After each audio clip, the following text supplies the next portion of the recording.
Now read this. Hello, and welcome back to Now Read This.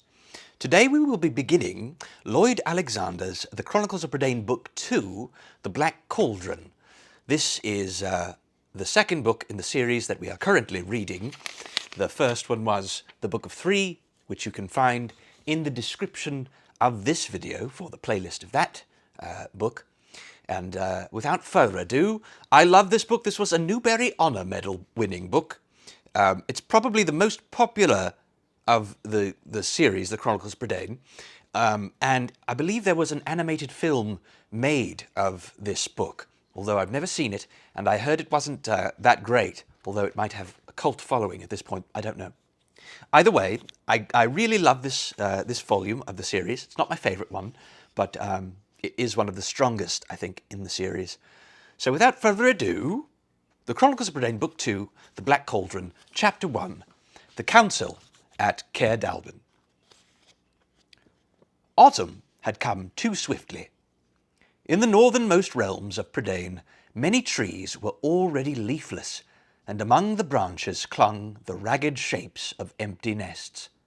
To the south, across the river Great Avrin, the hills shielded Caer Dallben from the winds, but even here the little farm was drawing in on itself. For Taran, the summer was ending before it had begun. That morning, Dallben had given him the task of washing the oracular pig. Had the old enchanter ordered him to capture a full-grown gwithaint, Taran would gladly have set out after one of the vicious winged creatures. As it was, he filled the bucket at the well and trudged reluctantly to Hen Wen's enclosure. The white pig, usually eager for a bath, now squealed nervously and rolled on her back in the mud. Busy struggling to raise Hen Wen to her feet, Taran did not notice the horseman until he had reined up at the pen. "You there, pig boy!" The rider, looking down at him, was a youth, only a few years older than Taran. His hair was tawny, his eyes black and deep-set in a pale, arrogant face. Though of excellent quality, his garments had seen much wear, and his cloak was purposely draped to hide his threadbare attire. The cloak itself, Taran saw, had been neatly and painstakingly mended. He sat astride a roan mare, a lean and nervous steed speckled red and yellow, with a long, narrow head, whose expression was as ill-tempered as her master's. "You, pig boy," he repeated. "Is this Caer Dallben?" The horseman's tone and bearing nettled Taran, but he curbed his temper and bowed courteously. "It is," he replied, "but I am not a pig boy," he added. "I am Taran, assistant pig-keeper." "A pig is a pig," said the stranger, "and a pig boy is a pig boy. Run and tell your master I am here," he ordered. "Tell him that Prince Eladir, son of Penlarkar—" Hen Wen seized this opportunity to roll into another puddle.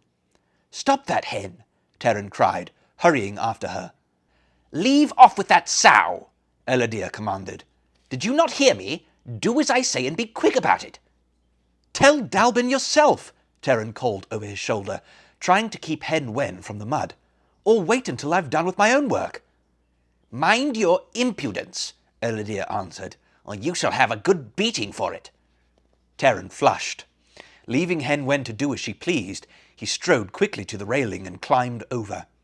"If I do," he answered hotly, throwing back his head and looking Eladir full in the face, "it will not be at your hands." Eladir gave a scornful laugh. Before Taran could spring aside, the roan plunged forward. Eladir, leaning from the saddle, seized Taran by the front of the jacket. Taran flailed his arms and legs vainly. Strong as he was, he could not break free. He was pummeled and shaken until his teeth rattled.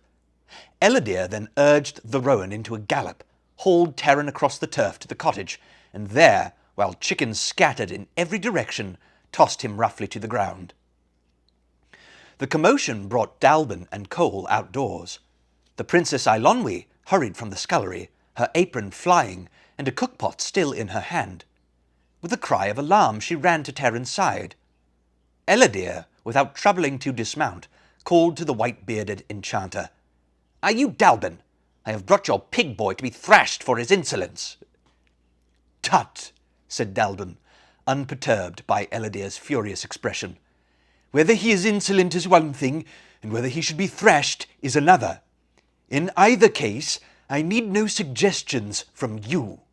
"I am a prince of Penlarco," cried Elodere. Yes, Dallben interrupted with a wave of his brittle hand.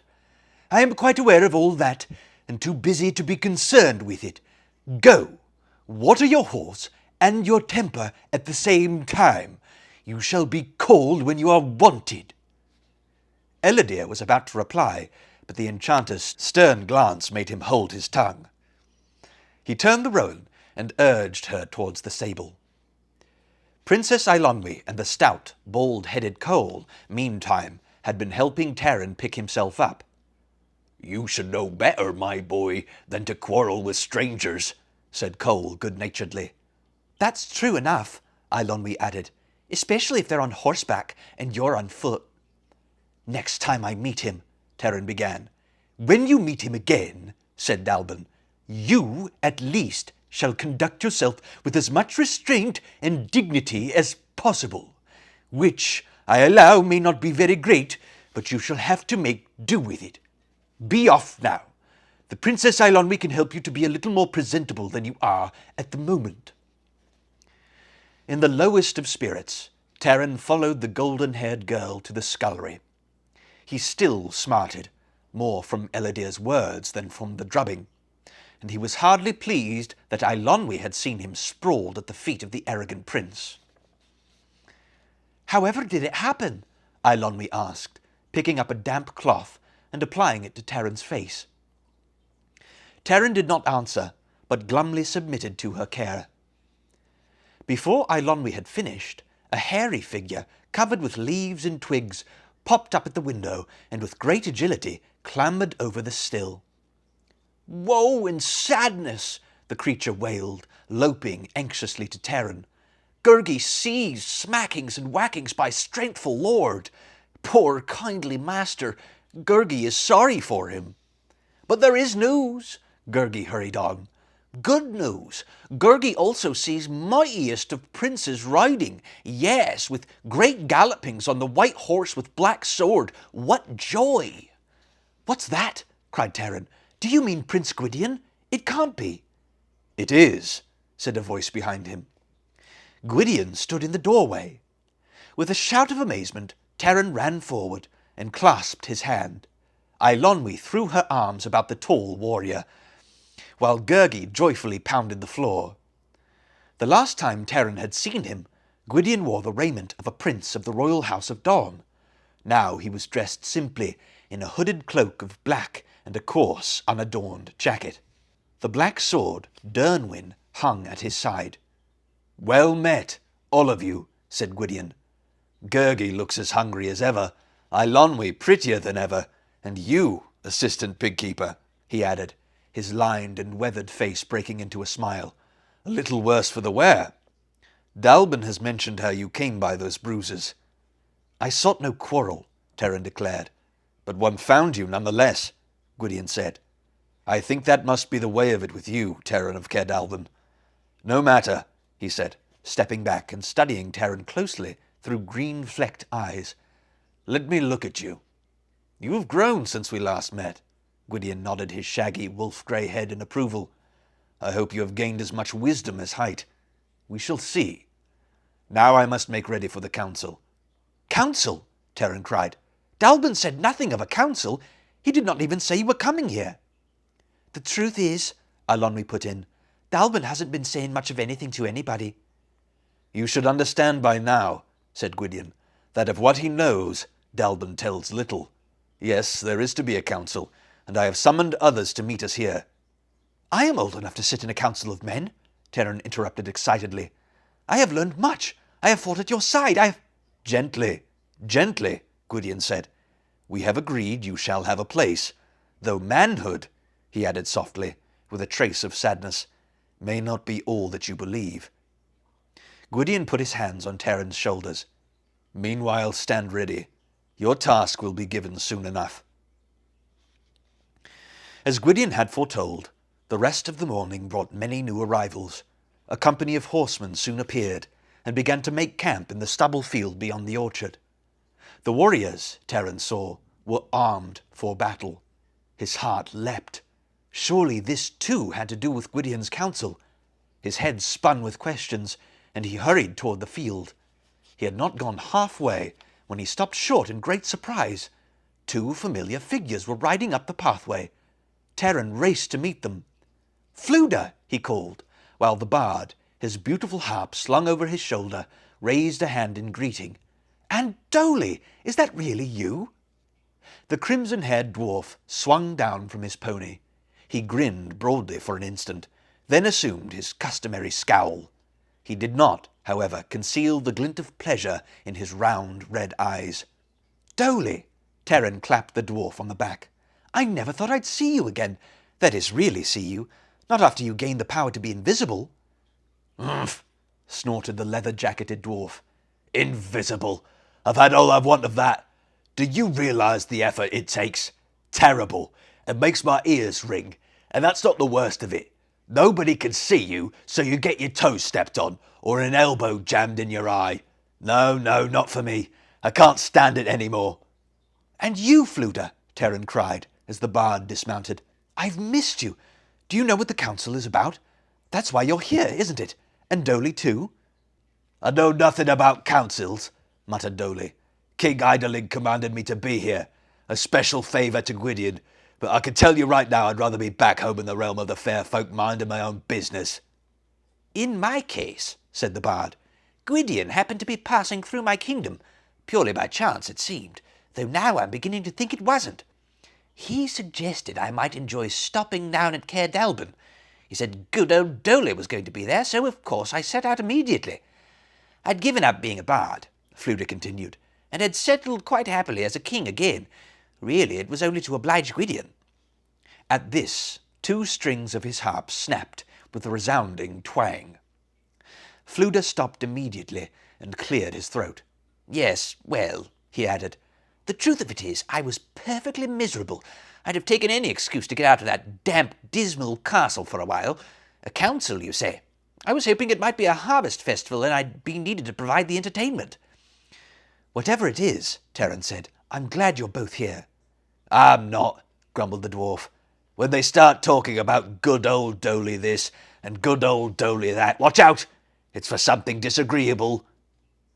As they made their way to the cottage, Fflewddur looked around with interest. Well, do I see King Smoit's banner over there? He's here at Gwydion's request too, I've no doubt." Just then a horseman cantered up and called to Fflewddur by name. The bard gave a cry of pleasure. "That's Audéan, son of the chief bard Taliesin," he told Terran. "Caer Dallben is indeed honoured today." The rider dismounted, and Fflewddur hastened to present his companions to him. Audéan, Terran saw, was tall, with straight black hair that fell to his shoulders.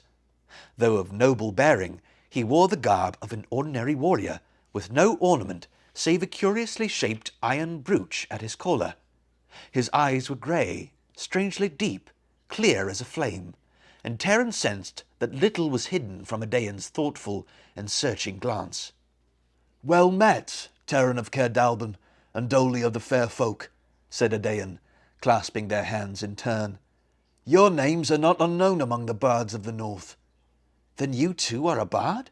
asked Terran, bowing with great respect. Audéan smiled and shook his head. "Many times my father has asked me to present myself for initiation, but I choose to wait. There is still much I hope to learn, and in my own heart I do not feel myself ready.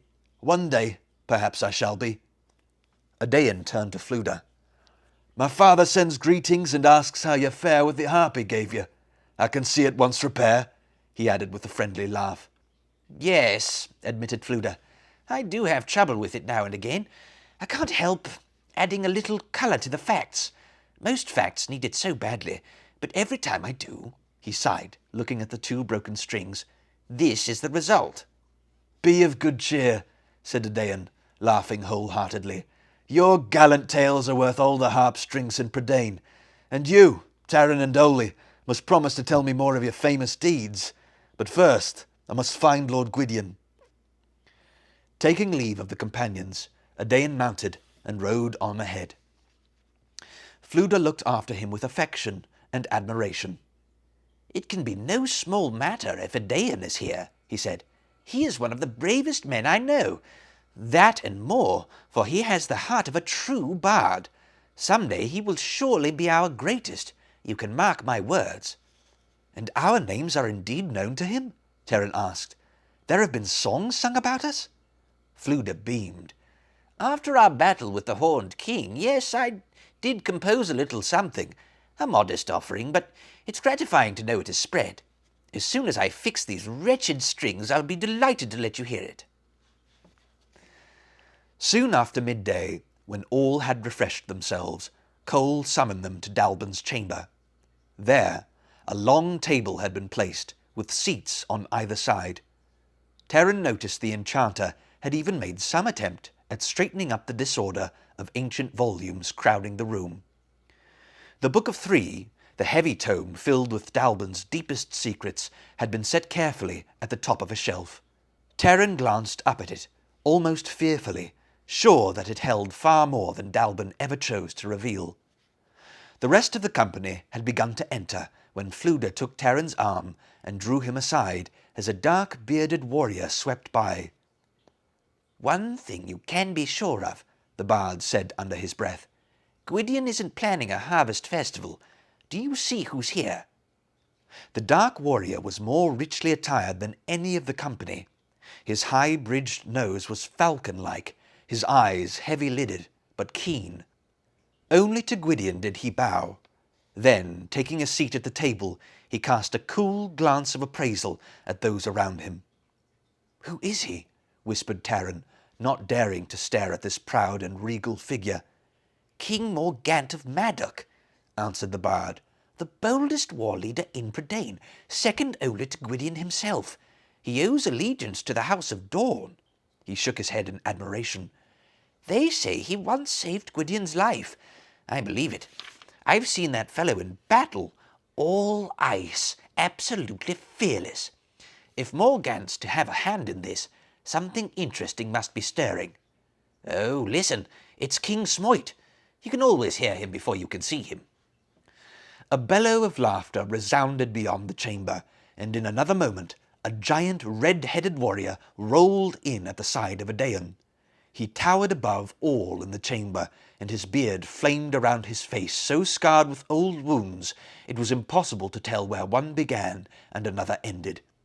His nose had been battered to his cheekbones, his heavy forehead was nearly lost in a fierce tangle of eyebrows, and his neck seemed as thick as Taran's waist. "What a bear!" said Fflewddur with an affectionate chuckle. "But there's not a grain of harm in him. When the lords of the southern cantrevs rose against the Sons of Dawn, Smoit was one of the few who stayed loyal. His kingdom is Cantrev Cadafor." Smoit stopped in the middle of the chamber, threw back his cloak, and hooked his thumbs into the enormous bronze belt which strained to bursting about his middle. "Hello, Morgant," he roared. "So they've called you in, have they?" He sniffed ferociously. "I smell bloodletting in the wind." He strode up to the stern war leader and fetched him a heavy clout on the shoulder. "Have a care," said Morgant, with a lean smile that showed only the tips of his teeth, "that it will not be yours." "Ho ho!" King Smoit bellowed, and slapped his massive thighs. "Very good. Have a care it will not be mine. Never fear, you icicle. I have enough to spare." He caught sight of Fflewddur. "And another old comrade," he roared, hurrying to the bard and flinging his arms about him with such enthusiasm that Taran heard Fflewddur's ribs creak. "My pulse!" cried Smoit. "My body and bones! Give us a tune to make us merry, you butter-headed harp-scraper!" His eyes fell on Taran. "What's this? What's this?" He seized Taran with a mighty red-furred hand. "A skinned rabbit? A plucked chicken? He is Caer Dallben's assistant pigkeeper, said the bard. I wish he were Dallben's cook, cried Smoit. I've hardly lied my belly. Dallben began to rap for silence. Smoit strode to his place after giving Fluda another hug. There may not be any harm in him, said Terran to the bard, but I think it's safer to have him for a friend. All of the company now gathered at the table, with Dallben and Gwydion at one end, Cole at the other. King Smoit, overflowing in his chair, sat on the enchanter's left across from King Morgant.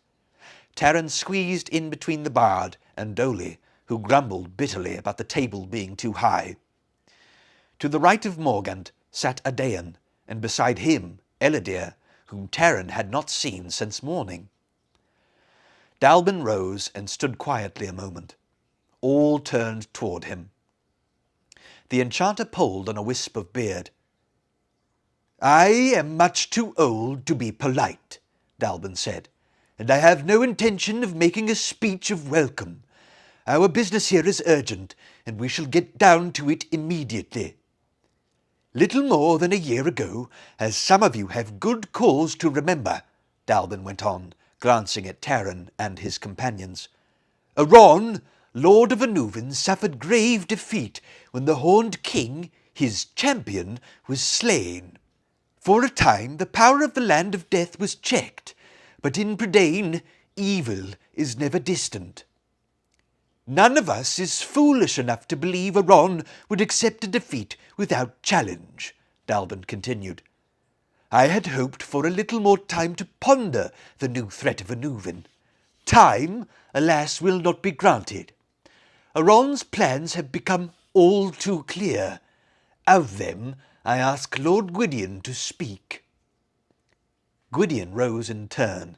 His face was grave. Who has not heard of the Cauldron-born, the mute, deathless warriors who serve the Lord of Anuvan? These are the stolen bodies of the slain, steeped in Aron's cauldron to give them life again. They emerge implacable as death itself, their humanity forgotten. Indeed, they are no longer men, but weapons of murder, in thrall to Aron forever. In this loathsome work, Gwydion went on, Aron has sought to despoil the graves and barrows of fallen warriors. Now, throughout Prydain, there have been strange disappearances, men suddenly vanishing to be seen no more, and Cauldron-born appear when none has ever been sighted.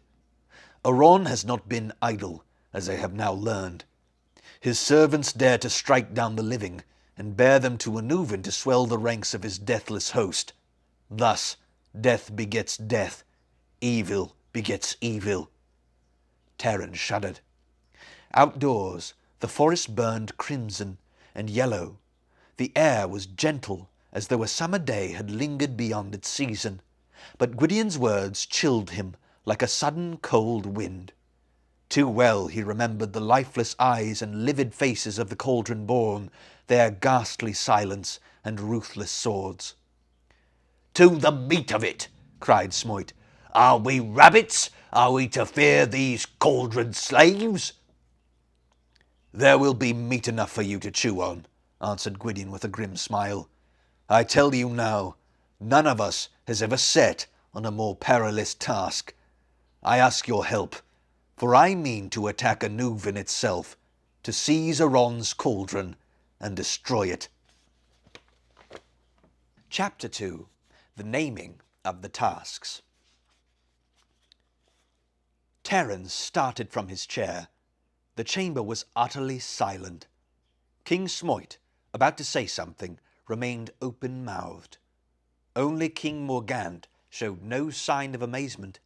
He sat motionless, eyes hooded, a curious expression on his face. There is no other way, said Gwydion. While the Cauldron-born cannot be slain, we must prevent their number from growing. Between the power of Anuvan and our own strength, the balance is too fine. As he gathers fresh warriors to him, Aron reaches his hands closer to our throats.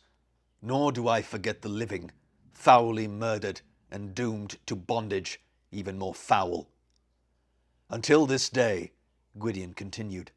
Only the High King Math and a few others have known what has been in my mind.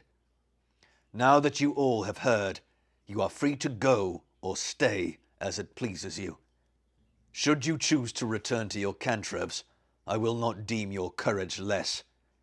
But I will, shouted Smoit. Any way-blooded pudding guts who fears to stand with you will have me to deal with. Smoit, my friend, replied Gwydion firmly, but with affection. This is a choice to be made without persuasion from you. No one stirred. Gwydion looked around and then nodded with satisfaction. You do not disappoint me, he said. I had counted on each of you for tasks which will be clear later. Terran's excitement crowded out his fear of the Cauldron-born. It was all he could do to swallow his impatience and not ask Gwydion then and there what his task would be. For once he wisely held his tongue. Instead, it was Fflewddur who leapt to his feet. Of course, cried the bard. I saw this whole thing immediately. You'll need warriors, naturally, to fetch out the disgusting cauldron. But you'll need a bard to compose the heroic chants of victory. I accept. Delighted.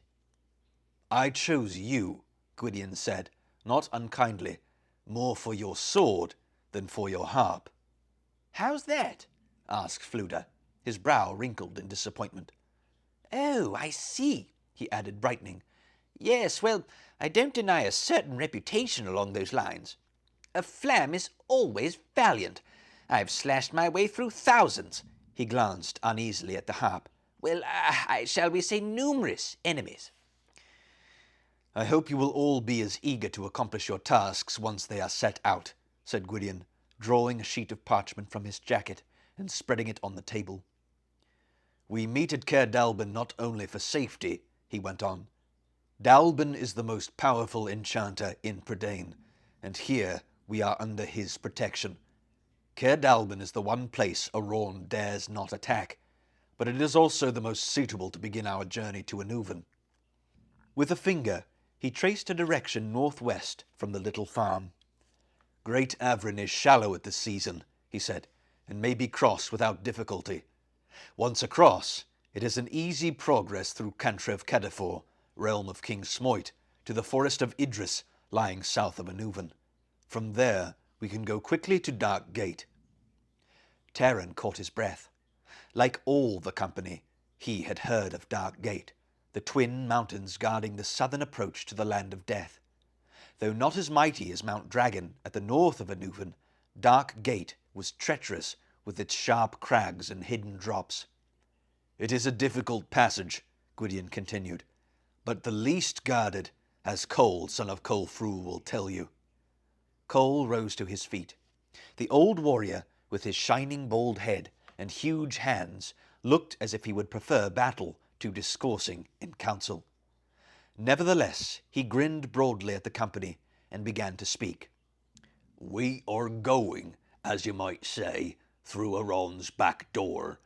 The cauldron stands on a platform in the Hall of Warriors, which is just beyond Dark Gate, as I well remember.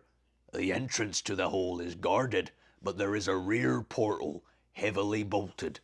One man might open it to others, if, like Dolly, he could move unseen. I told you I wouldn't like it, Dolly muttered to Terran. This business of turning invisible. Gift, a curse, look where it leads. Ugh. The dwarf snorted irritably, but made no further protest. It is a bold plan, Gwydion said, but with bold companions it can succeed. At Dark Gate we shall divide into 3 bands. The first shall number Dolly of the Fair Folk, Cole, son of Colfru, Fflewddur Flam, son of Godo, and myself. With us will be 6 of King Morgant's strongest and most valiant warriors. Dolly, invisible, will enter first to draw the bolts and to tell us how Aron's guards are posted. Then we shall breach the portal and seize the cauldron. At the same time, on my signal, the second band of King Morgant and his horsemen will attack Dark Gate, seemingly in great strength, to sow confusion and to draw away as many of Aron's forces as possible. King Morgant nodded, and for the first time spoke. His voice, though ice-edged, was measured and courteous. I rejoice that we at last decide to strike directly against Aron. I myself would have undertaken to do so long before this, but I was bound to await the command of Lord Gwydion. But now I say this, continued Morgant. While your plan is sound, the path you choose is not suitable for quick retreat, should Aron pursue you. There is no shorter way to Caer Dallben, Gwydion answered, and here is where the cauldron must be brought. We must accept the risk. However, if we are too sharply pressed, we shall take refuge at Caer Dallben, stronghold of King Smoit. To this end, I ask Smoit to stand ready with all his warriors near the forest of Idris. What? Roared Smoit. Keep me from manoeuvring? He struck the table with his fist. Do you leave me sucking my thumbs? Let Morgant, that black-bearded, cold-blooded, slippery-scaled pike, play rear guard. Morgant gave no sign of having heard Smoit's outburst. Gwydion shook his head. Our success depends upon surprise and swift movement, not numbers. You, Smoit, must be our firm support, should our plans go awry. Your task is no less important. The third band will await us near Dart Gate, to guard our pack animals, secure our retreat, and to serve as the need demands. They will be Adain, son of Taliesin, Terran of Caer Dallben, and Ellidyr, son of Penlarco. Elidyr's voice rose quickly and angrily. Why must I be held back? Am I no better than a pig boy? He is untried, a green apple. Untried? Terran shouted, springing to his feet.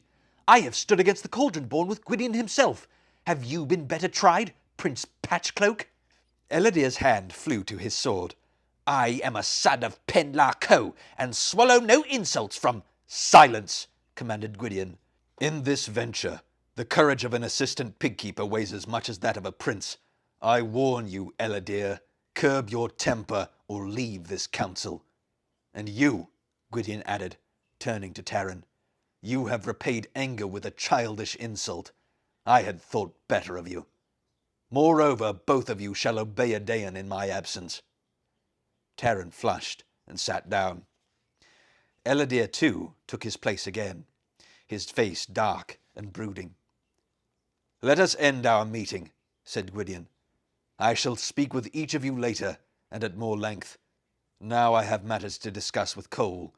At dawn tomorrow, be ready to ride for Anuvin. As the company began leaving the chamber, Terran stepped beside Elidyr and held out his hand. In this task we must not be enemies. Speak for yourself, Elidyr answered. I have no wish to serve with an insolent pig boy. I am a king's son. Whose son are you? So you have stood against the Cauldron-born? He scoffed. And with Gwydion? You lost no chance to make that known. You boast of your name, Terran replied. I take pride in my comrades. Your friendship with Gwydion is no shield to me, said Elidyr. Let him favour you all he chooses. But hear me well. In my company you will take your own part. I shall take my own part, Terran said, his anger rising. See that you take yours as boldly as you speak. Ooh, it's good. It's getting heated in here. Adain had come up beside them. Gently, friends, he laughed. I had thought the battle was against Aron, not among ourselves. He spoke quietly, but his voice held a tone of command as he turned his glance from Terran to Elidyr. We hold each other's lives in our open hands, not in clenched fists. Terran bowed his head. Elidyr, drawing his mended cloak about him, stalked from the chamber without a word. As Terran was about to follow Adain, Dallben called him back. You are an excellent pair of hot bloods, the enchanter remarked. I have been trying to decide which of you is the more muddled. It is not easy, he yawned. I shall have to meditate on it. Elidyr spoke the truth, Terran said bitterly. Whose son am I? I have no name but the one you gave me. Elidyr is a prince. Prince he may be, said Dallben, yet perhaps not so fortunate as you. He is the youngest son of old Penlarco in the northern lands. His elder brothers have inherited what little there was of family fortune, and even that is gone. Eladir has only his name and his sword, though I admit he uses them both with something less than wisdom. However, Dallben went on, these things have a way of righting themselves. Oh, before I forget. His robes flapping around his spindly legs, Dallben made his way to a huge chest, unlocked it with an ancient key, and raised the lid. He bent and rummaged inside. I confess to a certain number of regrets and misgivings, he said, which could not possibly interest you, so I shall not burden you with them. On the other hand, here is something I am sure will interest you, and burden you too, for the matter of that. Dallben straightened and turned. In his hands he held a sword. Taran's heart leapt. He grasped the weapon eagerly, his hands trembling so that he nearly dropped it. Scabbard and hilt bore no ornament. The craftsmanship lay in its proportion and balance. Though of great age, its metal shone clear and untarnished, and its very plainness had the beauty of true nobility. Taran bowed low before Dallben and stammered thanks. Dallben shook his head. Whether you should thank me or not, he said, remains to be seen. Use it wisely, he added. I only hope you will have cause to use it not at all. What are its powers? Taran asked, his eyes sparkling. Tell me now so that... Its powers? Dallben answered with a sad smile. My dear boy, this is a bit of metal hammered into a rather unattractive shape. It could better have been a pruning hook or a plough iron. Its powers? Like all weapons, only those held by him who wields it. What yours may be, I can in no wise say. We shall make our farewells now, Dallben said, putting a hand on Taran's shoulder. Taran saw now, for the first time, how ancient was the enchanter's face, and how careworn. I prefer to see none of you before you leave, Dallben went on. Such partings are one thing I would spare myself. Besides, later your head will be filled with other concerns, and you will forget anything I might tell you. Be off and see if you can persuade the Princess Eilonwy to gird you with that sword.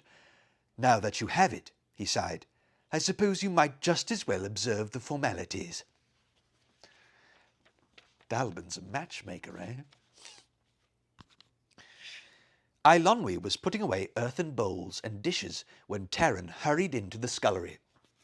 Look, he cried, Dallben gave me this. Gird it on me. I mean, if you please.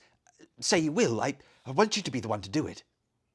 Eilonwy turned to him in surprise. Yes, of course, she said, blushing. If you really... I do, cried Taran. After all, he added, you're the only girl in Caer Dallben. So that's it, Eilonwy retorted. I knew there was something wrong when you started being so polite. Very well, Taran of Caer Dallben. If that's your only reason, you can go find someone else, and I don't care how long it takes you, but the longer the better.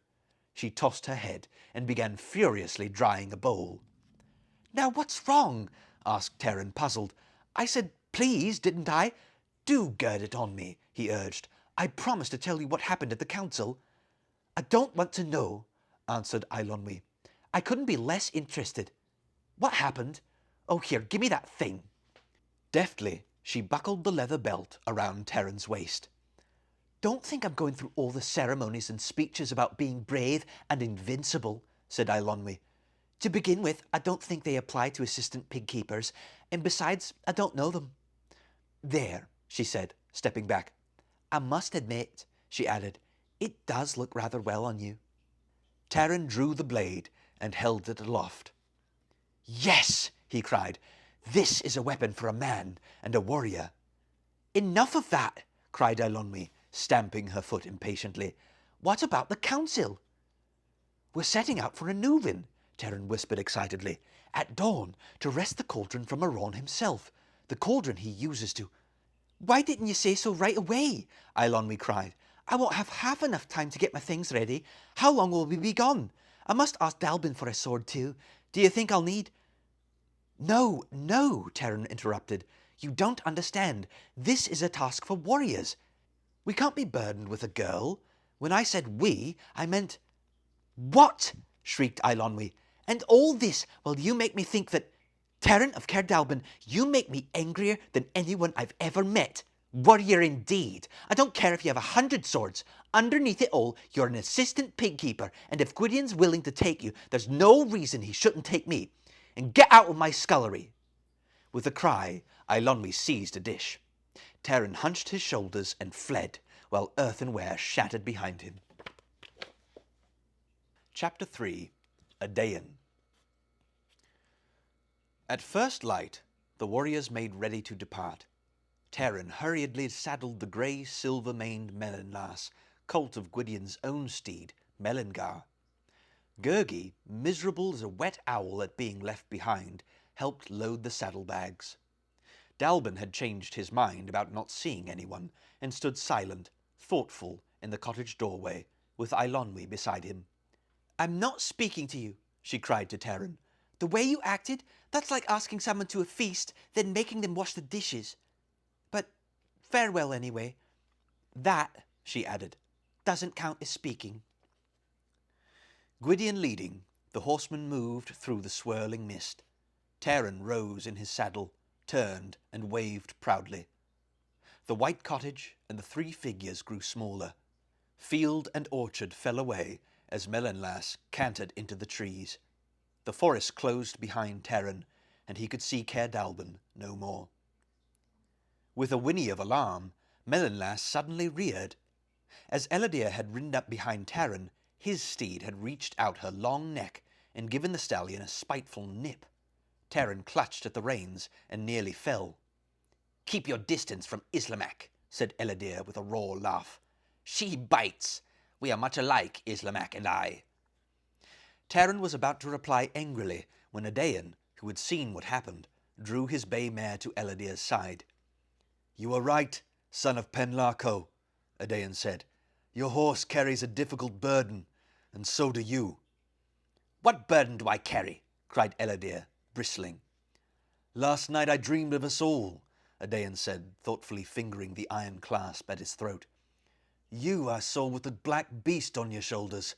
Beware, Ellidyr, lest it swallow you up," he added, the gentleness of his tone softening the harshness of his counsel. "Spare me from pig boys and dreamers," Ellidyr retorted, and with a shout urged Islamak farther up the column.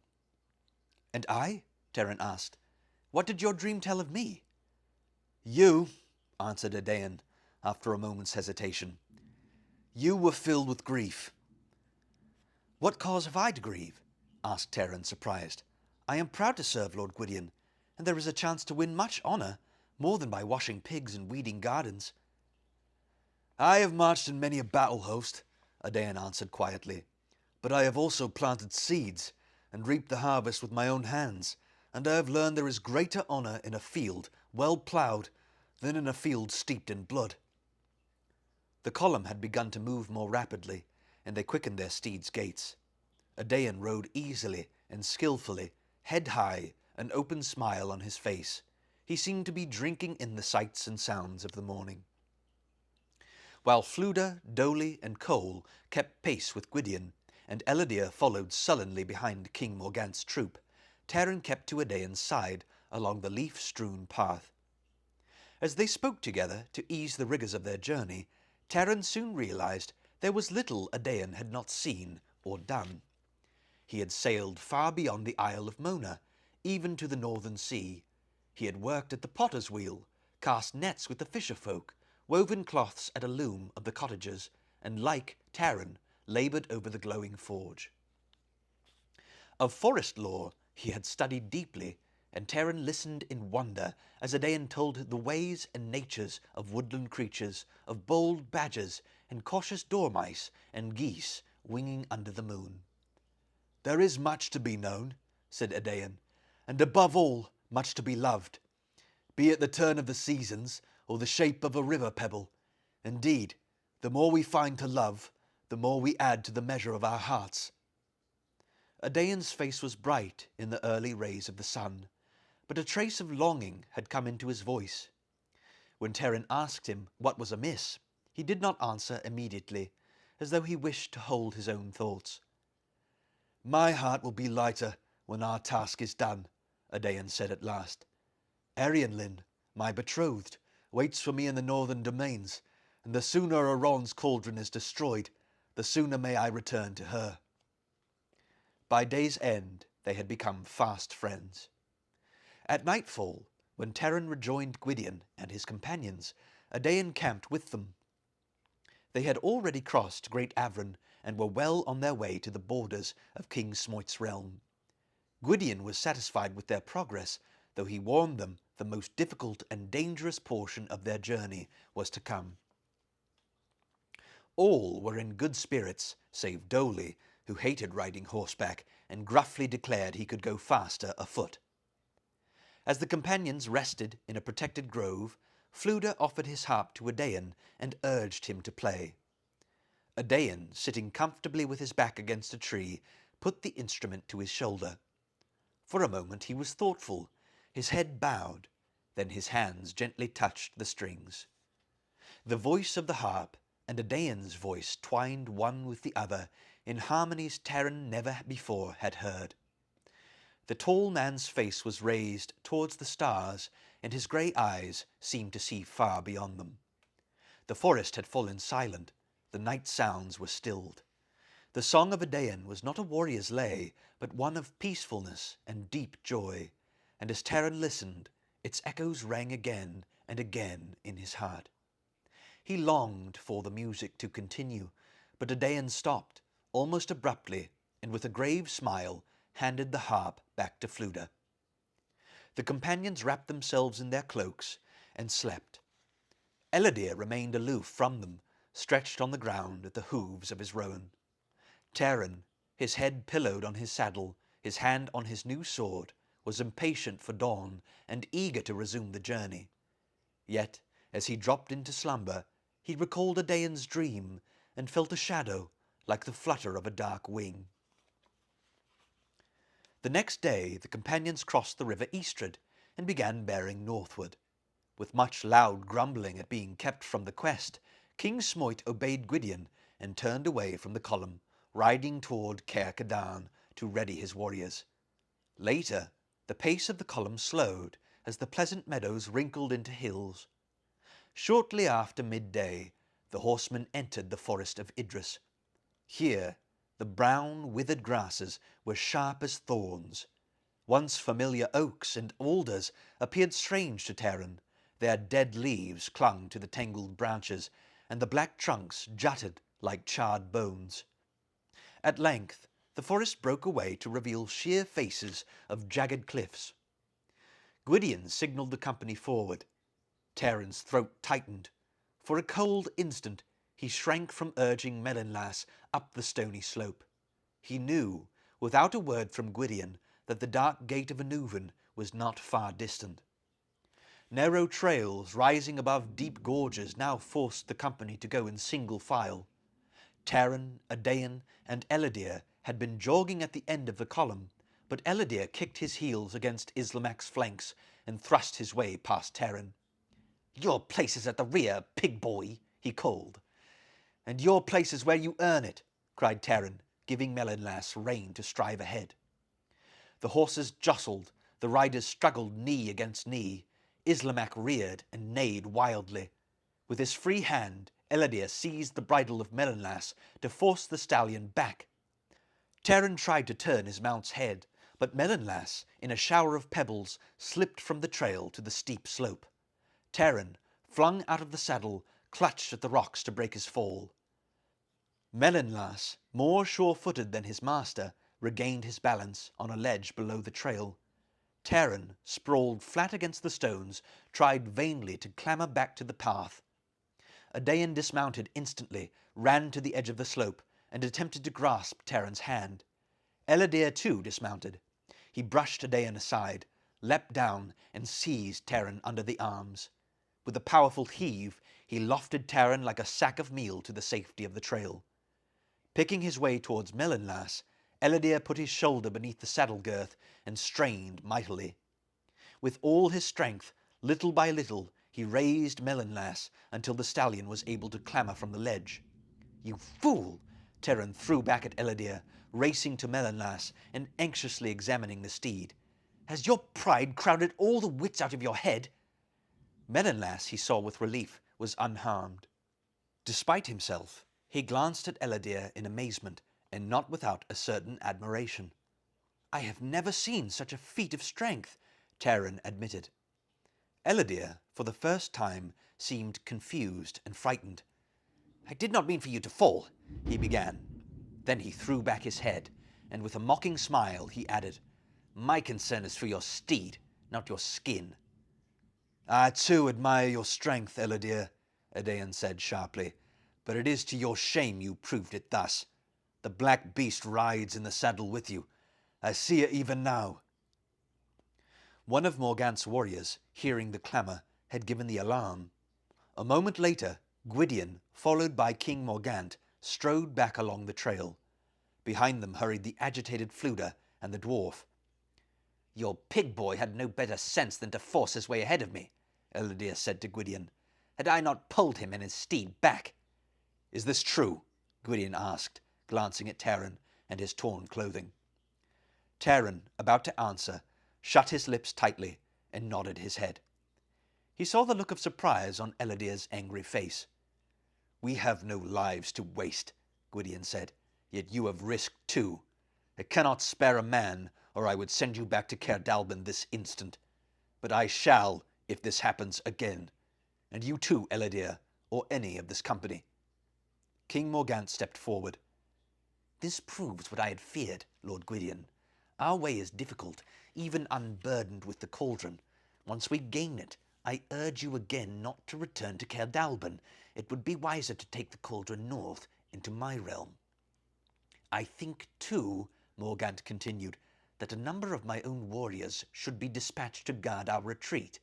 In exchange I offer these three," he said, gesturing towards Terran, Adain, and Eladir, "a place among my horsemen when I attack.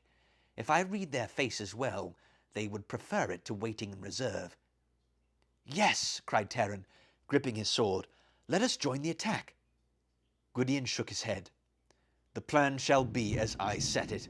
Mount quickly. We have already lost much time." King Morgant's eyes flickered. "It shall be as you command, Lord Gwydion." "What happened?" whispered Fluda to Terran. "Don't tell me Eladir wasn't to blame somehow. He's a troublemaker, I can see it. I can't imagine what Gwydion was thinking of when he brought him along." "The blame is as much mine," said Terran. "I behaved no better than he did. I should have held my tongue. With Eladir," he added, "that's not easy to do." "Yes," the bard sighed, glancing at his harp. "I have a rather similar difficulty." Throughout the next day, the company went with greatest caution, for flights of Gwithaints, Aron's fearsome messenger birds, were now seen against the clouds. Shortly before dusk, the trail led downward towards a shallow basin set with scrub and pines. There Gwydion halted. Ahead rose the baleful crags of Dark Gate, its twin slopes blazing crimson in the dying sun. I don't know if any of you can hear it, but there's thunder and lightning going on outside my house, and it's actually kind of like perfect. It's making me feel very much in the story right now. Anyhow, back to the story. Thus far, the company had encountered no cauldron-born. Terran deemed this lucky, but Gwydion frowned uneasily. "I fear the cauldron-born more when they cannot be seen," Gwydion said, after calling the warriors around him. "I would almost believe they had deserted Anuvan, but Dolly brings news I wish I might spare you." "Had me turn invisible and run ahead, that's what he did," Dolly furiously muttered to Terran. "When we go into Anuvan, I'll have to do it again. Ugh, my ears already feel like a swarm of bees." "Take heed, all of you," Gwydion went on. "The huntsmen of Anuvan are abroad." "I have faced the cauldron-born," Terran boldly cried. "These warriors can be no more terrible." "Do you believe so?" Gwydion replied with a grim smile. "I dread them as much.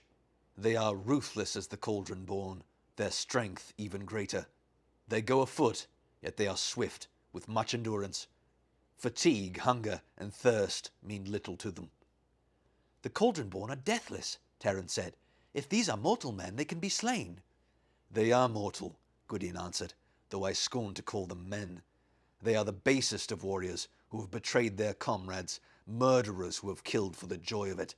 To indulge their own cruelty, they have willingly chosen Aron's realm, and have sworn allegiance to him with a blood oath even they cannot break. Yes, Gwydion added, they can be slain, but Aron has forged them into a brotherhood of killers and given them a terrible power. They rove in small bands, and within these companies the death of one man only adds to the strength of all the rest. Shun them, Gwydion warned. Do not give them battle if it is possible to avoid it, for the more you strike down, the more the others gain in strength. Even as their number dwindles, their power grows. Conceal yourselves now, he ordered, and sleep. Our attack must be tonight. Restless, Terran could barely force himself to close his eyes. When he did, it was in light, uneasy slumber. He woke with a start, groping for his sword. Adain, already awake, cautioned him to silence. The moon rode high, cold and glittering. The warriors of King Morgant's train moved like shadows. There was a faint jingle of harness, the whisper of a blade drawn from its sheath. Dolly, having turned himself invisible, had departed toward Dark Gate. Terran found the bard strapping his beloved harp more securely to his shoulders. I doubt I'll really need it, Fluda admitted. On the other hand, you never know what you'll be called on to do. A flam is always prepared. Beside him, Cole had just donned a close-fitting, conical helmet. The sight of the stout-hearted old warrior, and the cap hardly seeming enough to protect his bald head, filled Terran suddenly with sadness. He threw his arms around Cole and wished him good fortune. "Well, my boy," said Cole, winking, "never fear. We'll be back before you know it. Then off to Caer Dallben, and the task is done." King Morgant, cloaked heavily in black, halted at Terran's side. It would have done me honour to count you among my men, he said. Gwydion has told me a little of you, and I have seen you for myself. I am a warrior, and recognize good metal. This was the first time Morgant had ever spoken directly to him, and Terran was so taken aback with surprise and pleasure that he could not even stammer out an answer before the war leader strode away to his horse. Terran caught sight of Gwydion astride Melangar and ran to him. "Let me go with you," he pleaded again. "If I was man enough to sit with you in council and to come this far, I am man enough to ride with your warriors." "Do you love danger so much?" asked Gwydion. "Before you are a man," he added gently, "you will learn to hate it. Yes, and fear it, too, even as I do." He reached down and clasped Terran's hand. "Keep a bold heart. Your courage will be tested enough." Disappointed, Terran turned away. The riders vanished beyond the trees, and the grove seemed empty and desolate. Melinlas, tethered among the other steeds, whinnied plaintively. "This night will be long," Adain said, looking intently past the shadows at the brooding heights of Dark Gate. "You, Terran, shall stand first watch, Eladir second, until the moon is down." "So you shall have more time for dreaming," Eladir said with a scornful laugh. "You will find no quarrel with my dreams tonight," replied Adain good-naturedly, "for I will share the watch with both of you. Sleep, Eladir," he added, "or if you will not sleep, at least keep silent." Eladir angrily wrapped himself in his cloak and threw himself on the ground near Islamac. The rowan whickered and bent her neck, nuzzling her master. The night was chill. Frost had begun to sparkle on the dry sedge, and a cloud trailed across the moon.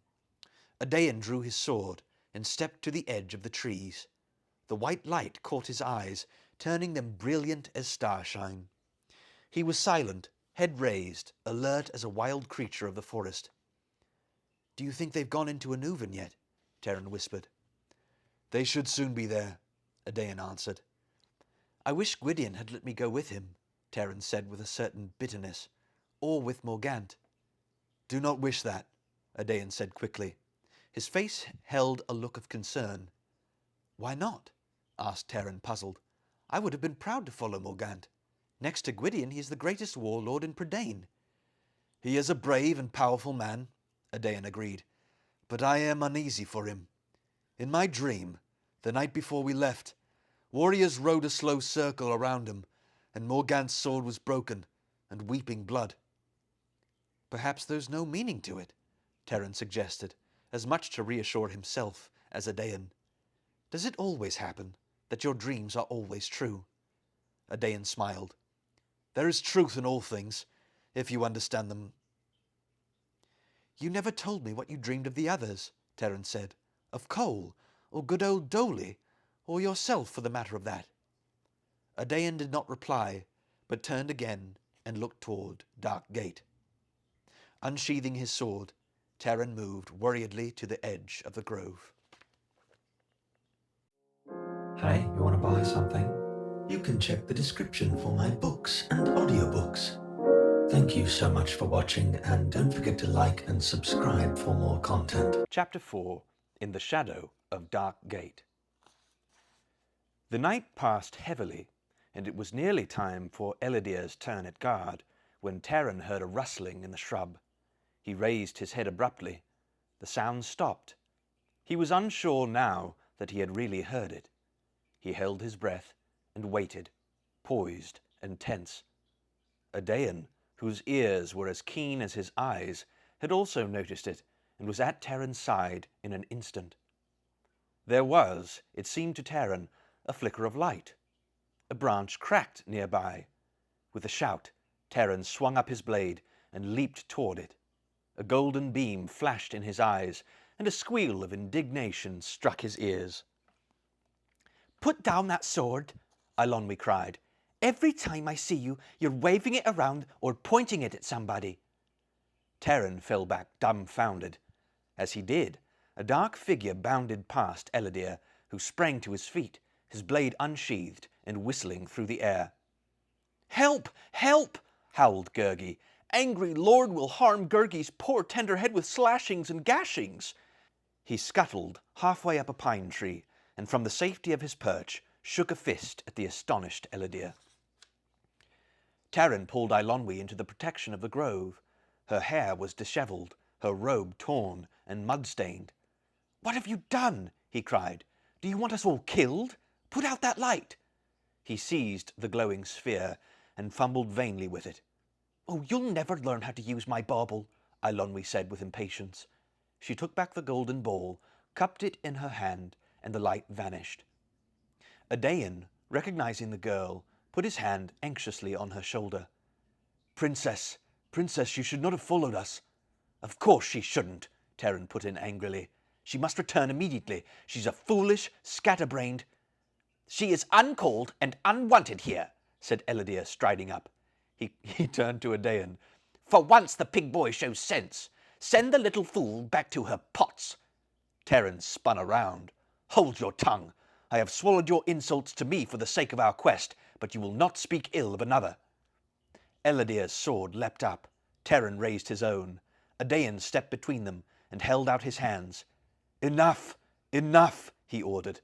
"Are you so eager to shed blood?" "Must I hear reproof from a pig boy?" retorted Elidir. "Must I let a scullery maid cost me my head?" "Scullery maid?" shrieked Eilonwy. "Well, I can tell you." Gurgi, meantime, had clambered cautiously from the tree and loped over to stand beside Terran.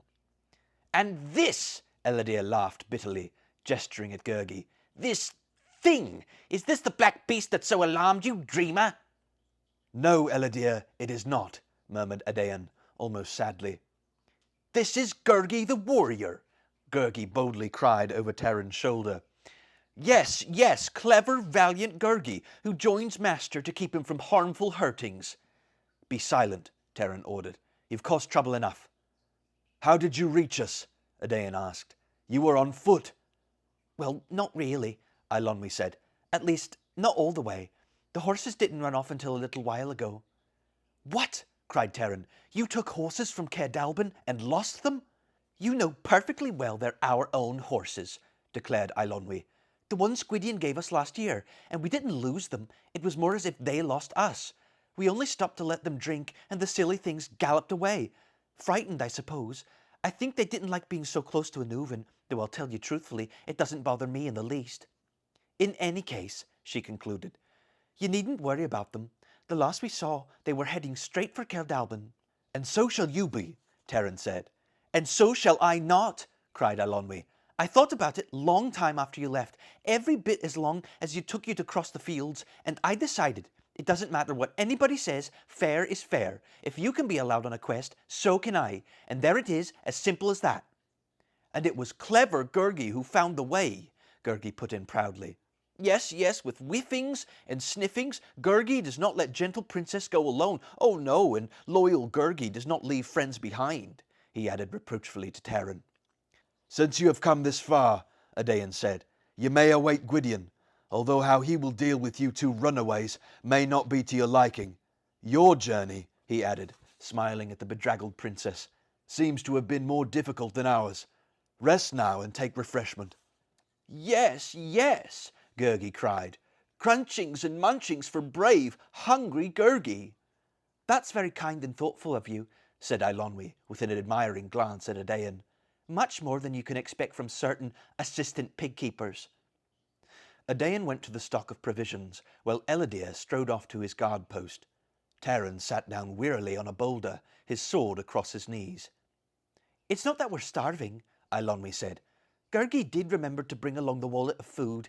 Yes, and that was a gift from Gwydion too, so he had every right to take it. It's certainly a magical wallet, she went on. It never seems to get empty. The food is really quite nourishing, I'm sure, and wonderful to have when you need it. But the truth of the matter is, it's rather tasteless. That's often the trouble with magical things. They're never quite what you'd expect. You're angry, aren't you? Eilonwy went on. I can always tell. You look as if you swallowed a wasp. If you'd stop to think of the danger, Terran replied, instead of rushing off without knowing what you're doing. But you're a fine one to talk, Terran of Caer Dallben, said Eilonwy. Besides, I don't think you're as angry as all that, not after what you said to Ellidyr. It was wonderful the way you were ready to smite him because of me. Not that you needed to. I could have taken good care of him myself, and I didn't mean you weren't kind and thoughtful. You really are. It just doesn't always occur to you. For an assistant pig keeper, you do amazingly well. Before Eilonwy could finish, Ellidyr gave a shout of warning. A horse and rider plunged into the grove. It was Fflewddur. Behind him galloped Dolly's shaggy pony. Breathless, and with his yellow hair pointing in all directions, the bard flung himself from the steed and ran to Adain.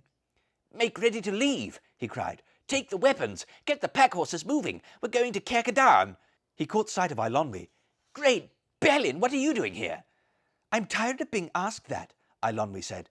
The cauldron, cried Terran. Did you seize it? Where are the others? Where is Dolly? Here, what else? Snapped a voice.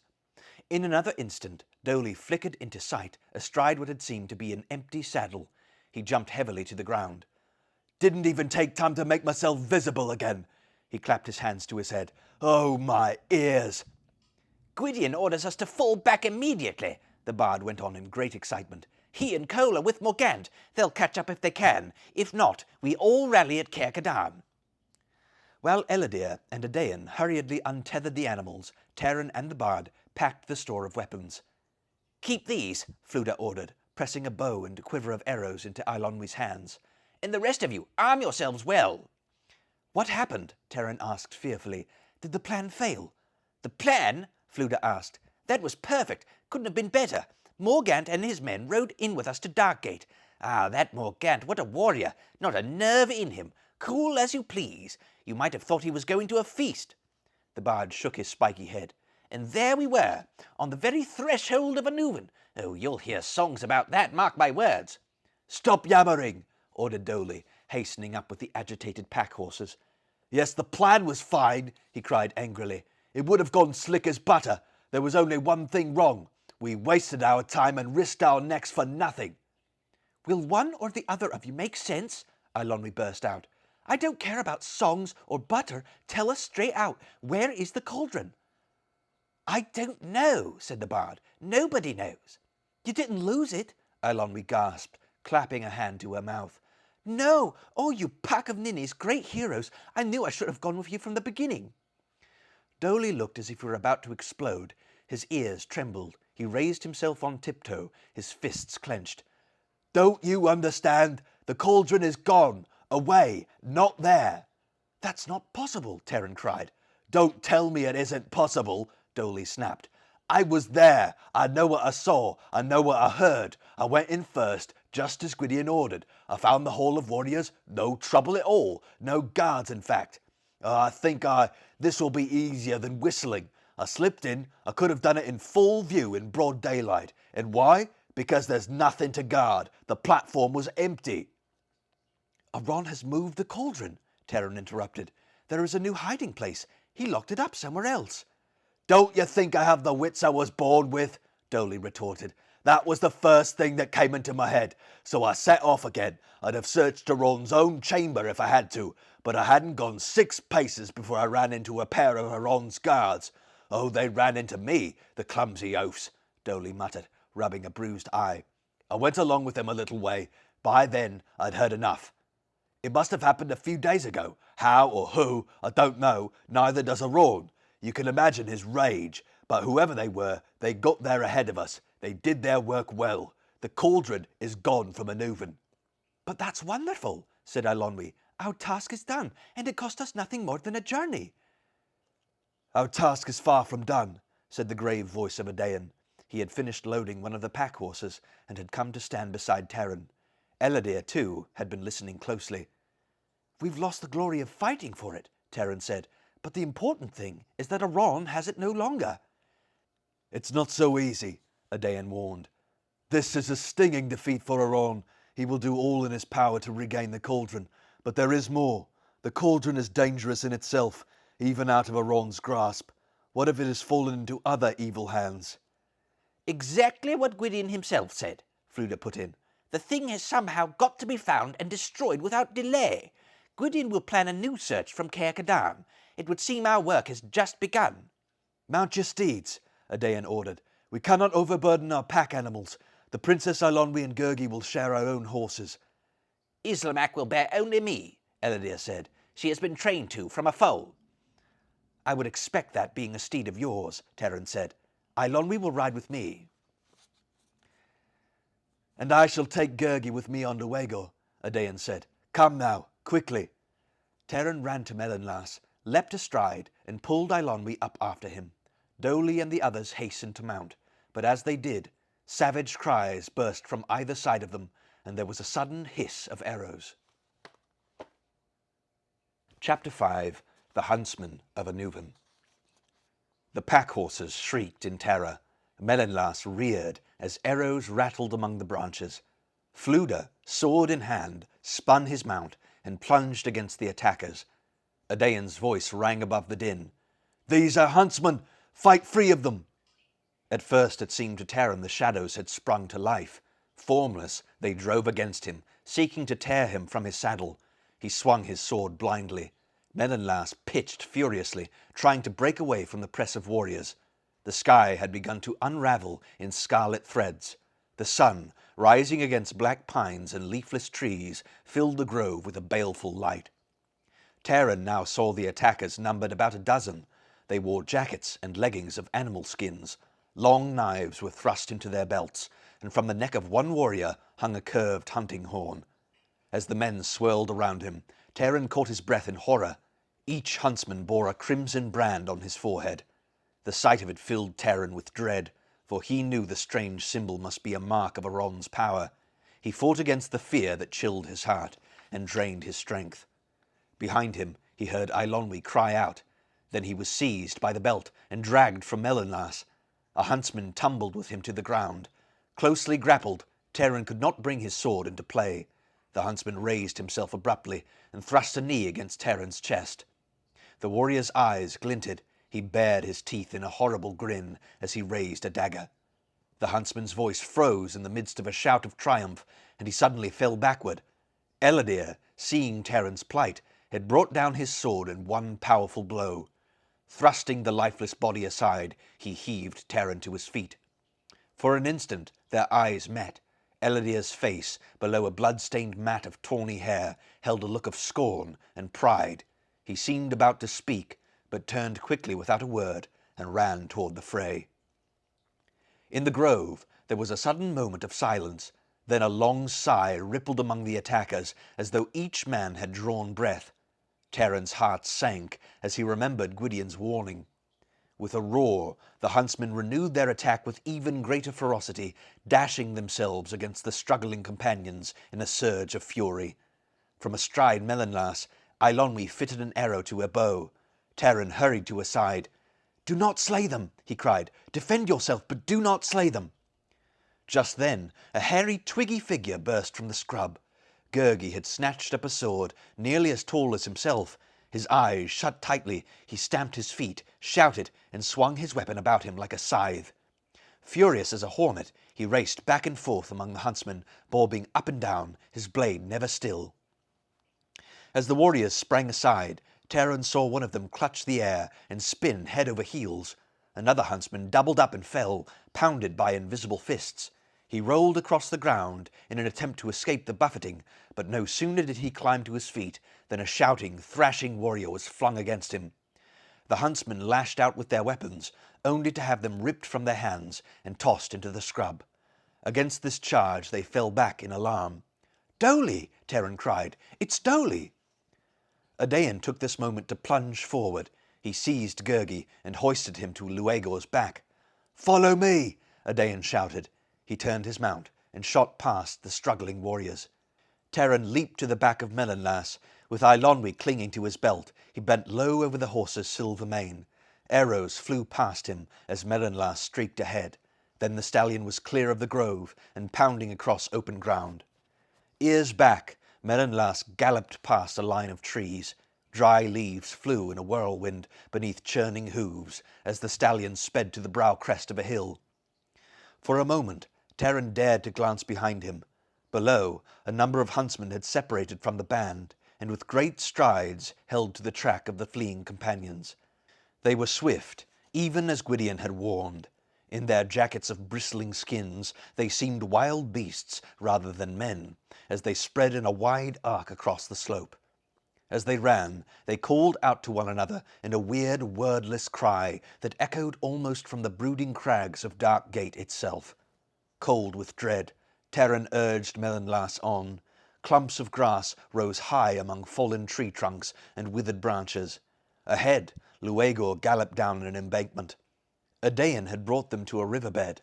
Dark water lay in a few shallow pools, but for the most part it was dry, and the clay banks rose high enough to offer concealment. Adain reined in Luegor and cast a quick glance behind him to make sure all had followed, then beckoned the companions to move forward. They set off at a rapid gait. The riverbed wound its way through high-standing firs and tattered alders, but after a little time the embankment fell away and a sparse forest became their only cover. Although Melonlas did not slacken speed, Terran saw the pace had begun to tell on the other horses. Terran himself longed to rest. Doli's shaggy pony laboured through the trees.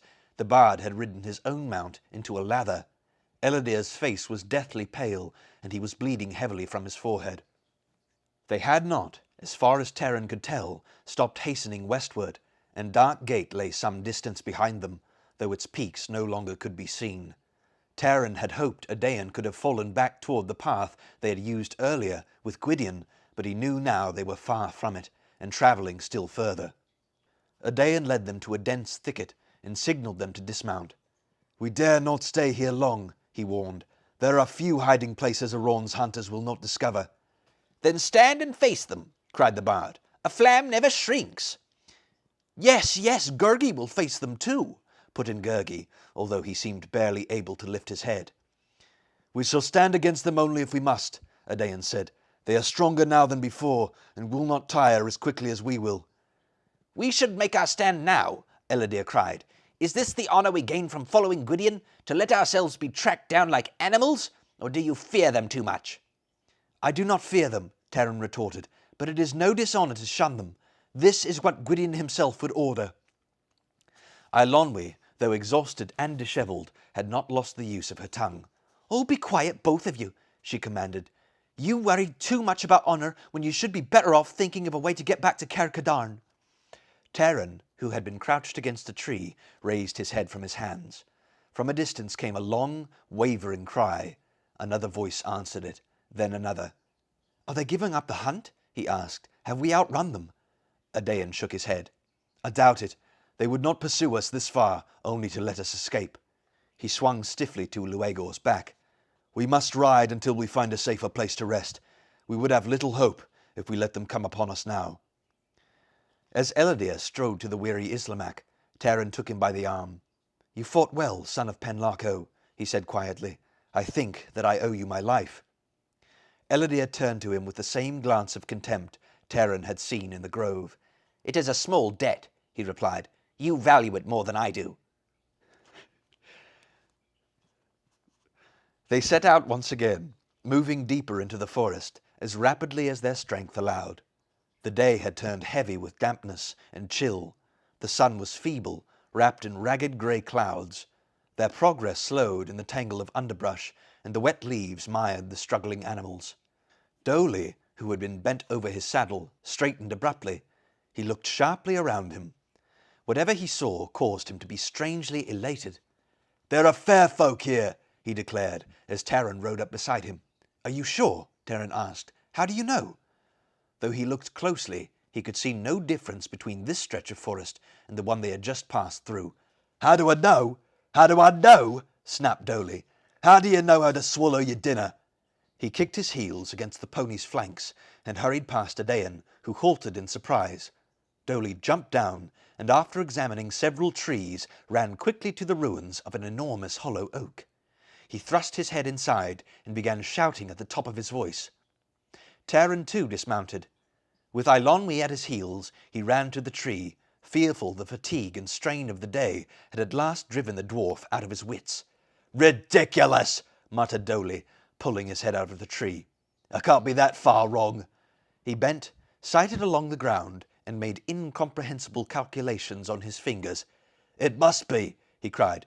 "King Idling wouldn't let things run down this badly." With that, he gave a number of furious kicks against the tree roots.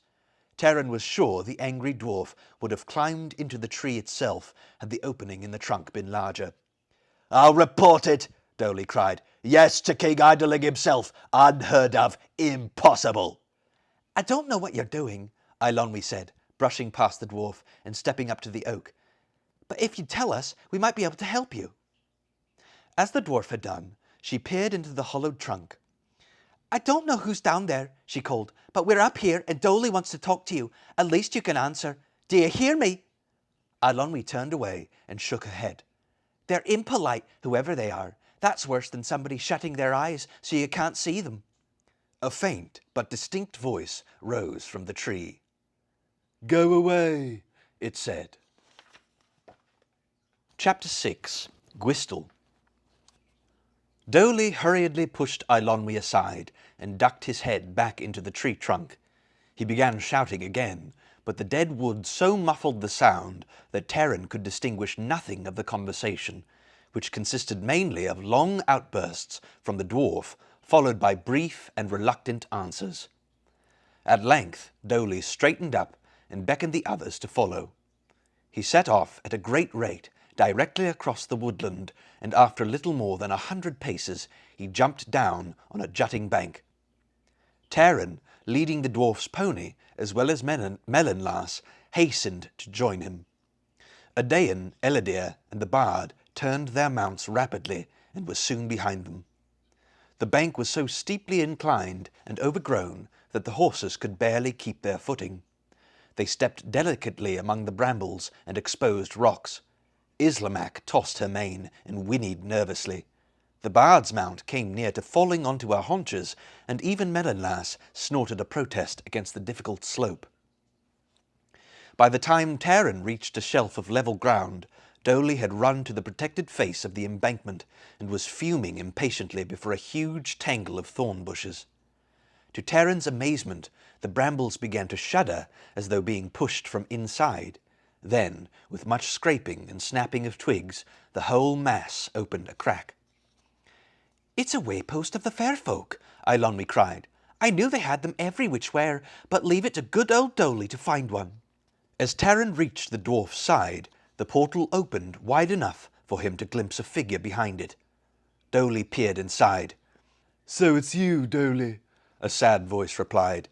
"I wish you'd given me a little warning." Warning, cried the dwarf. I'll give you more than a warning if you don't open up. Idling will hear of this. What good's a waypost if you can't get into it when you have to? You know the rules. If any of the fair folk are in danger, well, that's what we're in right now, on top of everything else I could have shouted myself hoarse. He gave a furious kick at the brambles. The figure heaved a long and melancholy sigh, and the portal opened wider. Taran saw a creature which at first glance looked like a bundle of sticks with cobwebs floating at the top. He realized quickly the strange doorkeeper resembled certain of the fair folk he had once seen in Idalig's kingdom, only this individual seemed in a woeful state of disrepair. Unlike Dolly, Gwistel was not of the dwarf kindred. Though taller, he was extremely thin. His sparse hair was long and stringy. His nose drooped wearily above his upper lip, which in turn drooped toward his chin in a most mournful expression. Wrinkles puckered his forehead, his eyes blinked anxiously, and he seemed on the verge of bursting into tears. Around his bent shoulders was draped a shabby, grimy robe, which he fingered nervously. He sniffed several times, sighed again, and grudgingly beckoned Dolly to enter. Gurgi and Fluda had come up behind Taran. Gwistel, noticing them for the first time, gave a stifled moan. "Oh, no," he said, "not humans. Another day, perhaps. I'm sorry, Dolly, believe me, but not the humans." They're with me, snapped the dwarf. They claim fair folk protection, and I'll see they get it. Fluda's horse, slipping among the branches, whinnied loudly, and at this Gwistel clapped a hand to his forehead. "Horses," he sobbed. "That's out of the question. Bring in your humans if you must. But not horses, not today. No horses today, Dolly. I'm simply not up to horses today. Please, Dolly," he moaned. "Don't do this to me. I'm not well, not at all well, really. I couldn't think of it, all the snorting and snapping and big bony heads. Besides, there's no room at all." What place is this? Eladir questioned angrily. Where have you led us, dwarf? My horse does not leave my side. Climb into this rat hole, the rest of you. I shall guard Islamak myself. We can't leave the horses above ground, Dolly told Gwistel, who had already begun to retreat into the passageway. Find room or make room, he ordered. That's flat.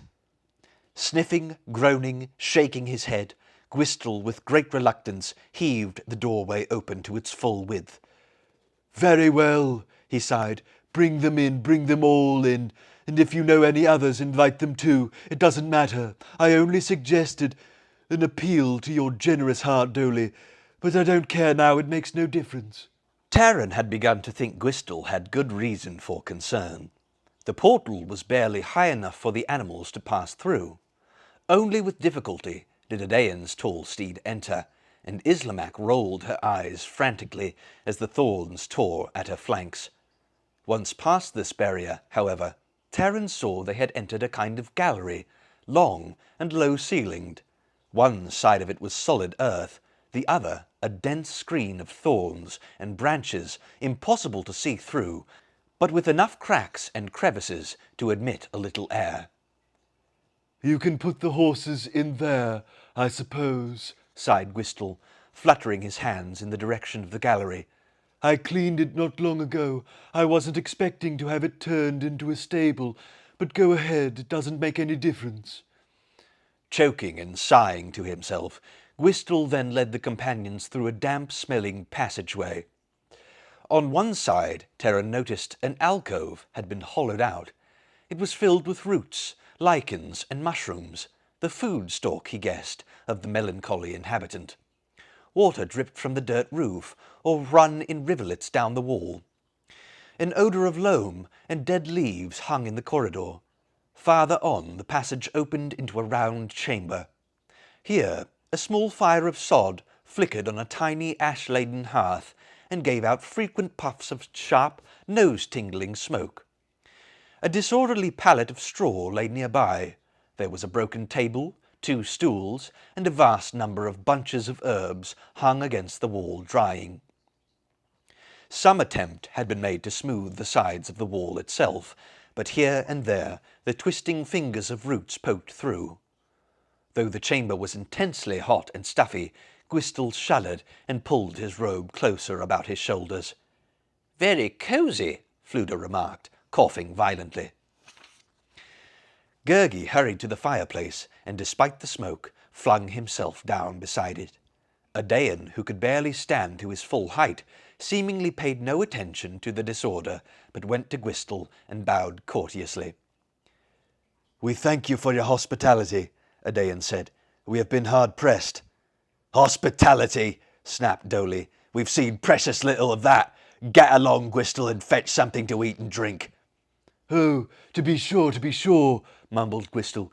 "If you really want to take the time. When did you say you were leaving?" Eilonwy gave a cry of delight. Look, he has a tame crow. Near the fire, on a tree limb fashioned into a crude perch, crouched a heap of shadows, which Taran realized was indeed a large crow. With Eilonwy, he hurried over to look at it. The crow resembled more a humpy ball with straggling tail feathers, feathers as wispy and disordered as Gwistel's cobwebby hair, but its eyes were sharp and bright, and they peered at Taran critically. With a few dry clicks, the bird polished its beak on the perch and cocked its head. It's a lovely crow, Eilonwy said, though I've never seen one with feathers quite like it. They're unusual, but very handsome once you get used to them. Since the crow did not object, Taran gently stirred the feathers around its neck and ran a finger under the bird's sharp and gleaming beak. With sudden sadness, he remembered the fledgling Gwythaint he had befriended, long ago it seemed, and wondered how the bird had fared. The crow, meantime, was enjoying an attention it evidently did not usually receive. It bobbed its head, blinked happily, and attempted to run its beak through Taran's hair. "What's its name?" Eilonwy asked. "Name," answered Gwistel. "Oh, his name is Caer, because of the noise he makes, you see. Something like that," he added vaguely. "Caer!" exclaimed Fluda, who had been watching with interest. "Excellent! How clever! I should never have thought of giving it a name like that." He nodded in pleasure and approval. While Taran smoothed the feathers of the delighted crow, Audéin set about examining Elodier's wound. From a small wallet at his belt, he drew out a handful of dried herbs, which he ground into a powder. "What?" said Elodier. "Are you a healer as well as a dreamer? If it does not trouble me, why should it trouble you?" "If you do not choose to take it as a kindness," Audéin answered, unperturbed, and continuing to treat the cut, "take it as a precaution. There is hard and dangerous travel before us. I would not have you fall ill and delay us." "I shall not be the one to delay you," Elodier replied. "I would have stood my ground when the chance was offered. Now we have let ourselves be run to earth like foxes." Gwistel had been peering anxiously over Audéin's shoulder. "Do you have anything that might be useful for my condition?" he asked tremulously. "No, I don't suppose you do. Well, no matter. There's nothing to be done about the dampness and the draughts. No, they'll last longer than I, you can be sure," he added in a dismal voice. "Stop muttering about the drafts," Dolly ordered brusquely, "and think of some way to get us out of here safely. If you're in charge of a waypost, you're supposed to be ready in emergencies." He turned away furious. "I don't know what idling was thinking of when he put you here." "I've often wondered that," Gwistel agreed, with a melancholy sigh. "It's much too close to Anuvan for any decent kind of person to knock at your door. I don't mean any of you," he added hurriedly, "but it's bleak. Nothing of interest, really. No, Dolly, I'm afraid there's nothing I can do for you except set you on your way as quickly as possible." "What about the Huntsmen?" Taran put in. "If they're still tracking us—" "Huntsmen?" Gwistel turned a sickly, greenish white, and his hands trembled. "How on earth did you come across them? I'm sorry to hear that. If I had known before, it might have been possible. Oh, it's too late for that. They'll be all over the place now. No, really, you should have shown a little more consideration." "You might think we wanted to have them after us," cried Alonwy, unable to curb her impatience. "That's like inviting a bee to come and sting you." At the girl's outburst, Gwistel shriveled up in his robe and looked more dismal than ever. He choked, wiped his forehead with a trembling hand, and let a large tear roll down his nose. "I didn't mean it that way, my dear child, believe me," Gwistel sniffed. "I just don't see what's to be done about it. If anything at all, you've got yourself into a dreadful predicament. How or why, I'm sure I can't imagine." "Gwydion had led us to attack Aran," Terran began. Gwistel hurriedly raised a hand. "Don't tell me," he interrupted with an anxious frown. "Whatever it is, I don't want to hear about it. I'd rather not know. I don't want to be caught up in any of your mad schemes. Gwydion, I'm surprised he, at least, didn't know better. But it's to be expected, I suppose. There's no use complaining." "Our quest is urgent," said Adain, who had finished binding Elidir's wound and had come to stand near Gwistel. "We ask you to do nothing to endanger yourself. I would not tell you the circumstances that brought us here, but without knowing them, you can't realize how desperately we need your help." "We had come to seize the cauldron from Anuvan," Terran said. "Cauldron?" murmured Gwistel. "Yes, the cauldron!" shouted the furious dwarf. "You pale grub, you lightless lightning bug, the cauldron of Aron's cauldron born." "Oh, that cauldron," Gwistel answered feebly. "Forgive me, Dolly, I was thinking of something else. When did you say you were going?" The dwarf seemed on the verge of seizing Gwistel by his robes and shaking him, but Adain stepped forward and quickly explained what had occurred at Dark Gate. "It's a shame," Gwistel murmured with a sorrowful sigh. "You should never have got mixed up with that thing. It's too late to think about it, I'm afraid. You'll just have to make the best of it. I don't envy you, believe me, I don't. It's one of those unfortunate events." "But you don't understand," Terran said. "We aren't mixed up with the cauldron. It isn't in Anuvan anymore. Someone has already stolen it." "Yes," said Gwistel, with a gloomy look at Terran. "Yes, I know." Chapter 7. Caer. Terran stopped short. "You know that?" he asked in surprise. "Then why didn't you?" Gwistel gulped and darted nervous glances about him. "Oh, I know, but only in a very general way, you understand. I mean, I don't really know anything at all, just the usual unfounded rumour you might expect to hear in a beastly place like this. Of no importance, pay no attention to it." "Gwistel," said Dolly sharply, "you know more about this than you let on. Now out with it." The gloomy creature flung his hands to his head and began moaning and rocking back and forth. "Do go away and let me alone," he sobbed. "I'm not well. I have so many tasks to finish. I shall never be caught up." "You must tell us," cried Terran. "Please," he added, lowering his voice, for the wretched Gwistel had begun to shake violently, his eyes turning up, as though he were about to have a fit. "Do not keep your knowledge from us. If you stay silent, our lives are risked for no purpose." "Leave it alone," Gwistel choked, fanning himself with an edge of his robe. "Don't bother with it. Forget it. That's the best thing you can do. Go back wherever you came from. Don't even think about it." "How can we do that?" Terran cried. "Aran won't rest until he has the cauldron again." "Of course he won't rest," Gwistel said. "He isn't resting now. That's exactly why you should drop the search and go quietly. You'll only stir up more trouble, and there's enough of that already." "Then we'd better go back to Caer Dallben and join Gwydion as quickly as we can," Eilonwy said. Yes, by all means," broke in Gwistel, with the first trace of eagerness Terran had glimpsed in this strange individual. "I only give you this advice for your own good. I'm very glad you've seen fit to follow it. Now, of course," he added almost brightly, "you'll want to be on your way. Very wise of you. I, unhappily, have to stay here. I envy you, I really do, but that's the way of it, and there's little anyone can do. A pleasure meeting you all. Goodbye." "Goodbye," cried Eilonwy. "If we put our noses above ground and the huntsmen are waiting for us, yes, it will be goodbye indeed. Dolly says it's your duty to help us, and with that you haven't done a thing except sigh and moan. If this is the best fair folk can manage, why, I'd rather be up in a tree with my toes tied together." Gwistel clutched his head again. "Please, please don't shout. I'm not up to shouting today, not after the horses. One of you can go and see if the huntsmen are still there. Not that it will really do any good, for they might have just stepped away for a moment." "I wonder who'll do that," muttered the dwarf. "Good old Dolly, of course. I thought I'd done with making myself invisible." "I could give all of you a little something," Gwistel went on. "Not that it will do much good. It's a kind of powder I've put by in case of need. I was saving it for emergencies." "What do you call this, you clot?" Dolly growled.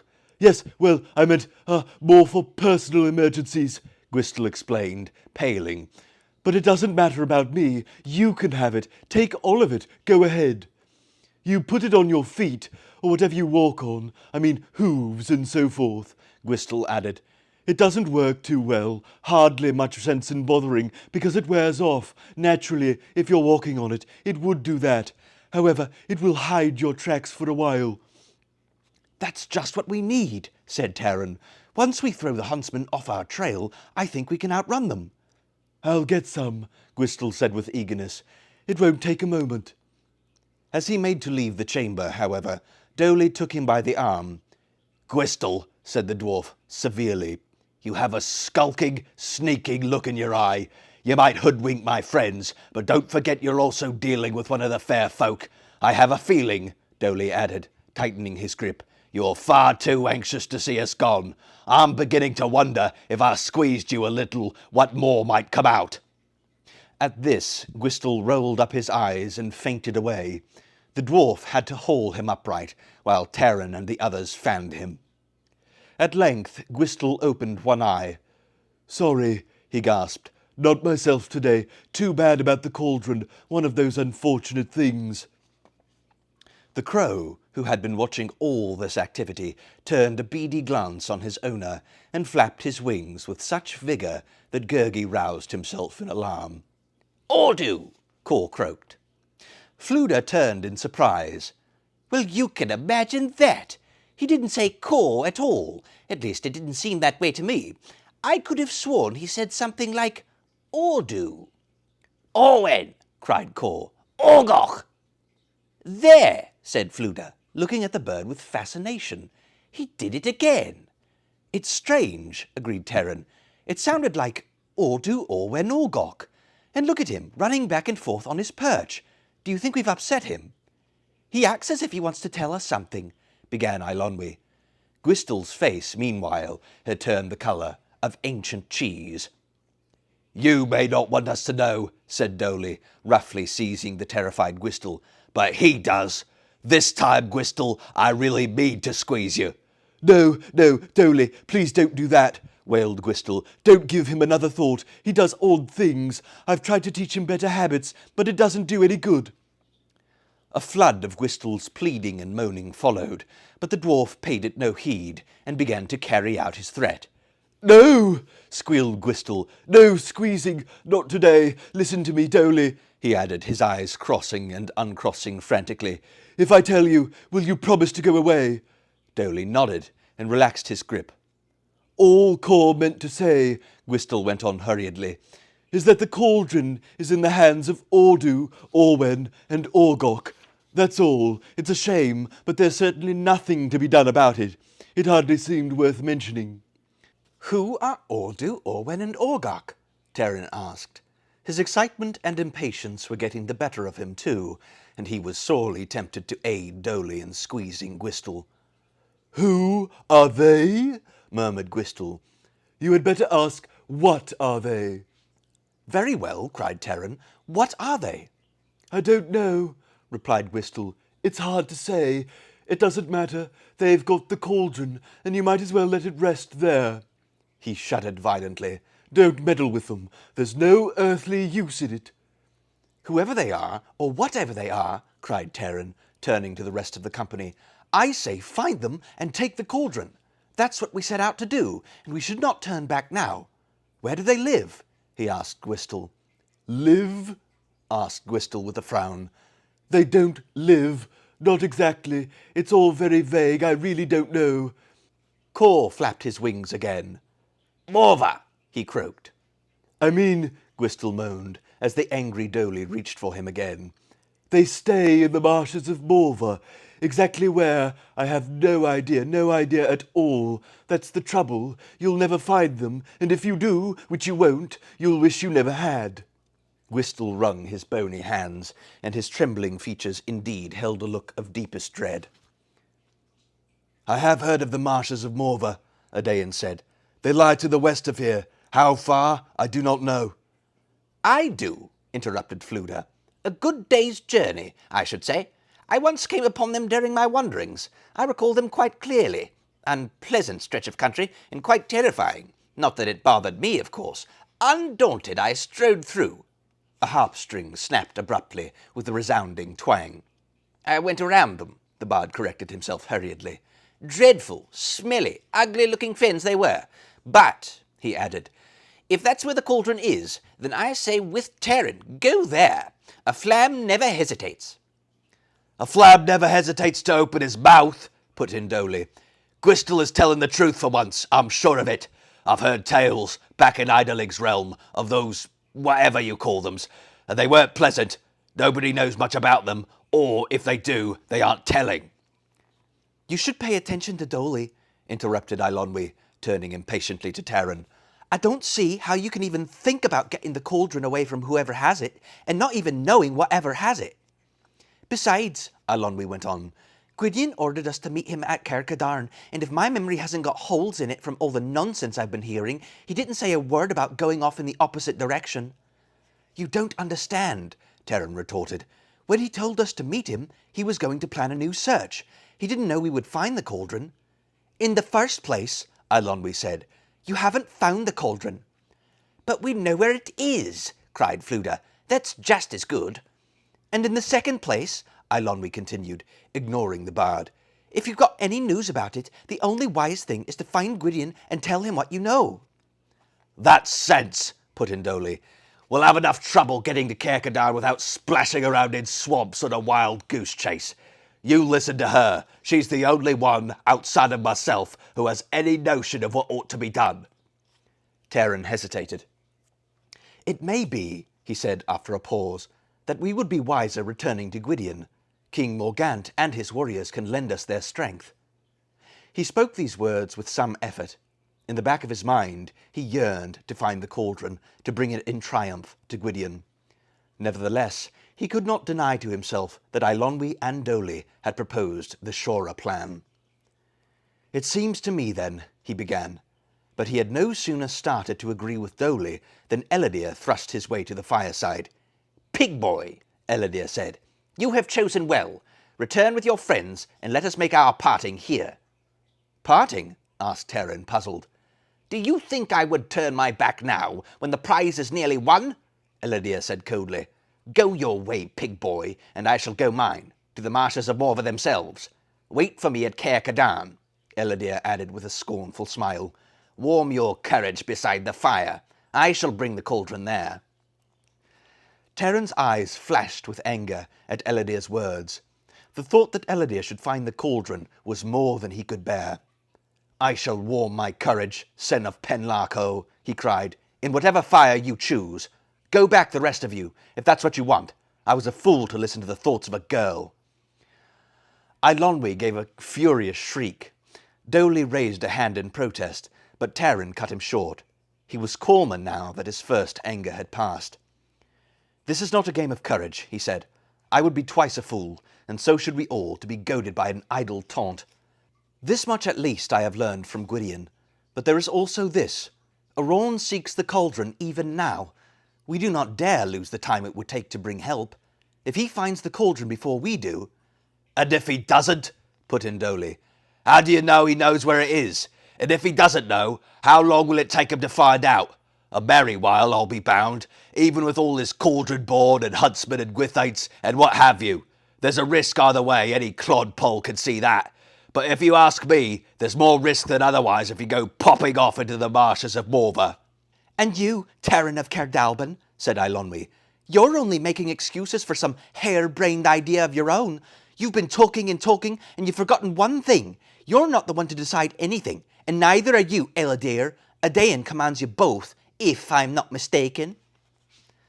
Taran flushed at Eilonwy's reminder. "Forgive me, Adain," he said, bowing his head. "I did not intend to disobey your orders. The choice is yours." Adain, who had been listening silently near the fire, shook his head. "No," he said quietly. "This choice cannot be mine. I've said nothing for or against your plan. The decision is greater than I dare make." "But why?" cried Taran. "I don't understand," he said quickly and with concern. "Of all of us, you know best what to do." Adain turned his grey eyes toward the fire. "Perhaps you will understand one day. For now, choose your path, Taran of Caer Dallben," he said. "Wherever it may lead, I promise you my help." Taran drew back and stood silent for a moment, filled with distress and uneasiness. It was not fear touching his heart, but the wordless sorrow of dry leaves rushing desolate before the wind. Adain continued to watch the dance of the flames. "I shall go to the marshes of Morva," Taran said. Adain nodded. "So it shall be." No one spoke then. Even Eladair made no reply. He bit his lips and fingered the hilt of his sword. "Well," said Dolly at last, "I suppose I might as well go along too, do what I can, but it's a mistake, I warn you." Mistake? Cried the jubilant bard. By no means. I wouldn't be kept away from it. And I certainly won't, declared Eilonwy. Someone has to make sure there are at least a few of us with good sense along. Marsh is, ugh. If you insist on making fools of yourselves, I wish you'd picked a drier way. And Gurgi will help, shouted Gurgi, springing to his feet. Yes, yes, with seekings and peekings. "Gwystal," said Dolly, with a look of resignation. "You might as well go and fetch that powder you were talking about." While Gwystal eagerly rummaged through the alcove, the dwarf drew a deep breath and flickered out of sight. He was back after some length of time, fully visible and looking furious, his ears trembling and rimmed with blue. "There's 5 huntsmen camped over the rise," he said. "They've settled down for the, oh my ears, night. If that powder is any good, we could be well away before they even know we've been here." The companions dusted their feet and the hooves of their steeds with a black substance Gwystal distributed from a mouldering sack. He seemed almost gleeful as Taran untethered Mellinlas and led the horse from behind the screen of brambles. "Goodbye, goodbye," muttered Gwystal. "I hate to see you waste your time, not to mention your lives, but that's the way of it, I suppose. Here today, gone tomorrow, and what's anyone to do about it? Goodbye. I hope we meet again, but not soon. Goodbye." With that, the portal shut. Taran took a firmer grip on the bridle of Mellinlas, and the companions moved silently into the forest. Chapter 8. A Stone in the Shoe. Outside the waypost, night had already fallen. The sky was clear once more, but the chill had deepened. Adain and Fluda held a hurried council on which path to follow, and agreed the company should ride westward until dawn, conceal themselves and sleep, then turn due south. As before, Eilonwy shared Mellinlas with Taran, and Gurgi clung to the back of Luego. Fluda had offered to lead the way, claiming he had never been lost and could find the marshes with his eyes shut, after 2 harp strings had snapped. He reconsidered and gave up his position to Adain. Dolly, still muttering angrily about his buzzing ears, rode last as rear guard, although he flatly refused to make himself invisible no matter what the circumstances. Eladair had spoken to no one since leaving the melancholy Gwystal, and Taran had seen the cold rage in his eyes after the companions' decision to press on to the marshes of Morva. "I think he really would have tried to bring back the cauldron by himself," Taran said to Eilonwy, "and you know how much chance he would have had alone. That's the kind of childish thing I'd have done when I was an assistant pig-keeper." "You're still an assistant pig-keeper," answered Eilonwy. "You're going to these silly swamps because of Eladair, and anything else you say is pure nonsense. Don't tell me it wouldn't have been wiser to find Gwydion, but no, you have to decide the other way and drag the rest of us along." Taran did not reply. Eilonwy's words stung him, all the more because he had begun to regret his own decision. Now the companions had set off, Doubts tormented him, and his heart was heavy. Taran could not forget the strange tone in Adain's voice, and sought again and again to understand why he had turned from a choice rightfully his. He jogged Melonlas closer to Adain and leaned from the saddle. "I am troubled," he said in a low voice, "and I wonder now if we should not turn back. I fear you have kept something from me, and had I known what it was, I would have chosen otherwise." If Adain shared Taran's doubts, he showed no sign.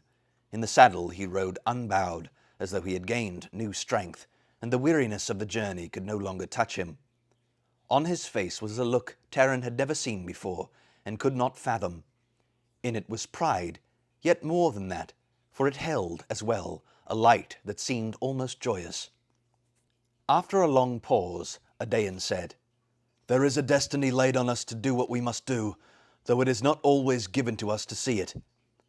"I think you see many things," Taran replied quietly, "many things which you will tell no one. It has long been in my mind," he went on with much hesitation, "and now, more than ever, the dream you had, the last night in Caer Dallben. You saw Ellidyr and King Morgant. To me you foretold I would grieve, but what did you dream of yourself?" Adain smiled. "Is that what troubles you? Very well, I shall tell you.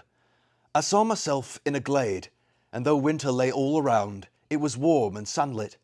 Birds called and flowers sprang up from bare stones." "Your dream was beautiful," said Eilonwy, "but I can't guess its meaning." Taran nodded. "Yes, it is beautiful. I feared it had been unhappy, and for that reason you chose not to speak of it." Adain said nothing more, and Taran fell back into his own thoughts, still finding no reassurance. Melonlas moved ahead, sure-footed despite the darkness. The stallion was able to avoid the loose stones and fallen branches that lay across the winding path, even without Taran's hands on the reins.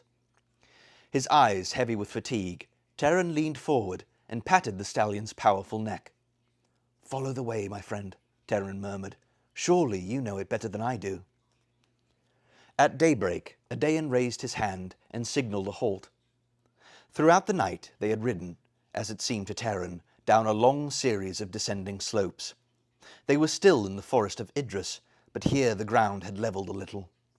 Many of the trees were yet covered with leaves, the undergrowth was thicker, the land less stark than the hills around Dark Gate.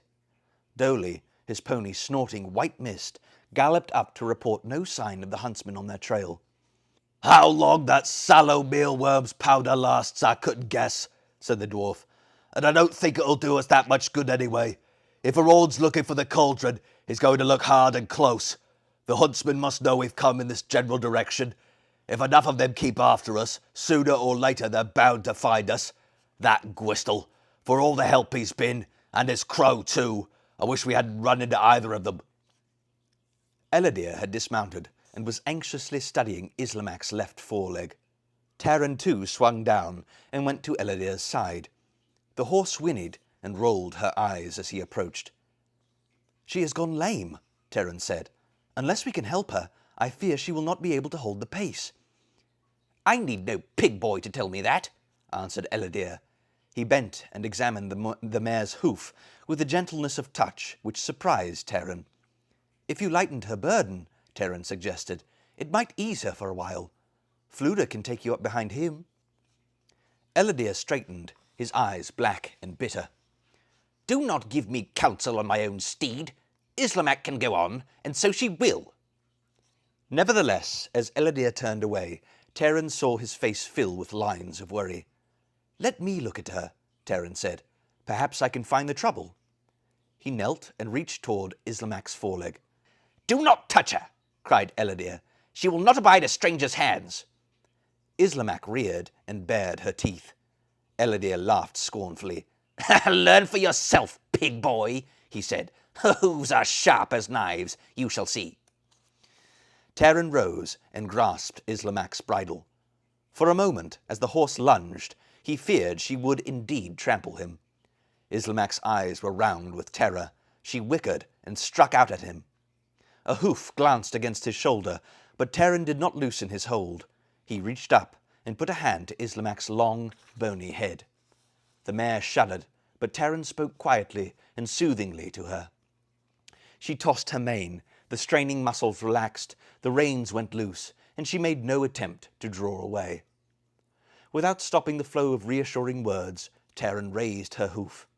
As he had suspected, there was a small, jagged stone wedged far back behind the shoe. He drew his knife. Islamak trembled, but Taran worked quickly and deftly. The stone came free and fell to the ground. "This has happened even to Merenlas," Taran explained, patting the rowan's flank. "There's a place deep in the hoof. Anyone can miss it if they don't know. It was Cole who showed me how to find it." Eladir's face was livid. "You have tried to steal honor from me, pig boy," he said through clenched teeth. "Will you now rob me of my horse?" Taran had expected no thanks, but the angry thrust of Eladir's words took him aback. Eladir's hand was on his sword. Taran felt a surge of answering anger, a flush rising to his cheeks, but he turned away. "Your honor is your own," Taran answered coldly, "and so is your steed. What stone is in your shoe, Prince of Penlarco?" He strode to his companions, who had taken cover in the tangle of brush. Gurgi had already opened the wallet and was proudly distributing its contents. "Yes, yes," Gurgi cried gleefully. "Crunchings and munchings for all, thanks to generous, kind-hearted Gurgi. He will not let brave warriors suffer bellies filled only with howlings and growlings." Eladir remained behind, patting Islamak's neck and murmuring in the rowan's ear. Since he made no move to join the companions at their meal, Taran called out to him, but the Prince of Penlarco only gave him a bitter glance and remained with Islamak. "That foul-tempered nag is the only thing he cares about," muttered the bard. "And as far as I can see, the only thing that cares about him. They're two of a kind, if you ask me." Adain, sitting a little apart from the others, called Taran to him. "I commend your patience," he said. "The black beast spurs Eladir cruelly." "I think he'll feel better once we find the cauldron," Taran said. "There will be glory enough for all to share." Adain smiled gravely. "Is there not glory enough in living the days given to us? You should know there is adventure in simply being among those we love, and the things we love, and beauty too. But I would speak to you of another matter," Adain went on. His handsome face, usually tranquil, was clouded. "I have few possessions, for I count them of little importance, but these few I treasure. Luego, my packets of healing herbs, and this," he said, touching the clasp at his throat. "The brooch I wear, a precious gift from Arianlyn, my betrothed. Should any ill befall me, they are yours. I have watched you closely, Taran of Caer Dallben. In all my journeys, I have met no one else to whom I would rather entrust them." "Do not speak of ill befalling you," Taran cried. "We are companions, and protect one another against dangers. Besides, Adain, your friendship is gift enough for me." "Nevertheless," Adain replied, "we cannot know all the future holds. Will you accept them?" Taran nodded. "It is well," Adain said. "Now my heart is lighter." After the meal, it was decided they would rest until midday. Eladir made no comment when Adain ordered him to stand the first watch. Taran rolled up in his cloak under the protection of a bush. Exhausted by the journey and by his own doubts and fears, he slept heavily. The sun was high when he opened his eyes. He sat up with a start, realizing his turn at guard had almost passed. Around him the companions still slept. "Eladir," he called, "why didn't you wake me?" He rose hurriedly to his feet. There was no sign of Eladir or Islamak. Taran hastily roused the others. He ran a little distance into the trees, then circled back. "He's gone!" Taran cried. "He's gone after the cauldron alone. He said he would, and now he's done it." "Stolen a march on us, has he?" grumbled Dolly. "Well, we'll catch up to him, and if we don't, that's his concern. He doesn't know when he's going. For the matter of that, neither do we." "Good riddance to him," said Fluda. "If we have any kind of luck at all, we might not see him again." For the first time, Taran saw deep alarm in Adain's face. "We must overtake him quickly," Adain said. "Eladir's pride and ambition swallow him up. I fear to think what might happen should the cauldron come into his hands." They set off with all possible haste. Adain soon found Eladir's trail leading southward. I was hoping he might have got disgusted with the whole business and gone home, said Fluda, but there's no doubt of it, he's headed for Morva. Despite their speed, the companions saw no sign of Eladir himself. They pressed on, urging the last strength from the labouring horses until they were obliged to halt for breath. A cold wind had risen, swirling the leaves in great circles above their heads. I do not know if we can overtake him, Adain said. He rides as swiftly as we do, and he has nearly a quarter-day's journey ahead of us. His heart pounding, Terran flung himself from Menenlas and slumped to the ground. He cradled his head in his hands. From a distance came the shrill call of a bird, the first bird song he had heard since leaving Caer Dallben. That is not the true speech of a bird, Adain cried, springing to his feet. The huntsmen have found us. Without awaiting Adain's orders, the dwarf raced in the direction of the huntsman's signal. As Terran watched, Doli vanished before his eyes. Adain drew his sword. This time we must stand against them, he said. We can run from them no longer. Quickly, he commanded Terran, Eilonwy, and Gurgi to ready their bows, while he and the bard mounted their horses. Within moments, the dwarf was back again. 5 huntsmen, he cried. Go on, the rest of you. I'll play them the same trick. No, said Adain. I do not trust it to work again. Hurry, follow me. He led them through a clearing and halted at the far side. Here we make our stand, Adain said to Terran. As soon as they come in sight, Fluda, Doli, and I will charge them from the flank. When they turn to give battle, loose your arrows. Adain swung around to face the clearing. In another instant, the huntsmen burst from cover. They had no sooner taken a stride forward than Adain, with a great cry, urged his horse across the ground. Doli and the bard galloped beside him. Even as Terran drew his bow, Adain was in the midst of the huntsmen, striking left and right with his sword. The dwarf had pulled the stubby axe from his belt and chopped furiously at his enemies. Surprised by the fierce attack, the huntsman spun about to engage the riders. Terran loosed his arrow and heard the shafts of Eilonwy and Gurgi whistle past him. The flight of all 3 went wild, snatched by the wind and skittering among the dry bushes. Shouting madly, Gurgi fitted another arrow to his bow. 3 huntsmen pressed towards Fluda and the dwarf, forcing them into a thicket. Adain's sword flashed and rang against the weapons of his assailants. Now Terran dared not loose another shaft for fear of hitting one of the companions. "We are fighting uselessly," he cried, and flung his bow to the ground. He unsheathed his sword and ran to Adain's aid. One of the huntsmen shifted his attack to Terran, who struck out at him with all his strength. His blow glanced from the jacket of animal skins, but the huntsman lost his footing and dropped to earth. Terran stepped forward. He had forgotten the vicious daggers of the huntsman until he saw the man raise himself and snatch at his belt. Terran froze with horror. In front of him, he saw the snarling face with its crimson brand, the arm uplifted to throw the blade. Suddenly, Luegor was between him and the huntsman. Adain rose in the saddle and swept down with his sword.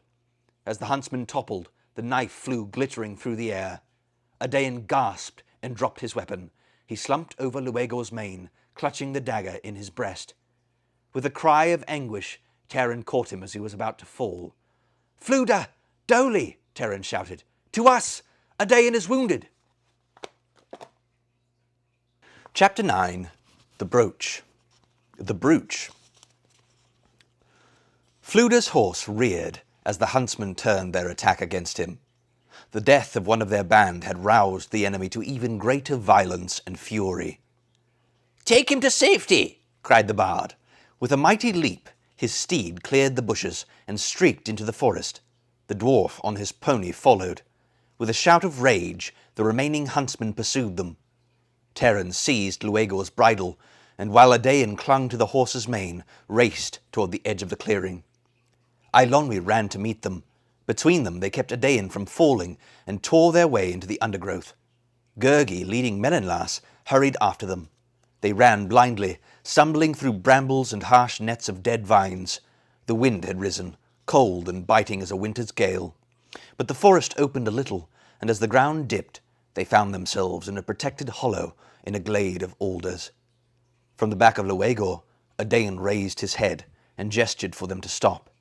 His face was grey and drawn, his black hair damp on his brow. "Put me down," he murmured. Leave me. I can go no farther. How did the bard and Dolly fare?" "They have led the huntsmen away from us," Terran answered quickly. "We are safe here for a while. I know Dolly can throw them off our trail, and Fluda will help him. They'll join us again somehow, I'm sure. Rest now. I'll fetch your medicines from the saddlebags." Carefully they lifted Adain from his steed and carried him to a hillock. While Alonwi brought the leather water flask, Terran and Gurgi unharnessed Luegor and set the saddle under Adain's head. The wind howled above the trees, but this sheltered spot, by contrast, seemed warm. The driven clouds broke away, the sun turned the branches to gold. Adain raised himself, his grey eyes scanned the glade, and he nodded briefly. "Yes, this is a fair place. I shall rest here." "We shall heal your wound," Terran replied, hastily opening a packet of herbs. "You'll soon be comfortable, and if we must move, we can make a litter from branches and sling it between our horses." "I am comfortable enough," Adain said. "The pain is gone, and it is pleasant here, as warm as spring." At Adain's words, Terran's heart filled with terror. The quiet glade, the sun on the alders, seemed suddenly menacing. "Adain!" he cried in alarm. "This is what you dreamed." "It is much like it," Adain answered quietly. "You knew then!" cried Terran. "You knew there would be peril for you! Why did you not speak of it before? I would never have sought the marshes. We could have turned back." Adain smiled. "It is true. Indeed, that is why I dared not speak. I have yearned to be again at the side of my beloved Arianlyn, and my thoughts are with her now. But had I chosen to return, I would ever wonder whether my choice was made through wisdom, or following the wishes of my own heart. I see this is as it must be, and the destiny laid upon me. I am content to die here." "You saved my life," Terran cried. "You will not lose your own life for me. We shall find our way to Caer Dallben and Gwydion." Adain shook his head. He put his hand to his throat and undid the iron clasp at the collar of his jacket. "Take this," he said. "Guard it well. It is a small thing, but more valuable than you know." "I must refuse," answered Terran with a smile that ill concealed his anxiety. "Such would be the gift of a dying man, but you shall live, Adain." "Take it," Adain repeated. "This is not my command to you, but the wish of one friend to another." He pressed the brooch into Terran's unwilling hand. Eilonwy had come with water to steep the herbs. Terran took it from her and knelt again beside Adain. Adain's eyes had closed. His face was calm. His hand lay outstretched and open on the ground. And thus he died. When their grief abated a little, the companions hollowed out a grave, lining it with flat stones. Wrapping him in his cloak, they lowered Adain into the earth and laid the turf gently over him, while Luegor whinnied plaintively and pawed the dry ground. Then they raised a mound of boulders. In a sheltered corner of the glade, Eilonwy found handfuls of small flowers, still untouched by the frost. These she scattered on the grave, where they fell among the crevices and seemed to spring from the rocks themselves. They remained there silently until nightfall, without a sign of Fluda or Dolly. "We shall wait for them until dawn," Terran said. "Beyond that, we dare not stay. I fear we have lost more than one gallant friend." "Adain warned that I would grieve," he murmured to himself. "And so I do, thrice over." Too burdened with sorrow, too weary even to set a guard, they huddled in their cloaks and slept. Like his spirit, Terran's dreams were confused, filled with dismay and fury and fear. In them he saw the mournful faces of the companions, the calm face of Adain. He saw Ellidyr seized by a black beast that sank its claws into him and gripped him until Ellidyr cried out in torment. The restless images gave way to a vast sweep of meadow, where Terran ran through grasses shoulder high, desperately seeking a path he could not find. Overhead, a grey bird fluttered and spread its wings. He followed it, and a path opened at his feet. He saw, too, a turbulent stream with a great boulder in the midst of it. On the boulder lay Fluda's harp, which played of itself as the wind stirred the strings. Taran was running then, through a trackless marsh. A bear and 2 wolves set upon him, and made to rend him with their fangs. Terrified, he sprang into a dark pool, but the water suddenly turned to dry land. The enraged beasts snarled and leapt after him. He woke with a start, his heart pounding. The night had barely ended. The first streaks of dawn rose above the glade. Eilonwy stirred. Gurgi whimpered in his sleep. Taran bowed his head and put his face in his hands. The dream lay heavily upon him. He could still see the gaping jaws of a wolf and the sharp white teeth. He shuddered. He knew he must decide now whether to return to Caer Dallben or seek the marshes of Morva. Taran looked beside him at the sleeping figures of Gurgi and Eilonwy. In little more than a day, the companions had been scattered like leaves, and there remained only this pitifully small band, itself lost and driven. How could they hope to find the cauldron? Taran doubted they would even be able to save their own lives, yet the journey to Caer Dallben would be as perilous as this quest, perhaps more so. Nevertheless, a choice had to be made. He rose after a time and saddled the horses. Eilonwy was now awake, and Gurgi was poking a tousled, twig-covered head from the folds of his cloak. "Hurry," Taran ordered. "We'd better get off an early start, before the huntsmen overtake us." "They'll find us soon enough," Eilonwy said. "They're probably as thick as burdock between here and Caer Dallben." "We are going to the marshes," Taran said, "not Caer Dallben." "What?" Eilonwy cried. "Are you still thinking about those wretched swamps? Do you seriously think we can find that cauldron, let alone haul it back from wherever it is?" "On the other hand," Eilonwy went on, before Taran could answer her, "I suppose it's the only thing we can do, now that you've got us in this stew, and there's no telling what Ellidyr has in mind, if you hadn't made him jealous over a silly horse." "I feel pity for Ellidyr," Taran answered.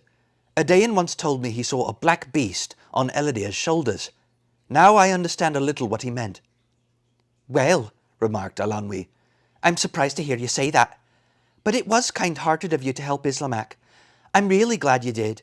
I'm sure you meant well, and that's encouraging in itself. It does make a person think there might be some hope for you after all." Taran did not reply, for he was still anxious and oppressed, although the disturbing dreams had already begun to fade. He swung astride Mellinlas. Gurgi and Eilonwy shared Luegor, and the companions swiftly rode from the glade. It was Taran's intention to head southward, hoping somehow to come upon the marshes of Morva within another day, although he admitted to himself that he had no more than a vague idea of their distance or exact location. The day was bright and crisp. As Mellinlas cantered over the frosty ground, Taran caught sight of a glittering, dew-covered web on a hawthorn branch, and of a spider busily repairing it. Taran was aware, strangely, of vast activities along the forest trail. Squirrels prepared their winter hoard. Ants laboured in their earthen castles. He could see them clearly, not so much with his eyes, but in a way he had never known before. The air itself bore special scents. There was a ripple, sharp and clear, like cold wine. Taran knew, without stopping to think, that a north wind had just begun to rise. Yet, in the middle of this, he noticed another scent mingled through. He turned Mellinlas toward it. "Since you're leading us," Eilonwy remarked, "I wonder if it would be too much to expect you to know where you're going." "There is water nearby," Taran said. "We shall need to fill our flasks." He hesitated, puzzled. "Yes, there is a stream," he murmured. "I'm sure of it. We must go there." Nevertheless, he could not quite overcome his surprise when, after a short while, they indeed came upon a swift-running brook, winding its way through a stand of rowans. They rode to its bank. With a cry, Taran sharply reined in Mellinlas. On a rock in the middle of the stream sat Fluda, cooling his bare feet in the water. The bard leapt up and splashed across to greet the companions. Though haggard and worn, he appeared unwounded. "Now there's a stroke of luck, my finding you. You're finding me, rather. I hate to admit it, but I'm lost completely. Got turned around somehow after Dolly and I began leading the Huntsmen a chase. Tried to make my way back to you and got lost even more. How is Adain? I'm glad you managed to. The bard stopped. Taran's expression told him what had happened. Fflewddur shook his head sadly. There are few like Prydain, he said. We can ill afford the loss, nor the loss of our good old Dolly. I'm not sure what happened, Fflewddur went on. All I know is that we were galloping at top speed. You should have seen him. He rode like a madman, popping invisible and back again, the huntsmen racing after him. If it hadn't been for him, they'd have dragged me down for certain. They're stronger than ever now. Then my horse fell. That is to say, the bard hastily added, as his harp strings tensed and jangled, I fell off. Fortunately, by that time, Dolly had led them well away. At the rate he was going, Fflewddur sighed heavily. What has befallen him since then, I do not know. The bard bound up his leggings. He had walked all the distance, and was quite pleased to be riding once again. Gurgi mounted behind him on Luegor. Taran and Eilonwy rode Mellinlas. The bard's news lowered Taran's spirits further, for he realized now there was little chance of Dolly rejoining them. Nevertheless, he continued to lead the companions southward. Until he should recognize a landmark, Fflewddur agreed this was the only course. The trouble is, he explained, if we veer too far south, we'll simply end up in the sea and miss the marshes altogether. Taran himself could offer no suggestions. Downcast, he gave Mellinlas rein and made little effort to guide the stallion. The trees thinned out behind him, and the companions entered a wide, rolling meadow. Taran, half dozing in the saddle, his cloak wrapped around his shoulders, roused himself uneasily. The meadow, with its high grass stretching all around them, was familiar. He had seen it before, where he could not quite remember. He fingered Prydain's clasp at his throat. Suddenly, with fear and excitement, he understood. His hands trembled at the discovery. Taran glanced overhead. A grey bird circled, glided downward on outspread wings, then flew rapidly across the fields and disappeared from sight. That was a marsh bird, Taran said, quickly turning Mellinlas. If we follow this way, he added, pointing in the direction of the bird's flight, I'm sure we'll come directly to Morva. Well done, cried the bard. I must say I never would have noticed it. That's at least one clever thing you've done today, Eilonwy admitted. This is not my doing, Taran said with a puzzled frown. Prydain spoke the truth. His gift is a precious one. He told Eilonwy hurriedly about the clasp and the dreams of the night before. Don't you see? He cried. I dreamed about Fflewddur's harp, and we found Fflewddur himself. It wasn't all my own idea to go looking for a stream. It just came to me, and I knew we would find it. Just now, when I saw that bird, that was in my dream. And there was another dream, a terrible one, of wolves. That's going to happen too, I'm sure of it. Prydain's dreams were always true. He told me of them. At first, Eilonwy was loath to believe him.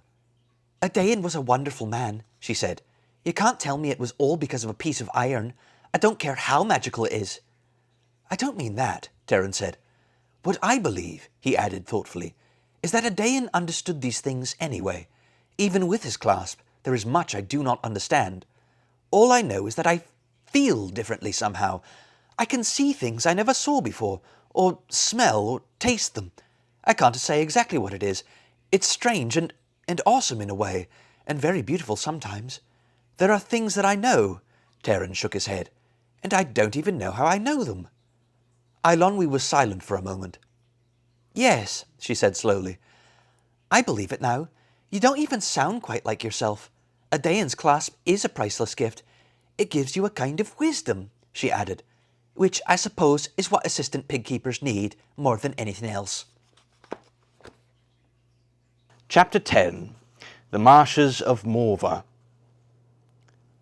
From the moment the marsh bird appeared, Taran led the companions swiftly, following without hesitation a path which now seemed clear. He felt the powerful muscles of Mellinlas moving beneath him, and guided the steed with unaccustomed skill. The stallion responded to this new touch on the reins with mighty bursts of speed, so much so that Luegor could barely keep pace. Fflewddur shouted for Taran to halt a bit, and let them all catch their breath. Gurgi, looking like a wind-blown haystack, gratefully clambered down, and even Eilonwy gave a sigh of relief. "Since we've stopped," Terran said, "Gurgi might as well share out some food, but we'd better find shelter first if we don't want to get soaked."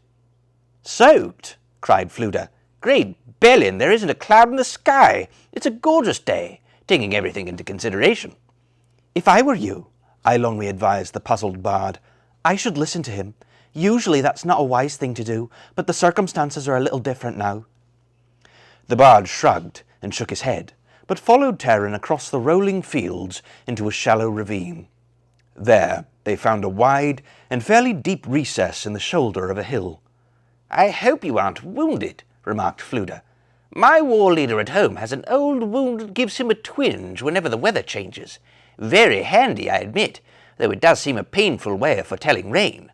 I always think it's easier just to wait, and every kind of weather's bound to come along sooner or later." "The wind has shifted," Terran said. "It comes from the sea now. It's restless with a briny taste. There's a smell of grass and weeds, too, which makes me think we aren't far from Morva.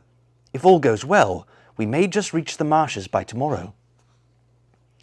Soon afterward, the sky indeed clouded over, and a chill rain began pelting against the hill. In moments it grew to a heavy downpour. Water coursed in rivulets on either side of the shelter, but the companions remained dry. "Wise master," shouted Gurgi, "protects us from slippings and drippings." "I must say," the bard remarked, "you foretold it exactly." "Not I," said Terran. "Without a Daeon's clasp, I'm afraid we'd all have been drenched." "How's that?" asked the perplexed Fluda. "I shouldn't think a clasp would have anything to do with it." As he had explained to Eilonwy, Terran now told the bard what he had learned of the brooch. Fluda cautiously examined the ornament at Terran's throat. "Very interesting," he said. "Whatever else it may have, it bears the bardic symbol, those 3 lines there, like a sort of arrowhead." "I saw them," Terran said, "but I didn't know what they were." "Naturally," said Fluda. "It's part of the secret lore of the bards. I learned that much when I was trying to study for my examinations." "But what do they mean?" Terran asked. "As I recall," put in Eilonwy, "the last time I asked him to read an inscription—" "Yes," said Fluda with embarrassment. "That was something else again, but I know the bardic symbol well. It is secret, though since you have the clasp, I don't suppose it can do any harm for me to tell you. The lines mean knowledge, truth, and love." "That's very nice," said Eilonwy, "but I can't imagine why knowledge, truth, and love should be so much of a secret." "Perhaps I should say unusual as much as secret," answered the bard. "I sometimes think it's hard enough to find any one of them, even separately. Put them all together, and you have something very powerful indeed." Terran, who had been thoughtfully fingering the clasp, stopped and looked about him uneasily. "Hurry," he said. "We must leave here at once." "Terran of Caer Dallben," Eilonwy cried. "You're going too far. I can understand coming out of the rain, but I don't see deliberately going into it." Nevertheless, she followed, and the companions, at Terran's urgent command, untethered the horses and ran from the hillside. They had not gone 10 paces before the entire slope, weakened by the downpour, collapsed with a loud roar. Gurgi yelped in terror and threw himself at Terran's feet. "Oh, great, brave, and wise master! Gurgi is thankful. His poor, tender head is spared from terrible dashings and crashings." Fluda put his hands on his hips and gave a low whistle. "Well, well, fancy that! Another moment and we'd have been buried for good and all. Never part with that clasp, my friend. It's a true treasure." Terran was silent. His hand went to a Daeon's brooch, and he stared at the shattered hill slope with a look of wonder. The rain slackened a little before nightfall. Although drenched and chilled to the bone, the companions had made good progress by the time Terran allowed them to rest again. Here, grey and cheerless moors spread before them. Wind and water had worn crevices in the earth, like the gougings of a giant's fingers. The companions made their camp in a narrow gorge, glad for the chance to sleep, even on the muddy ground. Terran drowsed with one hand on the iron brooch, the other grasping his sword. He was less weary than he had expected, despite the grueling ride. A strange sense of excitement thrilled him. different from what he had felt when Dallben had presented him with the sword. However, his dreams that night were troubled and unhappy. At first light, as the companions began their journey again, Taran spoke of his dreams to Eilonwy. "I can make no sense of them," he said with hesitation. "I saw Ellidyr in mortal danger.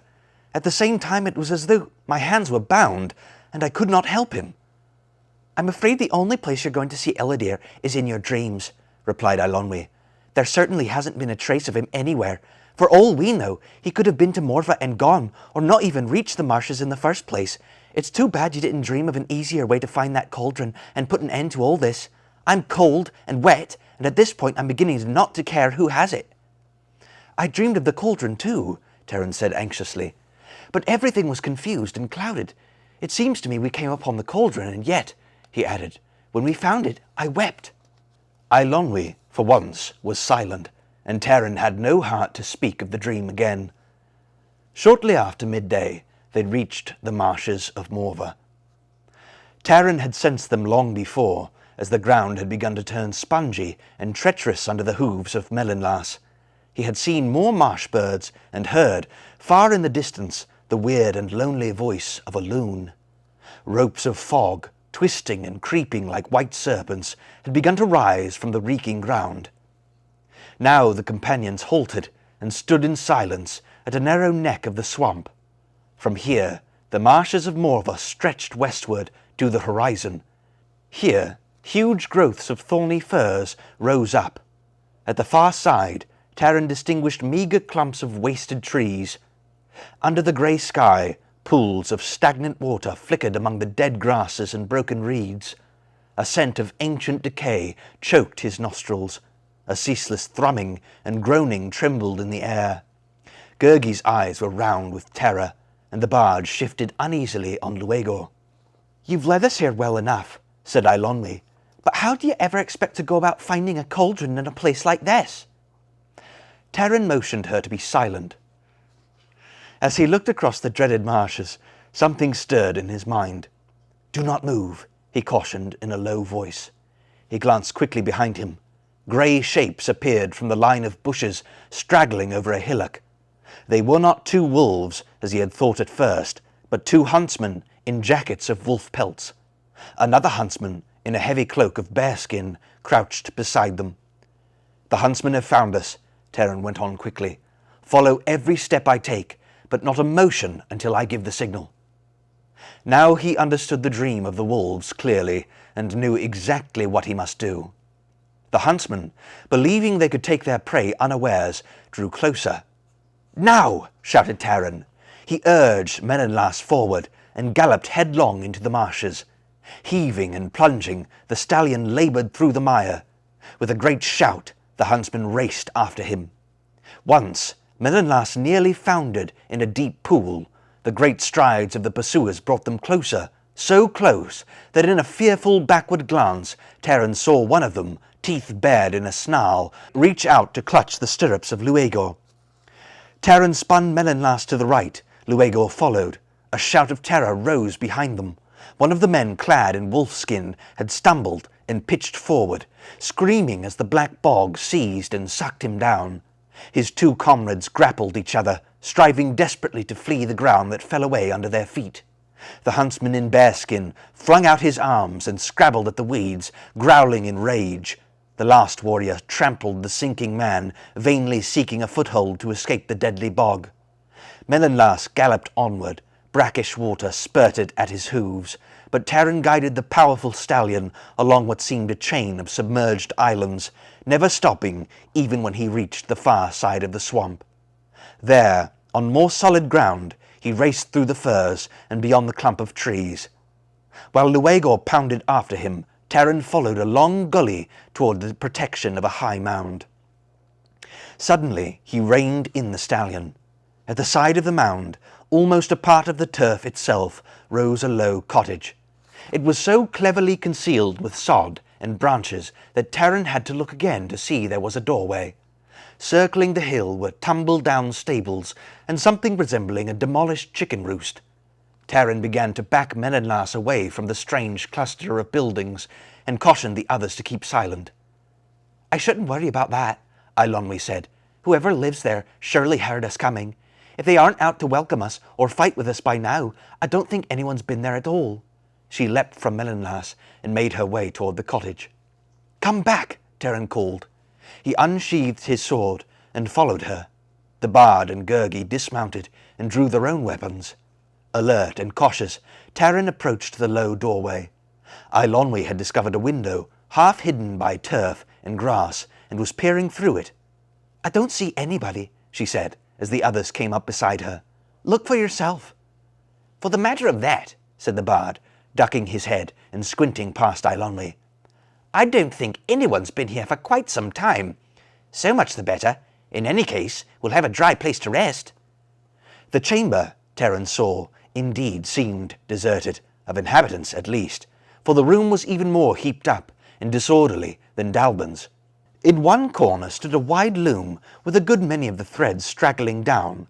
The work on the frame was less than half finished, and so tangled and knotted he could imagine no one ever continuing it. Broken crockery covered a small table. Rusted and broken weapons were piled about. How would you like it, asked a cheerful voice behind Terran, if you were turned into a toad and stepped on?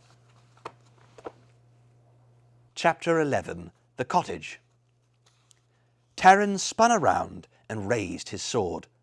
Suddenly in his hand writhed a cold serpent, hissing and twisting to strike. With a cry of horror he flung it away. The serpent fell to the ground, and there, in its place, lay Terran's blade. Eilonwy stifled a scream. Terran drew back fearfully.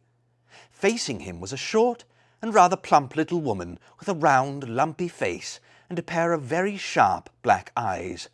Her hair hung like a clump of discoloured marsh weeds, bound with vines and ornamented with bejewelled pins that seemed about to lose themselves in the hopeless tangle.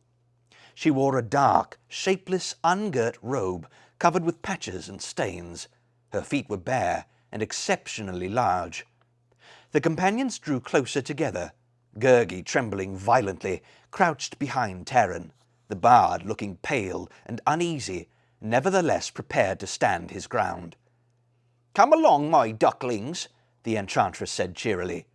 I promise it won't hurt a bit. You can bring your sword if you want, she added with an indulgent smile at Terran, though you won't need it. I've never seen a toad with a sword. On the other hand, I've never seen a sword with a toad, so you're welcome to do as you please. We please to stay as we are, cried Eilonwy. Don't think we're going to let anybody. Who are you? Terran cried. We have done you no harm. You have no cause to threaten us. How many twigs in a bird's nest? Asked the enchantress suddenly. Answer quickly. There, you see, she added. Poor chicks, you don't even know that. How could you be expected to know what you really want out of life? One thing I want, retorted Eilonwy, is not to be a toad. You're a pretty little duck, said the enchantress in a kind, cajoling voice. Would you give me your hair once you've done with it? I have such trouble with mine these days. Do you ever have the feeling things are disappearing into it and you might never see them again? No matter, she went on. You'll enjoy being toads, skipping about here and there, sitting on toadstools. Well, perhaps not that. Toads don't really sit on toadstools, but you might dance in a dew circle. Now there's a charming thought. Don't be frightened, she added, leaning over and whispering in Terran's ear. You can't imagine for a moment I'd do all I said. Goodness no, I wouldn't dream of stepping on you. I couldn't stand the squashiness. With mounting terror, Terran cast desperately about in his mind for some means of saving his companions. He would have considered this dishevelled creature's intentions as mad and impossible had he not remembered the serpent in his hands, its menacing fangs and cold eyes. You mightn't like being toads at first, the enchantress said reasonably. It takes getting used to, but, she added in a reassuring tone, once it's happened, I'm sure you wouldn't want it any other way. Why are you doing this? Terran cried with all the more anger at feeling himself powerless. He turned his head in fear and revulsion as the enchantress gave him a kindly pat on the cheek. Can't have people poking and prying, she said. You understand that much, don't you? Make an exception for one, then it's 2 and 3, and next thing you know, hundreds and hundreds trampling things and getting underfoot. Believe me, this is best for everybody. From around the side of the hill, at that moment, 2 more figures appeared. Both closely resembled the stout little woman, except the one wore a black cloak with the hood pulled up, nearly concealing her face, and at the throat of the other hung a necklace of milky white stones.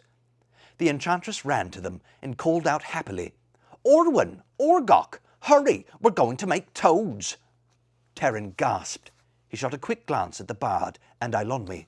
"Did you hear those names?" he whispered hurriedly. "We found them."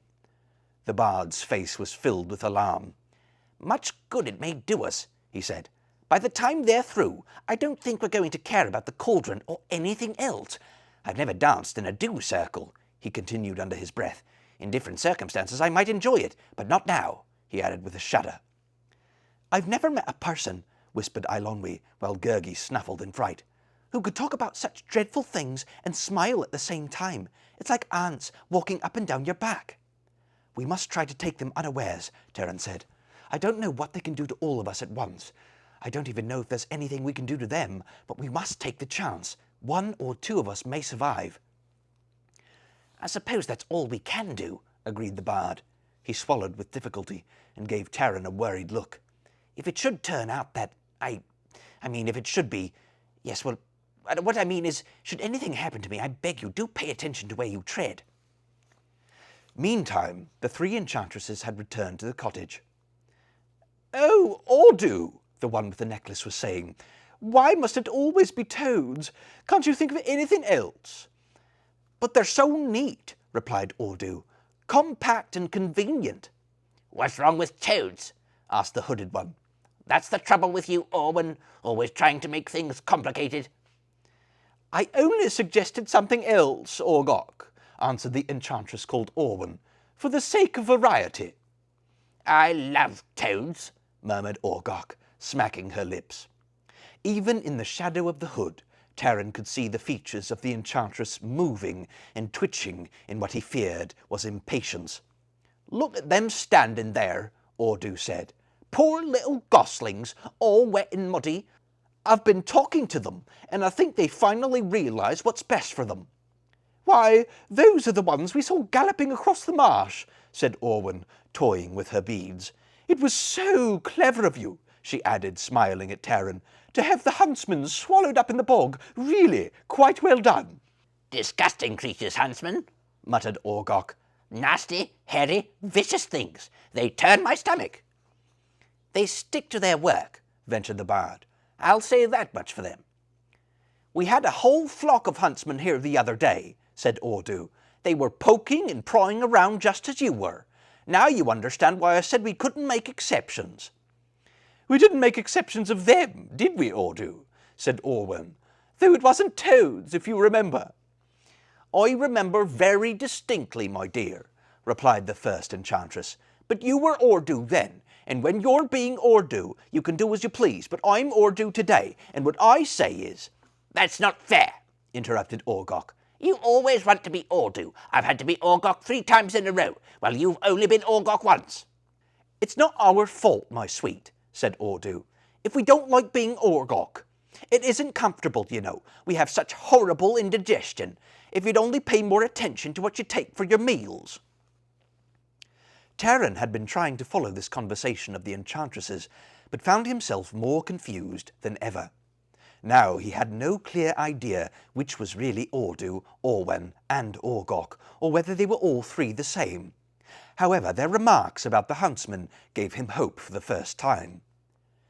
"If the huntsmen of Anuvan are your enemies," Terran said, "then we have common cause. We too have fought against them." "Enemies, friends, it all comes down to the same in the end," muttered Orgoch. "Do make haste, Audu, and take them off to the shed. It's been a terribly long morning." "You are a greedy creature," said Audu, with a tolerant smile at the hooded crone. "There's only another reason why neither of us wants to be Orgoch, if we can possibly help it. Perhaps if you learn to control yourself better. Now listen to what these dear mice have to tell us. It should be interesting. They say such charming things." Audu turned to Terran. "Now, my duckling," she said pleasantly, "how did it come about that you're on such bad terms with the huntsmen?" Terran hesitated, fearful of revealing Gwydion's plan. "They attacked us," he began. Of course they did, my poor goslings, said Ordu with sympathy. They're always attacking everybody.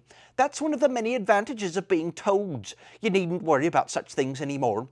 It will be all romps in the forest and lovely wet mornings. The huntsmen won't vex you any more. True, you shall have to keep an eye out for herons, kingfishers, and serpents, but apart from that, you won't have a care in the world. But who is us? Interrupted Orwen. She turned to Ordu. Aren't you going to find out their names? Yes, by all means, murmured Orgok with a lip-smacking sound. I love names. Once again, Terran hesitated. This, he said, gesturing toward Eilonwy, is Indeg, and Prince Glessic.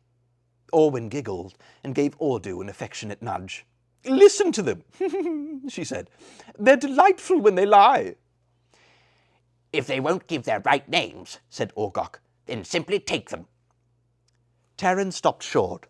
Ordu was studying him closely. With sudden discouragement, he realized his efforts were useless. This is Eilonwy, daughter of Engerad, he said, and Fluda Flam. A bard of the harp, Fluda added. And this is Gurgi, Terran continued. So, that's a Gurgi, said Orwen with great interest. It seems to me I've heard of them, but I never knew what they were. It's not a Gurgi, retorted Eilonwy. It's Gurgi, and there's only one. Yes, Gurgi put in, venturing to step from behind Terran. And he is bold and clever. He will not let brave companions become toads with humpings and jumpings. Orgok looked curiously at him. What do you do with a Gurgi? She asked. Do you sit on it or eat it? I should think, Ordu suggested, whatever you did, you would have to clean it first. And you, my duck, she said to Terran, who are you? Terran straightened and threw back his head. I am Terran, he said, assistant pigkeeper of Caer Dallben. Dallben, cried Ordu. You poor lost chicken, why didn't you say so in the first place? Tell me, how is dear little Dallben? Chapter 12. Little Dallben. Terran's jaw dropped. Before he could answer, the enchantresses had crowded around the companions and were leading them to the cottage. In wonder, he turned to Fluda, who looked less pale now that Ordu had stopped speaking of toads. Little Dallben, Terran whispered. I've never in my life heard anyone talk about him that way. Can they mean the same Dallben? I don't know, whispered the bard in return. But if they think it is, great Belin, don't tell them otherwise. Inside, with a great deal of joyous bustling that in fact accomplished little, the enchantresses hurried to straighten up the chamber. Orwen, in obvious excitement and delight, brought out a number of rickety chairs and stools. Orgok cleared the table of crockery by brushing it onto the floor. Ordu clapped her hands and beamed at the companions. I should never have thought it, she began. Oh, no, my duck, she cried suddenly to Eilonwy, who had drawn closer to the loom and had just bent forward to examine the fabric. Mustn't touch. Nasty prickles if you do. It's full of nettles. Come sit with us, there's a love. Despite the sudden warmth of their welcome, Terran glanced at the enchantresses with uneasiness.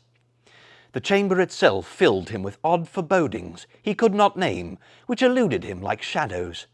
Gurgi and the bard, however, appeared delighted at the strange turn of events, and set heartily to eating the food that soon arrived at the table. Terran looked questioningly at Eilonwy. The girl guessed his thought. Don't be afraid to eat, she said behind her hand. It's perfectly all right, not the least bit poisonous or enchanted. I can tell. I learned how when I was studying with Queen Ocrin and learning to be a sorceress. What you do is... Now, my sparrow, Ordu interrupted, you must tell us all about dear little Dallben. What is he doing? Does he still have the Book of Three? Well, why, yes he does, Terran said, with some confusion, beginning to wonder if the enchantresses did not know more about Dallben than he did. Poor little Robin, remarked Ordu, and such a heavy book. I'm surprised he could even be able to turn the pages.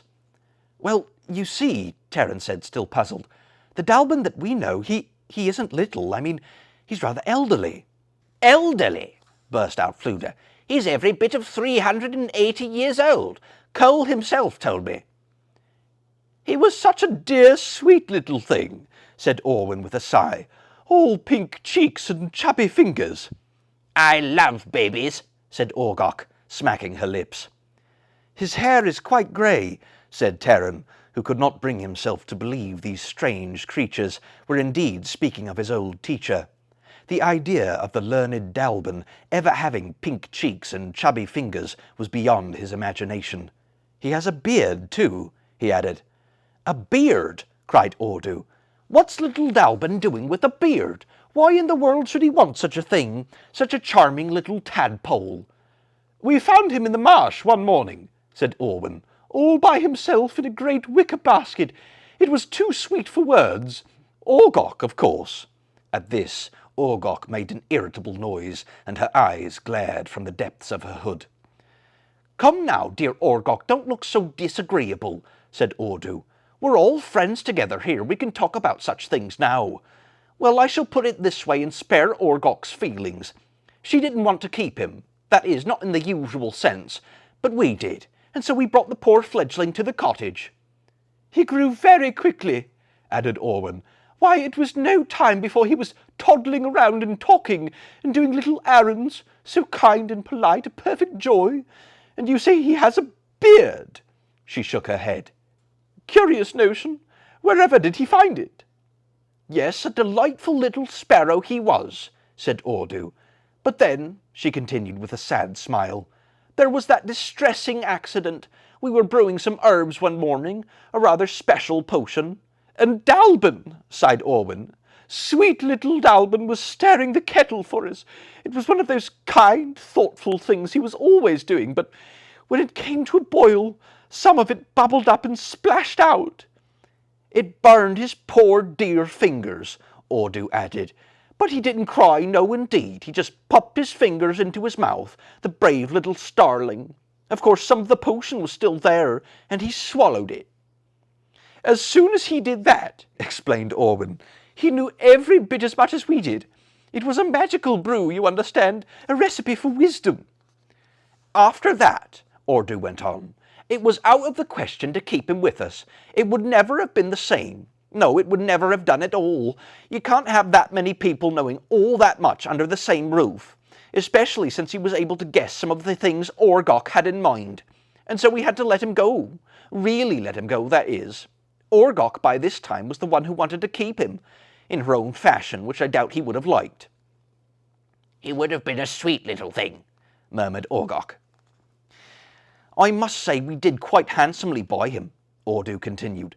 "We gave him his choice of a harp, a sword, or the Book of Three.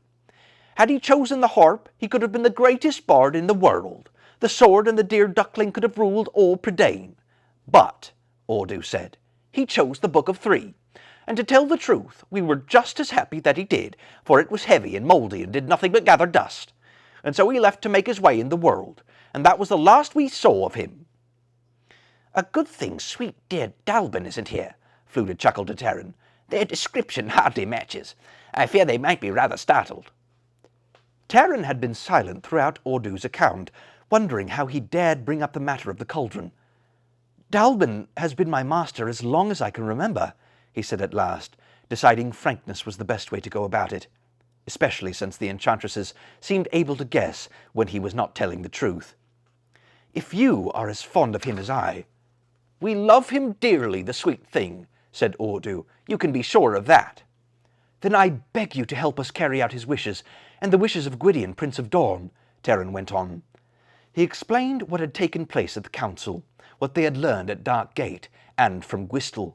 He spoke of the urgency of bringing the cauldron to Caer Dallben, and asked, too, whether the enchantresses had seen Ellidyr. Ordu shook her head. "A son of Penlar Co? No, my duck. There's been no such person anywhere near. If he'd come across the marshes, we'd have been bound to see him." "We have such a lovely view of the fens from the hilltop," Orwen put in with such enthusiasm that her necklace bounced and rattled. "You must come and enjoy it. Indeed, you're perfectly welcome to stay as long as you want," she added eagerly. "Now that little Dallben's gone, and found himself a beard too, the place isn't half as cheery as it used to be. We wouldn't change you into a toad, unless you insisted on it." "Stay by all means," croaked Orgoch with a leer. Our task is to regain the cauldron, Terran pressed, preferring to overlook Orgok's remark. From what Whistle told us. You said his crow told you, my lamb, interrupted Orwin. Don't believe everything you hear from a crow. Dolly of the Fair Folk believed him, Terran said. Do you tell me now that you have no cauldron? I ask you this in the name of Dallben himself. Cauldron, answered Ordu. Why, goodness, we have dozens, cauldrons, kettles, cookpots. We can hardly keep track of them all. I speak of the cauldron of Anuvan, Terran said firmly, the cauldron of Aron and his deathless warriors. Oh, said Ordu, laughing cheerfully, you must mean the Black Cauldron. I did not know its name, Terran said, but that may be the one we seek. Are you sure you wouldn't prefer one of the others? Asked Orwin. They're much more attractive than that old thing, and much more practical. What use have you for cauldron-born? They would only be a nuisance. We can give you a kettle to brew the most marvellous sleeping potions, or one you can sprinkle on daffodils to take away that bilious yellow.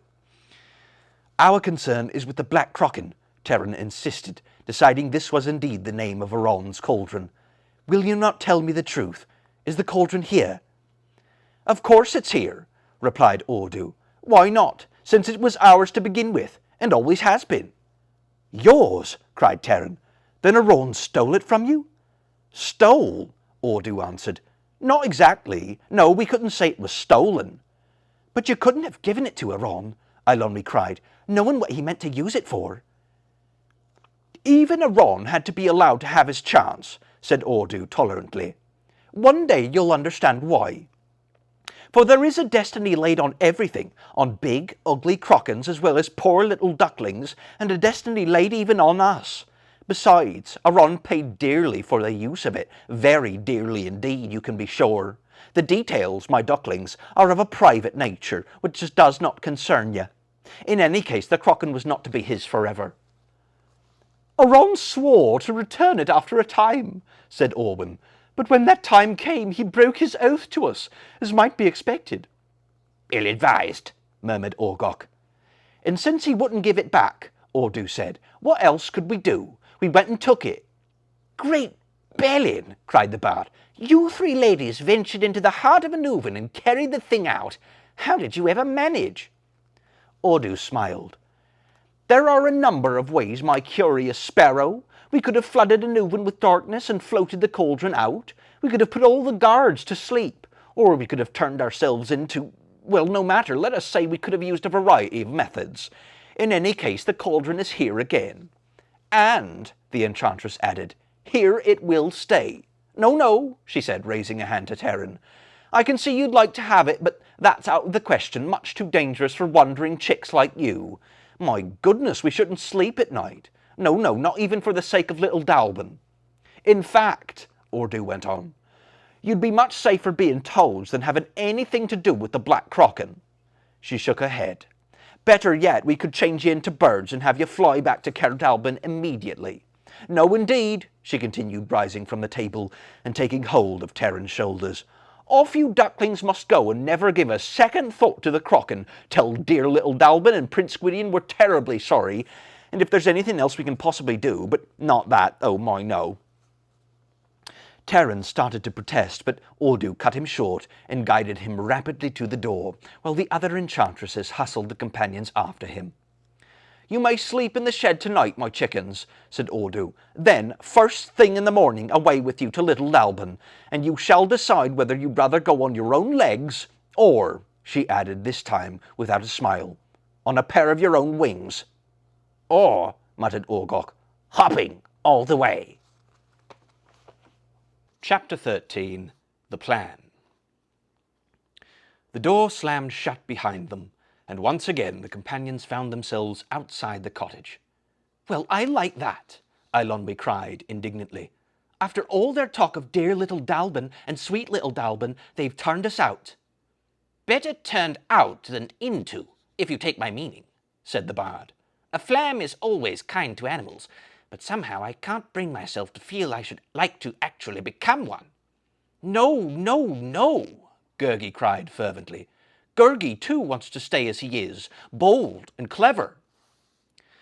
Terran turned back to the cottage and began pounding on the door. They must listen to us, he declared. "They didn't even take time to think it over." But the door did not open, and though he ran to the window and rapped long and loud, the enchantresses did not show themselves again. "I'm afraid that's your answer," said Fluda. "They've said all they intend to say, and perhaps it's for the best. And I have the uneasy feeling all that knocking and thumping might, well, you don't know, but what those, ladies get upset at noises." "We can't just go away," Terran replied. "The cauldron is in their hands, and friends of Dallben or not, there's no telling what they'll do with it. I fear them and I distrust them. You heard the way the one called Orgok was talking. Yes, I can well imagine what she'd have done to Dallben." He shook his head gravely.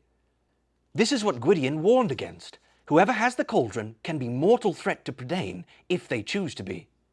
"At least Eladir hasn't found it," Eilonwy said. "That's something to be grateful for." "If you want the advice of one who is, after all, the oldest of us here," said the bard, "I think we should do well to hurry home and let Dallben and Gwydion attend to the matter. After all, Dallben should know how to deal with those three." "No," Terran answered. "That I will not do. We should lose precious days in travel. The Huntsmen failed to get the cauldron back, but who knows what Aron will attempt next? No, we dare not leave the thing here." "For once," declared Eilonwy, "I agree. We've come this far, and we shall have to go on to the end. I don't trust those enchantresses either. They wouldn't sleep if they thought we had the cauldron. I should certainly have nightmares if I think of them with it, not to mention Aron. I believe no one, human or otherwise, should have that much power." She shuddered. "Oh, there go the ants on my back again." "Yes, well, it's true," Fluda began, "but the fact remains, they have that wretched pot, and we don't. They're there, and we're here, and it looks very much as though it will stay that way." Terran was thoughtful a moment. "When Aron wouldn't give the cauldron back to them," he said, "they went and took it. Now, since they won't let us have the cauldron, I see only one way. We shall have to take it." "Steal it!" cried the bard. His worried expression changed rapidly, and his eyes brightened. "I mean," he dropped his voice to a whisper, "steal it! Now there's a thought," he went on eagerly. "Never occurred to me. Yes, that's the way," he added with excitement. "Now that has some style and flair to it." "One difficulty," Eilonwy said. "We don't know where they've hidden the cauldron, and they evidently aren't going to let us in to find out." Terran frowned. "I wish Dolly were here. We'd have no trouble at all. I don't know, there must be some way. They told us we could stay the night," he continued. "That gives us from now until dawn. Come, let's not stand in front of their cottage, or they'll know we're up to something. Ordu spoke of a shed." The companions led their horses to the side of the hill, where a low, dilapidated building tottered shakily on the turf. It was bare and bleak, and the autumn wind whistled through the chinks in the earthen wall. The bard stamped his feet and beat his arms. "Chilly spot to plan anything," he remarked. "Those enchantresses may have a lovely view of the marshes, but it's a cold one." "I wish we had some straw," Eilonwy said, "or anything to keep us warm. We'll freeze before we have a chance to think of anything at all." "Gurgi will find straw," Gurgi suggested. He scurried out of the shed and ran toward the chicken roost. Terran paced back and forth. "We'll have to get into the cottage as soon as they're asleep." He shook his head and fingered the brooch at his throat. "But how? Dane's clasp has given me no idea. The dreams I had of the cauldron are without meaning to me. If I could only understand them." "Suppose you dozed off right now," said Fluda helpfully, "and slept as fast as you could. As hard as you could, I mean. You might find the answer." "I'm not sure," replied Terran. "It doesn't quite work that way." "It should be a lot easier than boring a hole through the hill," said the bard, "which was my next suggestion." "We could block up their chimney and smoke them out," Eilonwy said. "Then one of us could sneak into the cottage." "No," she added. "On second thought, I'm afraid anything we might put down their chimney, well, they could very likely put something worse up. Besides, they don't have a chimney, so we shall have to forget that idea." Gurgi, meantime, had returned with a huge armload of straw from the chicken roost, and the companions gratefully began heaping it on the clay floor. While Gurgi went off to fetch another load, Terran looked dubiously at the straggly pile. "I suppose I could try to dream," he said without much hope. "I certainly haven't a better suggestion." "We can bed you down very nicely," said Fluda, "and while you're dreaming, The rest of us will be thinking too. That way we can all be working after our own fashion. I don't mind telling you," he added, "I wish I had a Dane's brooch. Sleep, I wouldn't need to be asked twice, for I'm weary to my bones." Taran, still unsure, made ready to settle himself in the straw when Gurgi reappeared, wide-eyed and trembling. The creature was so upset he could only gasp and gesture. Taran sprang to his feet. "What is it?" he cried. Gurgi beckoned them toward the chicken roost, and the companions hurried after him. The agitated Gurgi led them into a wattle and daub building, then slunk back, terrified. He pointed to the far corner. There, in the midst of the straw, stood a cauldron. It was squat and black and half as tall as a man. Its ugly mouth gaped wide enough to hold a human body. The rim of the cauldron was crooked and battered, its sides dented and scarred. On its lips and on the curve of its belly lay dark brown flecks and stains which Taran knew were not rust. A long, thick handle was braced by a heavy bar. 2 heavy rings, like the links of a great chain, were set in either side. Though of iron, the cauldron seemed alive, grim and brooding with ancient evil. The empty mouth caught the chill breeze, and a hushed muttering rose from the cauldron's depths, like the lost voices of the tormented dead. "It's the Black Kraken," Taran whispered in fear and awe. He well understood Gurgi's terror, for the very sight of the cauldron was enough to make him feel an icy hand clutching his heart. He turned away, hardly daring to look at it any longer. Fluda's face was pale. Eilonwy put a hand to her mouth. In the corner, Gurgi shivered pitifully. Though he himself had found it, he gave no joyous yelps of triumph. Instead, he sank deeper into the straw and tried to make himself as small as possible. "Yes, well, I suppose it is indeed," replied Fluda, swallowing hard. "On the other hand," he added hopefully, "perhaps it's not. They did say they had a number of other cauldrons and kettles lying about. I mean, we shouldn't want to make a mistake." "It is the Kraken," Taran said. "I have dreamed of it, and even if I had not, I would know it still, for I can sense the evil in it." "I too," murmured Eilonwy. "It is full of death and suffering. I understand why Gwydion wants to destroy it." She turned to Taran. "You were right in seeking it without delay," Eilonwy added with a shudder. "I'll take back all the things I said. The Kraken must be destroyed as soon as possible." "Yes," Fluda sighed. "I'm afraid this is the Kraken itself. Why couldn't it have been a nice little kettle instead of this ugly, hulking brute? However," he went on, taking a deep breath, "let's snatch it. A flam never hesitates." "No," cried Taran, putting out a hand to restrain the bard. "We dare not take it in broad daylight, and we mustn't stay here, or they'll know we've found it. We'll come back after nightfall with the horses and drag it away. For now, we'd better keep to the shed and act as if nothing has happened." The companions quickly returned to the shed. Once away from the Kraken, Gurgi regained some of his spirits. "Crafty Gurgi found it," he cried. "Oh, yes, he always finds what is lost. He has found piggies, and now he finds a great cauldron of wicked doings and brewings. Kind master will honour humble Gurgi." Nevertheless, his face wrinkled with fear. Taran gave Gurgi a comforting pat on the shoulder. "Yes, old friend," he said, "you have helped us more than once, but I never would have imagined they'd have hidden the Kraken in an empty chicken roost under a pile of dirty straw." He shook his head. "I'd think they'd want to guard it better." "Not at all," said the bard. "They were very clever. They put it in one of the first places anybody would look, knowing quite well it was so easy nobody would ever think of looking there." "Perhaps," Taran said. He frowned. "Or perhaps," he added, unable to stifle the dread suddenly filling him, "they meant us to find it." In the shed, the companions tried to sleep, knowing the night to come would be one of hard and dangerous labour. Fluda and Gurgi dozed briefly. Eilonwy huddled in her cloak with some straw piled around her. Taran was too restless and uneasy even to close his eyes. He sat silently, in his hands a long coil of rope he had taken from what little gear remained to the companions. They had decided to sling the cauldron between the 2 horses and make their way from the marshes into the safe shelter of the forest, where they would destroy the cauldron. No sign of life came from the cottage. At nightfall, however, a candle suddenly glowed in the window.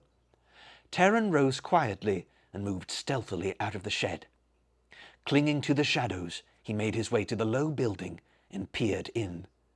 For a moment, he stood there amazed, unable to move. Then he turned and raced back to the others as quickly as he could. "I saw them in there," he whispered, rousing the bard and Gurgi. "They aren't the same ones at all." "What?" cried Eilonwy. "Are you sure you didn't stumble on a different cottage?" "Of course I didn't," retorted Taran. "And if you don't believe me, go and look for yourself. They aren't the same. There are 3 of them, yes, but they're different. One of them was carding wool, one of them was spinning, and the third was weaving." "I suppose, really," said the bard, "it passes the time for them. There's little enough to do in the middle of these dismal bogs." "I shall indeed have to see for myself," Eilonwy declared. "There's nothing so strange about weaving, but beyond that I can't make sense of anything you say." With Taran leading, the companions stole cautiously to the window. It was as he had said. Inside the cottage, 3 figures went about their tasks, but not one of them resembled Ordu, Orwen, or Orgok. "They're beautiful," whispered Eilonwy. "I've heard of hags trying to disguise themselves as beautiful maidens," murmured the bard, "but I've never heard of beautiful maidens wanting to disguise themselves as hags. It isn't natural, and I don't mind telling you it makes me edgy. I think we'd better seize the cauldron and be gone." "I don't know who they are," said Taran, "but I fear they are more powerful than we could ever guess. Somehow we've fallen on something. I don't know what. It troubles me.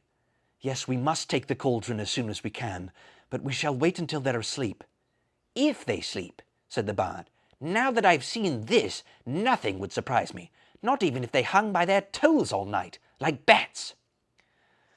For a long time, Taran feared the bard was right, and that the enchantresses might not sleep at all. The companions took turns watching the cottage, and it was not until almost dawn that the candle finally winked out. In an agony of waiting, Taran still delayed. Soon a loud snoring rose from within. "They must have gone back to themselves again," remarked the bard. "I can't imagine beautiful ladies snoring like that. No, it's Orgok. I'd recognize that snort anywhere." In the still shadows of the false dawn, the companions hastened to the chicken roost, where Eilonwy ventured to light her bauble. The Kraken squatted in its corner, black and baleful. "Hurry now," Taran ordered, taking hold of the handle. "Fluda and Eilonwy, pick up those rings, and Gurgi, lift the other side. We'll haul it out and rope it to the horses. Ready? All lift together." The companions gave a mighty heave, then nearly fell to the ground. The cauldron had not moved. "It's heavier than I thought," said Taran. "Try again." He made to lift his grip on the handle, but his hands would not come free. In a spurt of fear, he tried to pull away. It was vain. "I say," muttered the bard, "I seem to be caught on something." "So am I," Eilonwy cried, struggling to tear her hands loose. "And Gurgi is caught," howled the terrified Gurgi. "Oh, sorrow, he cannot move." Desperately, the companions flung themselves back and forth, fighting against the mute, iron enemy. Taran wrenched and tugged until he sobbed for lack of strength. Eilonwy had dropped in exhaustion, her hands still on the heavy ring. Once again, Taran strained to break free. The black Kraken held him fast. A figure in a long night robe appeared in the doorway. "It's Ordu," cried the bard. "We'll be toads for sure." Chapter 14. The Price. Ordu, blinking sleepily and looking more dishevelled than ever, stepped inside the chicken roost.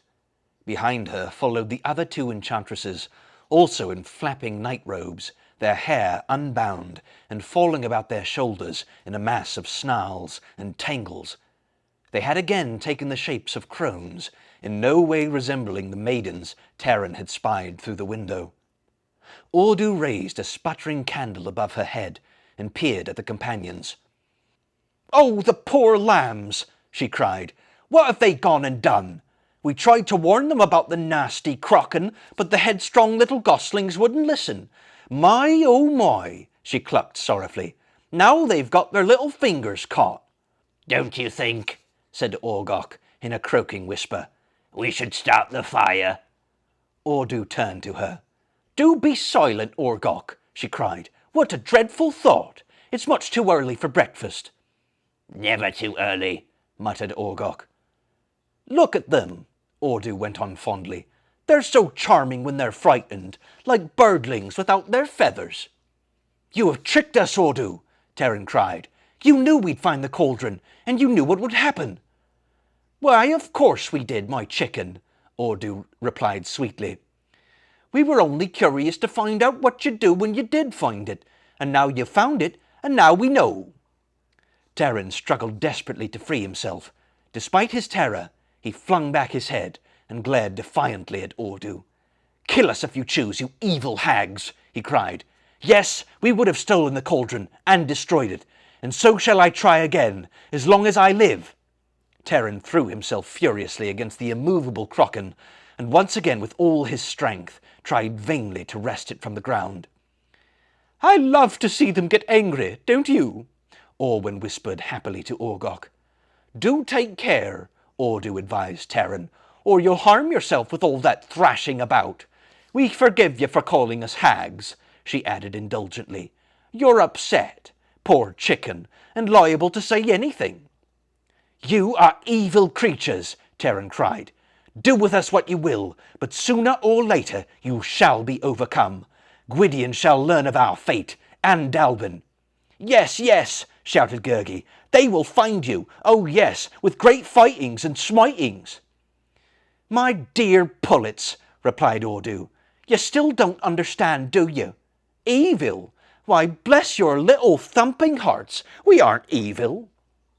I should hardly call this good, muttered the bard. Not at least from a personal point of view. Of course not, agreed Ordu. We're neither good nor evil. We're simply interested in things as they are, and things as they are at the moment seem to be that you're caught by the Kraken. And you don't care, cried Eilonwy. That's worse than being evil. Certainly we care, my dear, Orwyn said soothingly. It's that we don't care in quite the same way you do. Or rather, care isn't really a feeling we can have.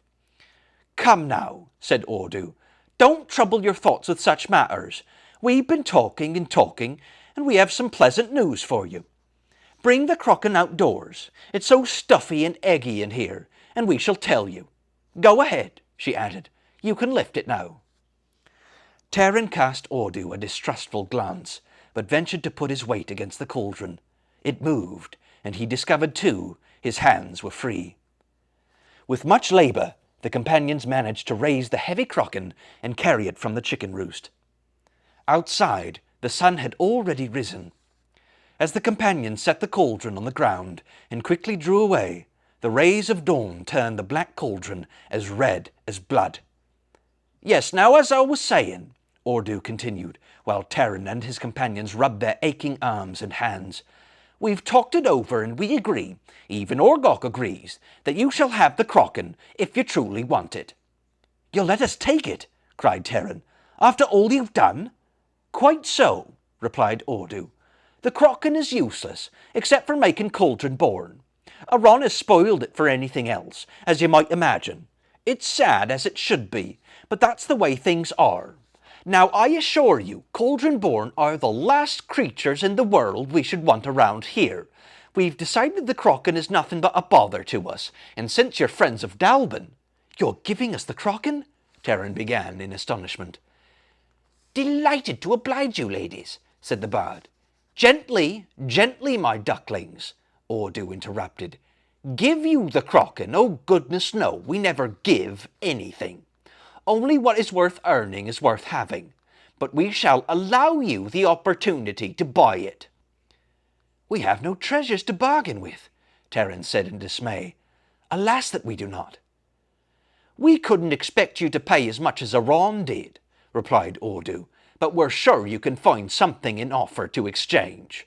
Or shall we say, the north wind in a bag? The north wind? Terran exclaimed. Impossible! How could you ever dream? Very well, said Ordu. We shan't be difficult.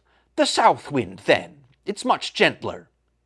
You make sport of us, Terran cried angrily.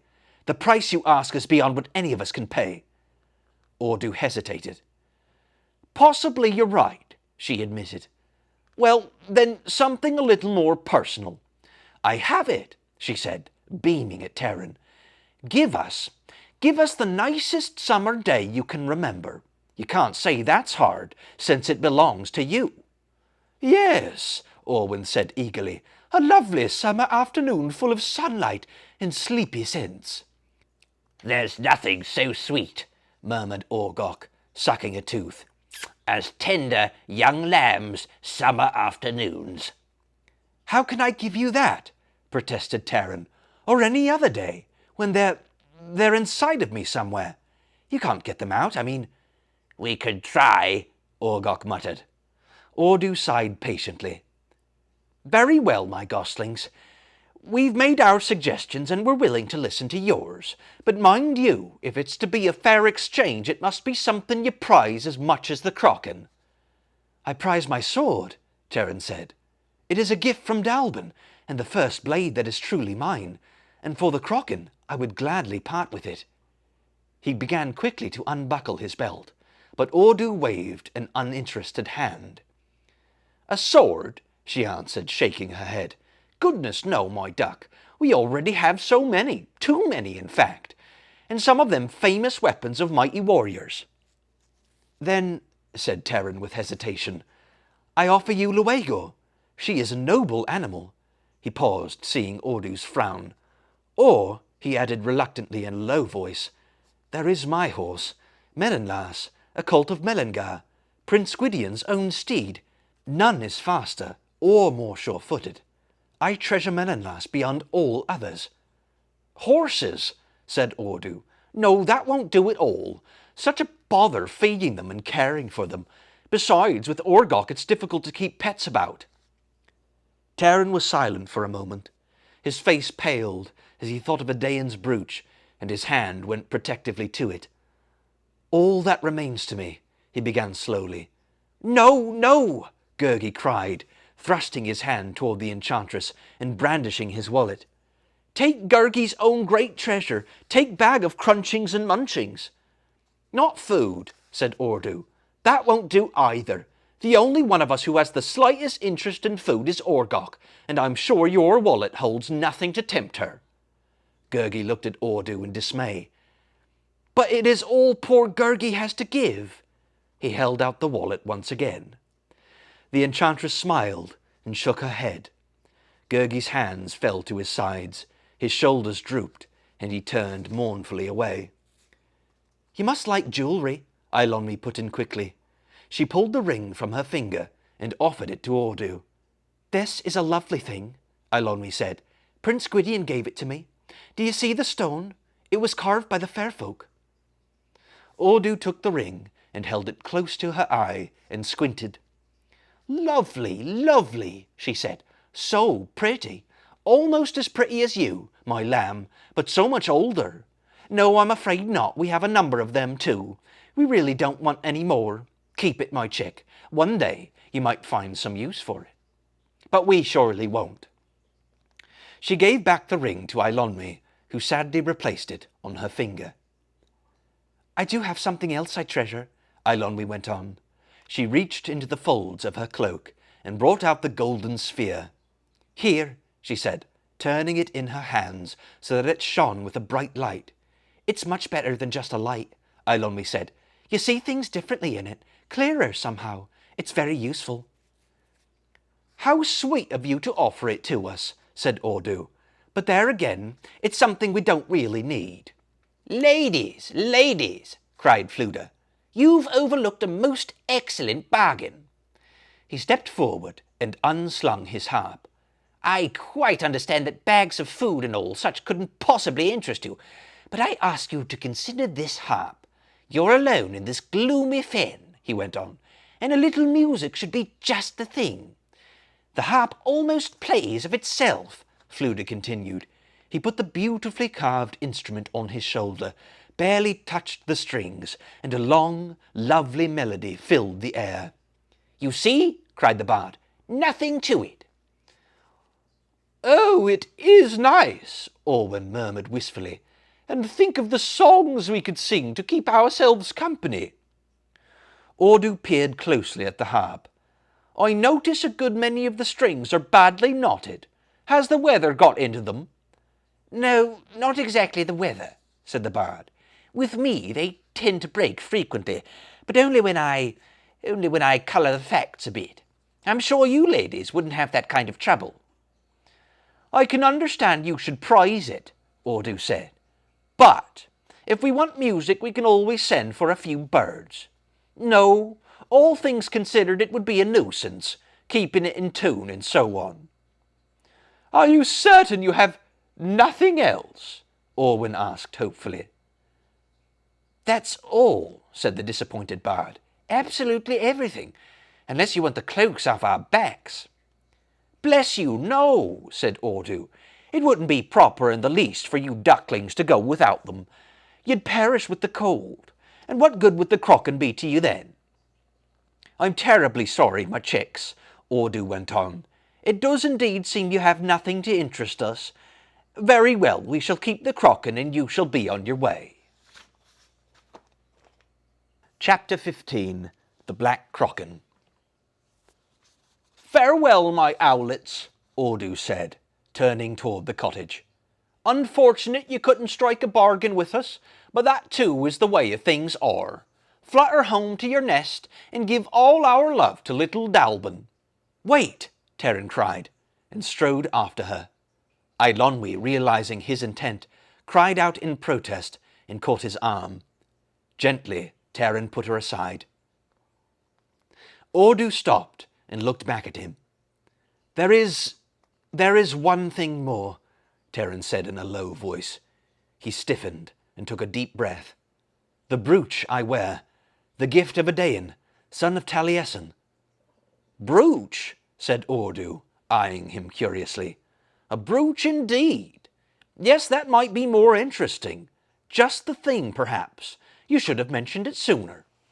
Terran lifted his head, and his eyes met Ordu's. For that instant, it seemed to him they were quite alone. He raised his hand slowly to his throat, and felt the power of the brooch working within him. "You have been toying with us, Ordu," he whispered.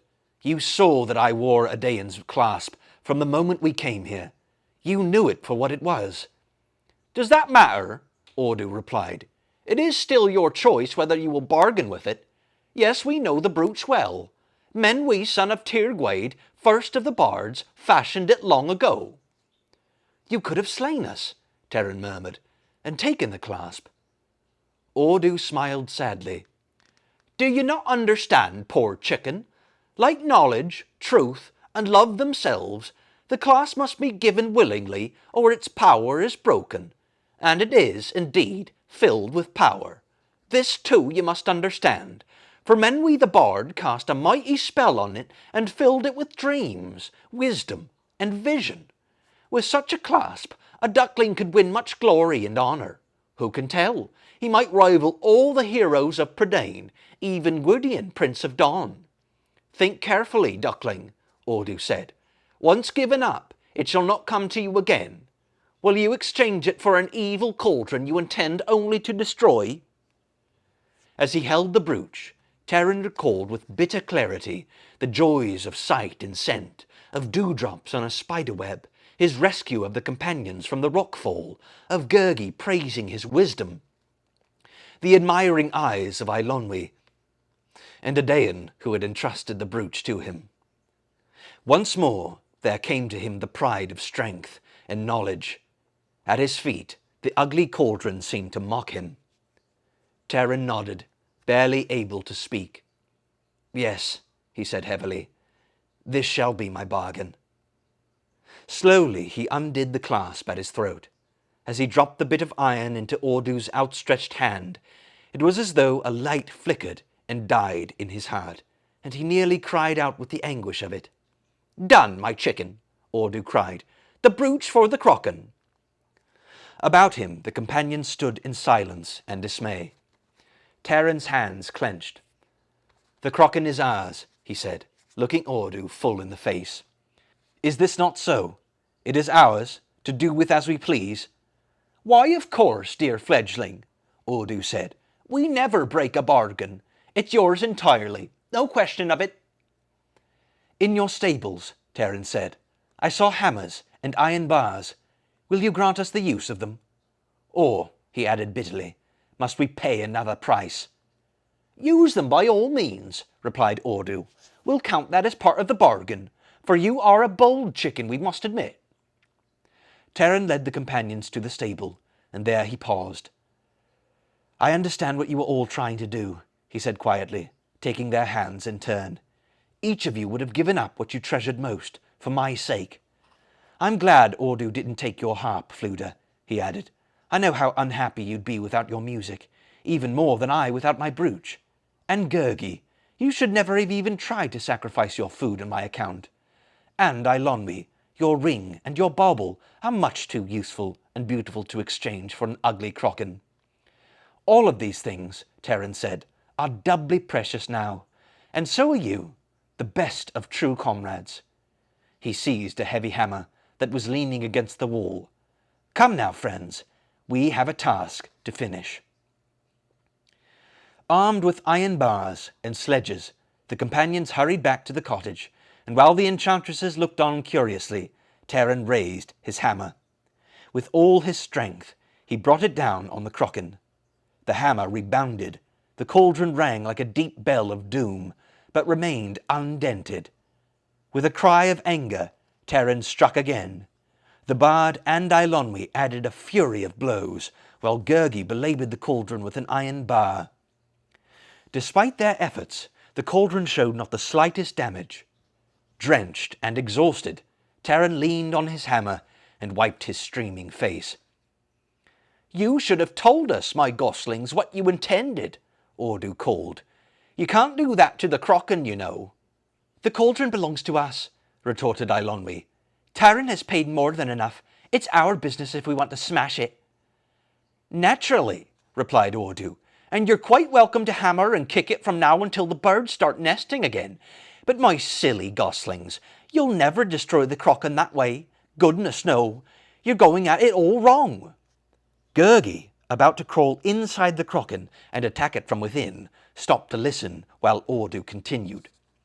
Since the crocken is yours, she said, you're entitled to know how to dispose of it.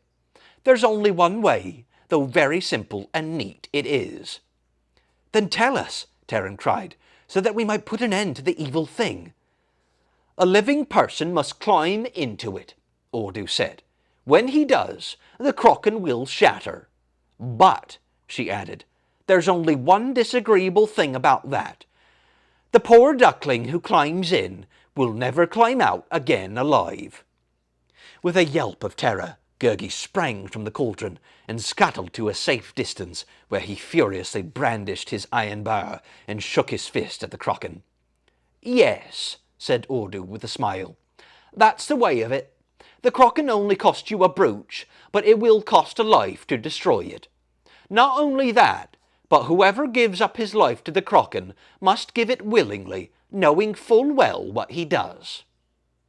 And now, my chickens, she went on, we must really say farewell. Orgok is dreadfully sleepy. You had us up so early, you know. Farewell, farewell. She waved a hand, and with the other enchantresses, turned to enter the cottage. Stop! Terran shouted. Tell us, is there no other way? He ran to the doorway. Ordu's head popped out for an instant. None whatever, my chicken, she said, and for the first time there was a hint of pity in her voice. The door snapped shut in Terran's face. He pounded in vain. No further reply came from the enchantresses, and even the window suddenly darkened with an impenetrable black fog. When Ordu and her friends say farewell, remarked the bard, they mean it. I doubt we shall see them again. He brightened. And that's the most cheerful piece of news I've had this morning. Terran wearily dropped his hammer to the ground. Surely there must be something else we can do. Though we cannot destroy the crocken, we dare not part with it. Hide it, suggested Fluda. Bury it, And I should say as soon as possible. You can be quite certain we won't find anyone eager to jump into the thing and break it for us. Taran shook his head. No, we cannot hide it. Sooner or later Aron would find it, and all our efforts would have been useless. Dallben will know, he went on. He alone has the wisdom to deal with the cauldron. Gwydion himself planned to bring the Crochan to Caer Dallben. Now that must be our task. Fflewddur nodded. I suppose that's the only safe thing, but it's a cumbersome beast. I don't see the four of us lugging it along some of those mountain trails. In front of the silent cottage, the companions led out Luegor and Melonlas and lashed the cauldron between the two steeds. Gurgi and Eilonwy guided the heavily laden horses, while Taran and the bard walked, one in front, one behind, to steady the Crochan. Though eager to be gone from Ordu's cottage, Taran did not dare venture across the marshes of Morva again. Instead, he determined the companions would travel some distance from the edges of the swamp, keeping to solid ground and following a path half-circling the bog until they reached the moors. It's longer, Taran said, but the marshes are too treacherous. Last time Adain's brooch guided me. Now, he added with a sigh, I'm afraid I'd lead us to the same fate as the Huntsmen. That's rather a good idea, cried the bard. Not for us, he added quickly, for the Crochan. Sink this beastly pot in the quicksand. No, thank you, answered Eilonwy. By the time we'd found quicksand, we'd be sinking along with the Crochan. If you're tired, we can change off and you lead Melonlas. Not at all, grunted Fflewddur. It's not as heavy as all that. In fact, I find the exercise bracing, quite invigorating. A flam never flags. At this, a harp-string broke, and the bard gave it no heed, busy as he was in holding his side of the swaying cauldron. Taran trudged in silence, speaking only to call directions to Eilonwy and Gurgi. They continued with few moments of rest throughout the day. Nevertheless, by sunset, Taran realized they had covered only a little distance and had barely reached the broad moorlands. He was aware, too, of his own fatigue, heavy as the Crochan itself, a weariness he had never noticed while he had worn Adain's brooch. They camped on an open heath, cold and barren, shrouded with mist, drifting from the marshes of Morva. There they unroped the Crochan from the tired horses, and Gurgi brought out food from the wallet. After the meal, Fflewddur's spirits revived. Though shivering in the chill and dampness, the bard put his harp to his shoulder and attempted to cheer the companions with a merry song. Taran, usually eager to listen to the bard's music, sat apart, gloomily watching the cauldron. After a time, Eilonwy drew near and put her hand on his shoulder. I realize it's no consolation to you, she said, but if you look at it in one way, you didn't give up a thing to the enchantresses. Not really. You did exchange the clasp and everything that went along with it, but don't you see, all those things came from the clasp itself. They weren't inside of you. I think, she added, it would have been a much worse giving up a summer day. That's part of you, I mean. I know I shouldn't want to give up a single one of mine, or even a winter day for that matter of that. So when you come right down to it, Ordu didn't take anything from you. Why, you're still yourself, and you can't deny that. Yes, Taran answered. I am still only an assistant pig-keeper. I should have known that anything else was too good to last. That may be true, said Eilonwy, but as far as being an assistant pig-keeper is concerned, I think you're perfectly marvellous. Believe me, there's no question in my mind you're the best assistant pig-keeper in all Prydain. How many others there are, I'm sure I don't know, but that's besides the point, and I doubt a single one of them would have done what you did. I could not have done otherwise, Taran said. Not if we were to gain the cauldron. Ordu said they were interested in things as they are, he went on. I believe now they are concerned with things as they must be. Adain knew there was a destiny laid on him, Taran continued, turning to Eilonwy, his voice growing firmer. He did not turn from it, though it cost him his life. Very well, he declared. If there is a destiny laid on me, I shall face it. I hope only that I may face it as well as Adain did his. But don't forget, said Eilonwy, no matter what else happens, you won the cauldron for Gwydion and Dallben and all of us. That's one thing nobody can take from you. Why, for that alone, you have every reason to be proud. Taran nodded. Yes, this much I have done. He said no more, and Eilonwy quietly left him there. For long after the others had gone to sleep, Taran sat staring at the Crochan. He thought carefully over all Eilonwy had told him. His despair lightened a little, and pride stirred within him. Soon the cauldron would be in Gwydion's hand, and the long task ended. This much I have done, Taran repeated to himself, and new strength budded in his heart. Nevertheless, as the wind moaned across the heath, and the Crochan loomed before him like an iron shadow, he thought once again of the brooch, and he buried his face in his hands and wept. Chapter 16. The River. His night's sleep refreshed Taran but little, and hardly blunted the edge of his weariness. Nevertheless, at dawn he roused the companions, and with much effort they began roping the Crochan to Luegor and Melenlas. When they finished, Taran glanced around him uneasily. "There is no concealment for us on these moors," he said. "I had hoped we might keep to the flatlands, where our journey would be easier, but I fear that Arawn will have his Gwythaints seek the Crochan. Sooner or later they will find us, and here they could fall on us like hawks on chickens." "Please don't mention chickens," said the bard, with a sour grimace. "I had quite enough of that from Ordu." "Gurgi will protect, kind master," shouted Gurgi. Taran smiled and put a hand on Gurgi's shoulder. "I know you'll do your best," he said, "but all of us together are no match for even one Gwythaint." Taran shook his head. "No," he said reluctantly. "I think we had better turn north, to the forest of Idris. It's the longest way around, but at least it would give us some cover." Eilonwy agreed. "It's not usually wise to go in the direction opposite to where you want to be," she said, "but you can be sure I'd rather not fight Gwythaints." "Lead on, then," said Fflewddur. "A flam never falters, though what my aching bones might do is another matter." Crossing the moorlands, the companions journeyed without difficulties, but once within the forest of Idris, the Crochan grew more burdensome. Although the trees and bushes offered concealment and protection, the paths were narrow. Luegor and Melenlas stumbled often, and despite their most valiant efforts, they could barely drag the cauldron through the brush. Taran called a halt. "Our horses have borne all they can," he said, patting the lathered neck of Melenlas. "Now it is our turn to help them. I wish Dolly were here," he sighed. "I'm sure he'd find an easier way of carrying the Crochan. He'd think of something clever, like making a sling out of branches and vines." "There!" cried Eilonwy. "You've just said it yourself. You're doing amazingly well without Adaon's brooch." With their swords, Taran and the bard cut stout branches, while Eilonwy and Gurgi stripped vines from the tree trunks. Taran's spirits lifted when he saw the sling take shape according to his plan.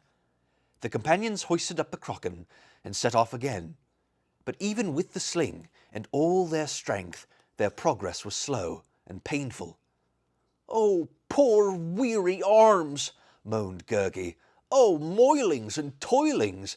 This evil pot is a cruel and wicked master to us all. Oh, sorrow! Fainting Gurgi will never leave Caer Dallben again unbidden." Taran gritted his teeth as the rough branches bit into his shoulders. To him, too, it seemed as if the ugly, heavy cauldron had gained some strange life of its own. The Crochan, squat and blood-darkened, lurched behind him as he stumbled through the brush. It caught on jutting tree limbs, as though eagerly clutching them to itself. Often, at these sudden checks, the companions lost their footing and went sprawling. Then, laboriously, they were obliged to set the Crochan back in its sling once again. Though the weather was chill enough to turn their breath white, their clothing was drenched with sweat and nearly ripped to shreds by the grasping brambles. The trees had begun to grow more dense, and the ground rose toward the comb of a hill. For Taran, the Crochan seemed to gain weight with every pace. Its leering, gaping mouth taunted him, and the cauldron dragged at his strength as he heaved and struggled along the ascending trail. The companions had nearly reached the crest of the hill when one of the carrier branches snapped. The Kraken plunged to the ground, and Taran fell headlong.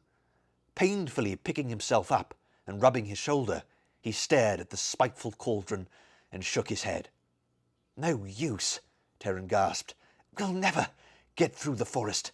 No sense trying." "You sound like Gwistel," Eilonwy remarked. "If I didn't have my eyes open, I could barely tell the difference." "Gwistel!" cried the bard, looking ruefully at his blistered hands. "I envy that fellow in his rabbit warren. Sometimes I think he had quite the right idea." "We are too few to carry such a burden," Taran said hopelessly. "With another horse or another pair of hands there might be a chance. We are only deceiving ourselves if we think we can bring the Kraken to Caer Dallben." "That may be true," Eilonwy sighed wearily, "but I don't know what else we can do except keep on deceiving ourselves, and perhaps by that time we'll be home." Taran cut a new branch for the sling, but his heart was as heavy as the Kraken itself, and as the companions wrestled their burden over the hill and descended into a deep valley, Taran nearly sank to the ground in despair. Before them, like a brown, menacing serpent, stretched a turbulent river. Taran stared grimly at the choppy waters for a moment, then turned away. "There is a destiny laid on us that the Kraken shall never reach Caer Dallben." "Nonsense!" cried Eilonwy. "If you stop now, then you've given up a Dane's brooch for nothing. That's worse than putting a necklace on an owl and letting it fly away." "If I'm not mistaken," said Fflewddur helpfully, "there must be the River Tevin. I've crossed it farther to the north, where it takes its source. Surprising, the bits of information you pick up as a wandering bard." "Alas, it does us no good, my friend," Taran said, "unless we could turn north again and cross where the river is less wide." "Afraid that wouldn't answer," said Fflewddur. "We'd have the mountains to go over that way. If we're to cross it all, we shall have to do it here." "It seems a little shallower down that way," said Eilonwy, pointing to a spot where the river curved around a sedge-covered bank. "Very well, Cairn of Caer Dallben," she said. "What shall it be? We can't just sit here until Gwythaints or something even more disagreeable finds us, and we certainly can't go back to Orddu and offer to exchange the Kraken again." Taran took a deep breath.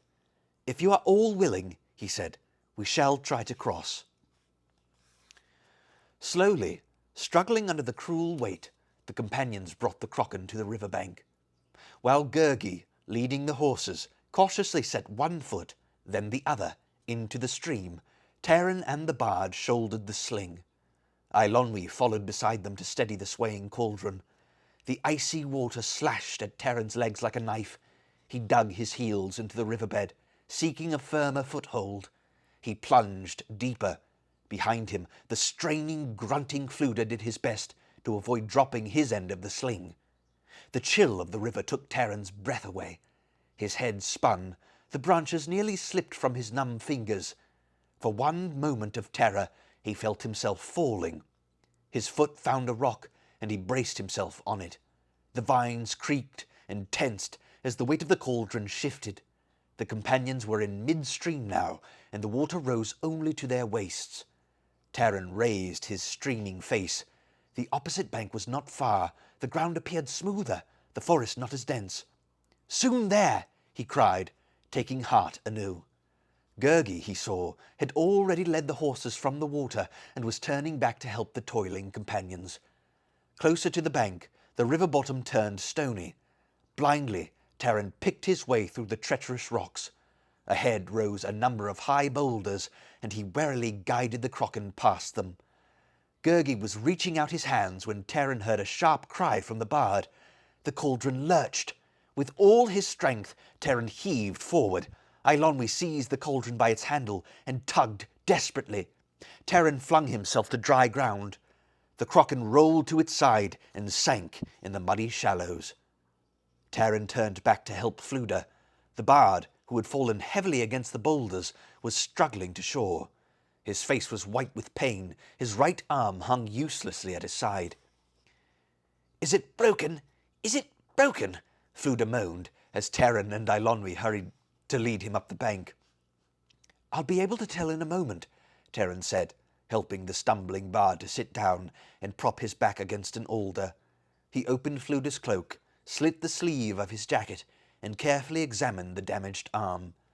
Terran saw quickly that the bard's fall had not only been severe, but that one of the cauldron's legs had given him a deep gash in his side. "Yes," Terran said gravely, "I'm afraid it is." At this the bard set up a loud lament and bowed his head. "Terrible, terrible," he groaned. "A flam is always cheerful, but this is too much to bear." "It was a bad accident," Eilonwy said, trying to hide her concern. "But you mustn't take on so. It can be fixed. We'll bind it up." "Useless," cried Fluda in despair. "It will never be the same. Oh, it is the fault of that beastly Crocken. That wretched thing struck at me deliberately, I'm sure." "You'll be all right, I promise you," Terran reassured the sorrowful bard. He tore several wide strips from his cloak. "Good as new in a little while," he added. "Of course, you won't be able to move your arm until it's healed." "Arm?" cried Fluda. "It's not my arm that worries me. It's my harp." "Your harp is in a better state than you are," said Eilonwy, taking the bard's instrument from his shoulder and putting it in his lap. "Great Bellin, but you gave me a shock," Fluda said, caressing the harp with his free hand. "Arms? Naturally, they healed themselves with no trouble at all. I've had a dozen broken. Yes, well, that is to say, I snapped my wrist once during a little sword play. In any case, I have 2 arms, but only 1 harp." The bard heaved an immense sigh of relief. "Indeed, I feel better already." Despite Fluda's brave grin, Terran saw the bard was suffering more than he chose to admit. Quickly and gently, Terran finished making a splint and winding the strips about it, then brought herbs from Luegor's saddlebag. "Chew these," he told Fluda. "They will ease your pain, and you'd better stay perfectly still for a while." "Lie still," cried the bard. "Not now, of all times. We must fish that vile pot out of the river." Terran shook his head. "The 3 of us will try to raise it. With a broken arm, even a flam wouldn't be much help." "By no means," cried Fluda. "A flam is always helpful." He struggled to raise himself from the ground, winced, and fell back again. Gasping with the pain of his exertion, he looked dolefully at his injury. Terran uncoiled the ropes, and, with Gurgi and Eilonwy following, made his way to the shallows. The Crocken lay half submerged in the water. The current eddied around its gaping mouth, and the cauldron seemed to be muttering defiance. The sling, Terran saw, was undamaged, but the cauldron was caught firmly between the boulders. He looped a rope and cast it over a jutting leg, directing Gurgi and Eilonwy to pull when he signalled. He waded into the river, bent, and tried to thrust his shoulder under the cauldron. Gurgi and Eilonwy hauled with all their strength. The Crocken did not move. Soaked to the skin, his hands numb, Terran wrestled vainly with the cauldron. Breathless, he staggered back to the shore, where he attached ropes to Luegor and Melinlas. Once again Terran returned to the icy stream. He shouted to Eilonwy, who led the horses away from the river. The ropes tightened, the steeds laboured. Terran heaved and tugged at the immovable cauldron. The bard had managed to regain his feet and lent what effort he could. Gurgi and Eilonwy took their places in the water beside Terran, but the Crocken resisted the force of all their muscles. In despair, Terran signalled for them to stop. Heavy-hearted, the companions returned to shore. "We shall camp here for the rest of the day," Terran said. "Tomorrow, when we have our strength back, we can try again. There may be some other way of getting it out. I don't know. It is tightly wedged, and everything we do seems to make it worse." He looked toward the river, where the cauldron crouched like a glowering beast of prey. "It is a thing of evil," Terran said. "It has brought us nothing but evil. Now, at the last, I fear it has defeated us." He turned away. Behind him the bushes rustled. Terran spun around, his hand on his sword. A figure stepped from the edge of the forest. Chapter 17. The Choice. It was Ellidyr. With Islamak following, he strode to the river bank. Dry mud caked his tawny hair and grimed his face. His cheeks and hands had been cruelly slashed. His blood-stained jacket was half ripped from his shoulders, and he wore no cloak. Dark-ringed, his eyes glittered feverishly. Ellidyr halted before the speechless companions, threw back his head, and glanced scornfully at them. "Well met," he said in a hoarse voice. "Brave company of scarecrows." His lips drew back in a taut, bitter grin. "The pig boy, the scullery maid. I do not see the dreamer." "What do you do here?" Taran cried, facing him angrily. "You dare speak of Prydain? He is slain and lies beneath his burial mound. You have betrayed us, son of Penlarco. Where were you when the Huntsmen set upon us? When another sword would have turned the balance? The price was Prydain's life. A better man than you shall ever be." Ellidyr did not reply, but moved stiffly past Taran and squatted down near the pile of saddlebags. "Give me food," he said sharply. "Roots and rainwater have been my meat and drink." "Evil traitor!" shouted Gurgi, leaping to his feet. "There are no crunchings and munchings for wicked villain. No, no!" "Hold your tongue," said Ellidyr, "or you shall hold your head." "Give him food, if he asks," Taran ordered. Muttering furiously, Gurgi obeyed and opened the wallet. "And just because we're feeding you," cried Eilonwy, "don't think you're welcome to it." "The scullery maid is not pleased to see me," said Ellidyr. "She shows temper." "Can't say I really blame her," rejoined Fflewddur, "and I don't see that you should expect anything else. You've done us a bad turn. Would you have us hold a festival?" "The harp-scraper is still with you at least," Ellidyr said, seizing the food from Gurgi. "But I see he is a bird with a wing down." "Birds again," murmured the bard with a shudder. "Shall I ever be allowed to forget Ordu?" "Why do you seek us?" Taran demanded. "You were content to leave us once. What brings you here now?" "Seek you?" Ellidyr laughed harshly. "I seek the marshes of Morva." "Well, you're a long way from them," Eilonwy cried. "But if you're in a hurry to get there, as I hope you are, I'll be glad to give you directions. And while you're there, I suggest you find Ordu, Ordwen, and Orgok.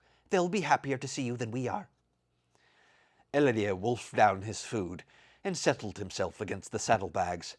"That is better," he said. "Now there is a bit more life in me." "Enough to take you wherever you happen to be going," snapped Eilonwy. "And wherever you happen to be going," replied Ellidyr, "I wish you the joy of your journey. You shall find huntsmen enough to satisfy you." "What?" cried Taran. "Are the huntsmen still abroad?" "Yes, pig boy," Ellidyr answered. "All Anuvin is astir. The huntsmen I have outrun, a noble game of hare and hounds. The Gwythaints have had their sport of me," he added with a contemptuous laugh, "though it cost them 2 of their number. But enough remain to offer you good hunting, if that is your pleasure." "I hope you didn't lead them to us," Eilonwy began. "I led them nowhere," said Ellidyr, "least of all to you, since I did not know you were here. When the Gwythaints and I parted company, I assure you I gave little heed to the path I chose." "You can still choose your path," said Eilonwy, "so long as it leads you from us, and I hope you follow it as swiftly as you did when you sneaked away."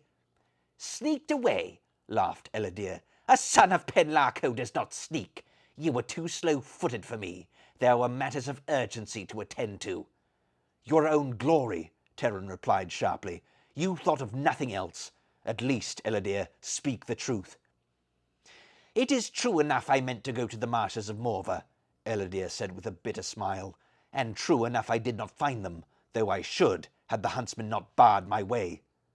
"From the scullery maid's words," Ellidyr went on, "I gather you have been to Morva."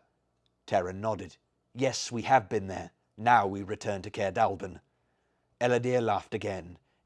"And you too have failed. But since your journey was the longer, I ask you which of us wasted more of his labour and pains." "Failed?" cried Taran.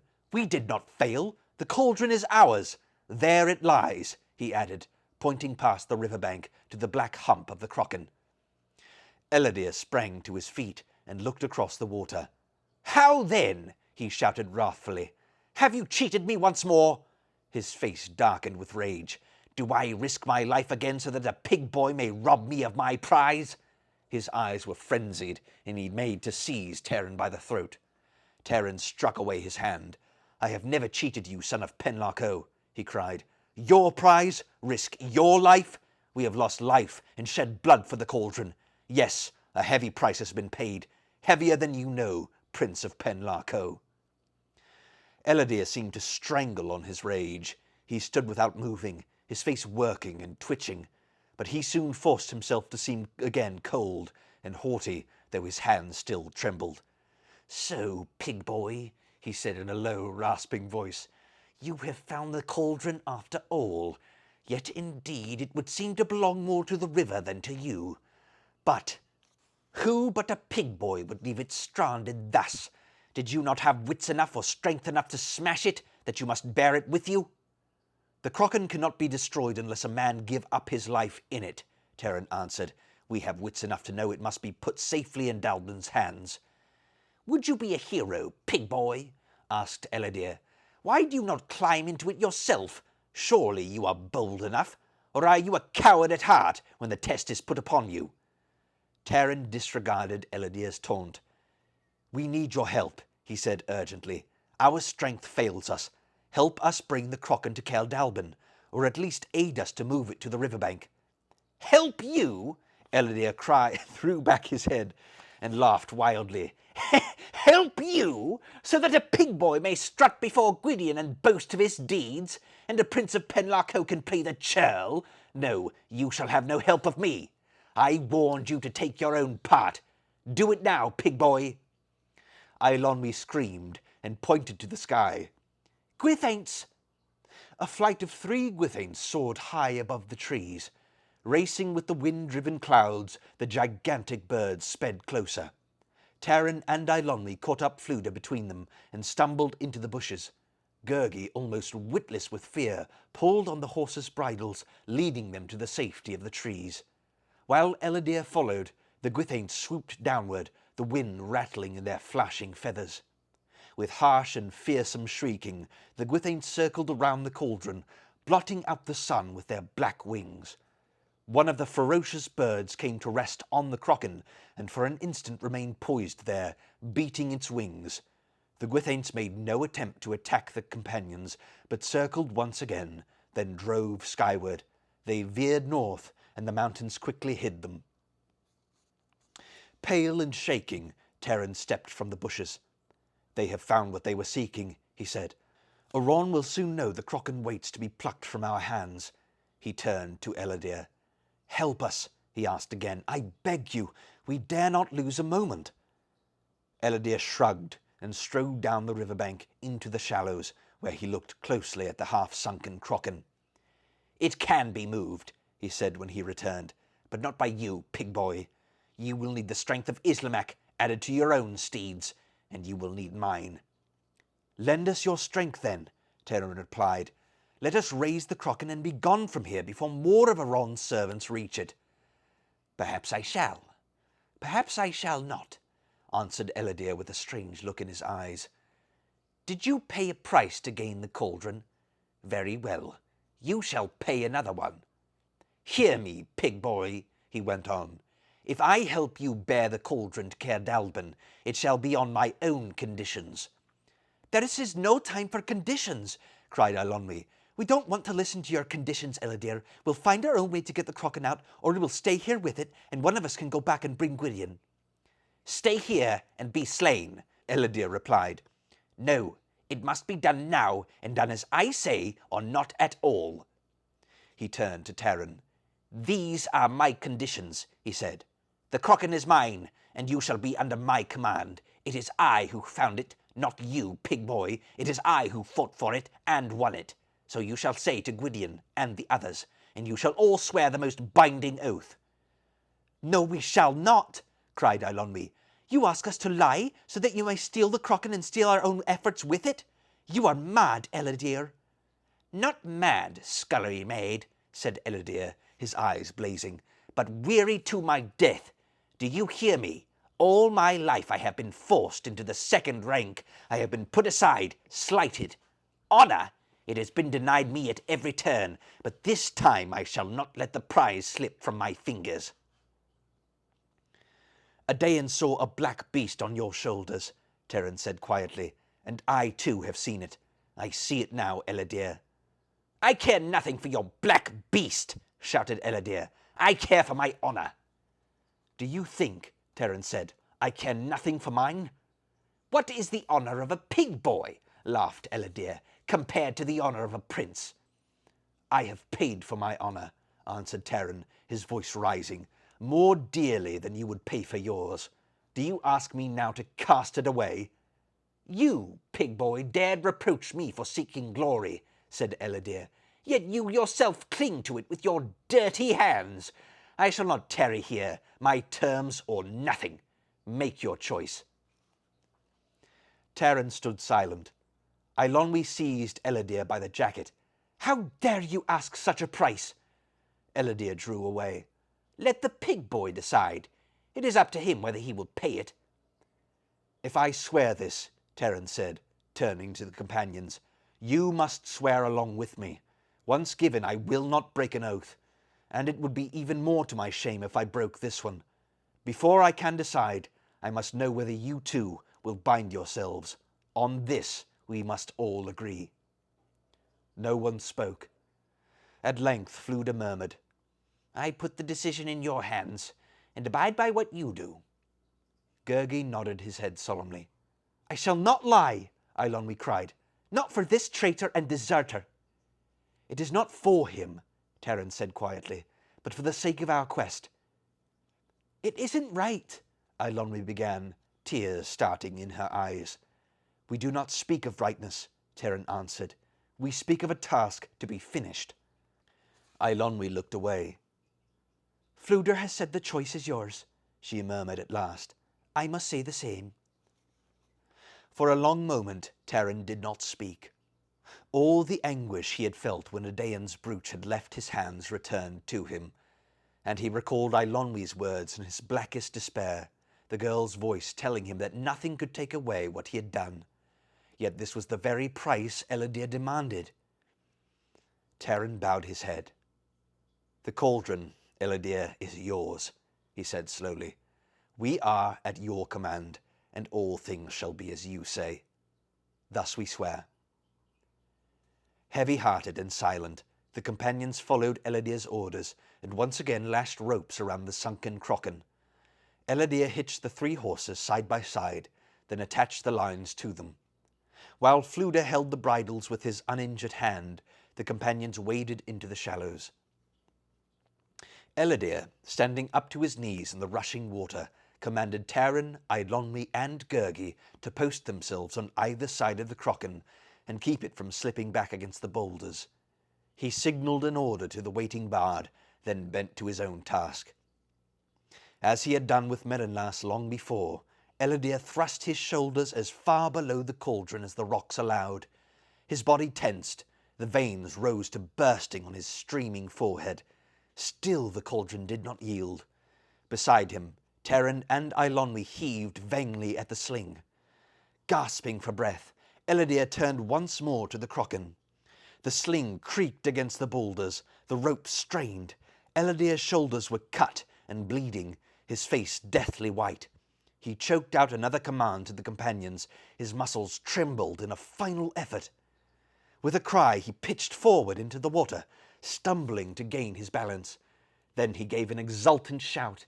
The cauldron had lifted free. Desperately the companions laboured to bring the Crochan to shore. Eladir seized one end of the sling and thrust ahead. The cauldron skidded to dry, firm ground. On the riverbank, they quickly roped the sling between Merenlas and Luegor. Eladir hitched up Islmak as the leading horse to guide the others and bear a share of the weight. Until then, Eladir's eyes had burned with triumph, but now his face changed. "My cauldron has been won back from the river," he said with a curious glance at Terran. "But I think perhaps I was too hasty. You met my terms too quickly," he added. "Tell me, what is in your mind, pig boy?" Rage filled him again. "I know well enough. Once more you would try to cheat me." You have my oath, Terran began. What is the oath of a pig boy? Eladir said. You gave it, you will break it. Speak for yourself, Eilonwy said angrily. That's what you would do, Prince of Penlarco, but we are not like you. The cauldron needed all of us to raise it, Eladir continued, lowering his voice. But does it now need all of us to carry it? A few would serve, he added. Yes, only a few. Perhaps only one, if he was strong enough. Was my price too low? He went on, spinning around to face Terran. Eladir, Terran cried, you are truly mad. Yes, laughed Eladir. Mad to believe your word alone. The price must be silence. Utter silence. His hand moved to his sword. Yes, pig boy, I knew in time we should have to face one another. He lunged forward, his sword out and raised. Before Terran could draw his own blade, Eladir swung viciously and pressed to the attack. Terran stumbled down the riverbank and leapt to a boulder, feverishly grasping for his weapon. Eladir strode into the water while the companions raced to stop him. As Eladir swung his blade again, Terran lost his footing and toppled from the boulder. He tried to rise, but the stone slipped from under him and he stumbled backward. He threw up his hands. The current was clutching at him, and he fell. The sharp edge of a rock loomed up, and he knew no more. Pig boy. Chapter 18. The Loss. It was night when Terran came to his senses. He found himself propped against a log, a cloak wrapped around him. His head throbbed, his body ached. Eilonwy was bending over him anxiously. Terran blinked his eyes and tried to sit up. For some moments his memory held only a mingling of sights and sounds, of rushing water, a stone, a shout. His head still whirled. A yellow light shone in his eyes. He realized, as his mind gradually cleared, that the girl had lit the golden sphere and had set it on the log. Beside him, a small fire blazed. Crouched next to it, the bard and Gurgi fed twigs to the flames. "I'm glad you decided to wake up," Eilonwy said, trying to appear cheerful, as Fflewddur and Gurgi came to kneel beside Terran. "You swallowed so much with the river, we were afraid we'd never be able to pump it out of you, and that rap on your head didn't help matters." "The Kraken!" Terran gasped. "Eladir!" He looked around him. "This fire," he murmured. "We dare not show a light. Aron's warriors." "It was either build a fire or let you freeze to death," said the bard. "So of course we decided on the first. At this point," he added with a wry grin, "I doubt it can make too much of a difference. Since the cauldron is out of our hands, I don't believe Aron will have quite the same interest in us. Happily, I might say." "Where is the Kraken?" Terran asked. Despite his spinning head, he raised himself from the log. "It is with Eladir," said Eilonwy. "And if you ask where he is," put in the bard, "we can answer you very quickly. We do not know." "Wicked prince goes off with wicked pot," Gurgi added. Yes, with ridings and stridings." "Good riddance to them," agreed Fflewddur. "I don't know which is worse, the Kraken or Eladir. Now at least they're both together." "You let him go?" Terran cried in alarm. He put his hands to his head. "You let him steal the Kraken?" "Let is hardly the word, my friend," the bard answered ruefully. "You seem to have forgotten," Eilonwy added. "Eladir was trying to kill you. It's a good thing you fell into the river, because I can tell you the goings-on weren't very pleasant on the shore." "It was terrible, as a matter of fact," the girl went on. "We'd all started after Eladir. By that time you were already floating down the river like a twig like a twig in a river. We tried to save you, but Eladir turned on us." "I'm certain he meant to kill us," Eilonwy said. "You should have seen his face and his eyes. He was furious. Worse than that, Fflewddur tried to stand against him." "That villain has the strength of 10, said the bard. "I could barely draw my sword. It's clumsy when you have a broken arm, you understand. But I faced him, a dreadful clash of arms. You've never seen the prowess of an outraged flam. Another moment, and I should have had him at my mercy, in a manner of speaking," the bard added quickly. "He knocked me sprawling." "And Gurgi fought too. Yes, with smitings and bitings." "Poor Gurgi," said Eilonwy. "He did his best, but Ellidyr picked him up and tossed him against a tree. When I tried to draw my bow, he snatched it away and snapped it in his hands." "He chased us into the woods after that," Fflewddur said. "I've never seen a man in such a frenzy, shouting at the top of his voice, calling us robbers and oath-breakers, and that we were trying to keep him in second place. That's all he's able to say or think now, if you choose to call that thinking." Taran shook his head sadly. "I fear the black beast has swallowed him up as Edain warned," he said. "I pity Ellidyr from the bottom of my heart." "I should pity him more," muttered Fflewddur, "if he hadn't tried to slice off my head." "For long I hated him," Taran said, "but in the little while I bore Edain's brooch, I believe I saw him more clearly. His heart is unhappy and tormented. Nor shall I forget what he said to me, that I taunted him for seeking glory, yet clung to it myself." Taran spread his arms in front of him. "With dirty hands," he said heavily. "Pay no heed to what Ellidyr says," Eilonwy cried. "After what he made us do, he has no right to blame anyone for anything." "And yet," Taran said softly, almost to himself, "he spoke the truth." "Did he?" said Eilonwy. "It was only too true. For his own honour he would have slain us all." "We managed to escape from him," Fflewddur continued. "That is, he finally stopped pursuing us. When we came back, the horses, the Crochan and Ellidyr were gone. After that we followed down the river looking for you. We hadn't gone far, but I'm still amazed that anyone can swallow so much water in such a short distance." "We must find him," Taran cried. "We dare not let him keep the Crochan. You should have left me and gone after him." He tried to climb to his feet. "Come now, there is no time to lose." Fflewddur shook his head. "I'm afraid there's no use in it, as our friend Gwistel might say. There's not a sign of him anywhere. We have no idea where he planned to go or what he had in mind to do. He has too long a start on us, and though I hate to admit it, I don't believe any one of us, or all of us together, could do very much against him." The bard glanced at his broken arm. "We are hardly in the best way to deal with the Crochan or Ellidyr, even if we found them." Taran stared silently into the fire. "You too speak the truth, my friend," he said with great gloom.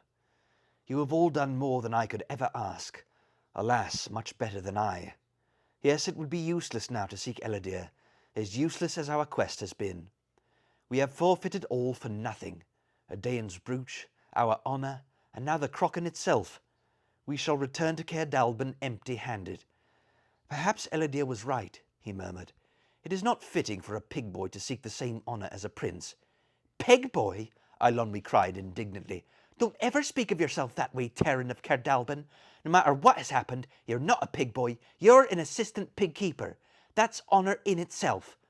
Not that they don't mean the same thing, when you come right down to it," she said, "but one is proud and the other isn't. Since you have a choice, take the proud one." Taran said nothing for a time, then raised his head to Eilonwy. "Edain once told me there is more honour in a field well ploughed than in a field steeped in blood." As he spoke, his heart seemed to lighten. "I see now that what he said was true above all. I do not begrudge Ellidyr his prize. I too shall seek honour, but I shall seek it where I know it will be found." The companions passed the night in the forest, and next morning turned southward across gentler land. They saw neither Huntsmen nor Gwithaints, and they made little attempt at concealment, for, as the bard had said, the forces of Aron sought the Crochan, and not a pitiful band of stragglers. Unburdened, they moved more easily, though without Luegor and Merenlas their pace on foot was slow and painful.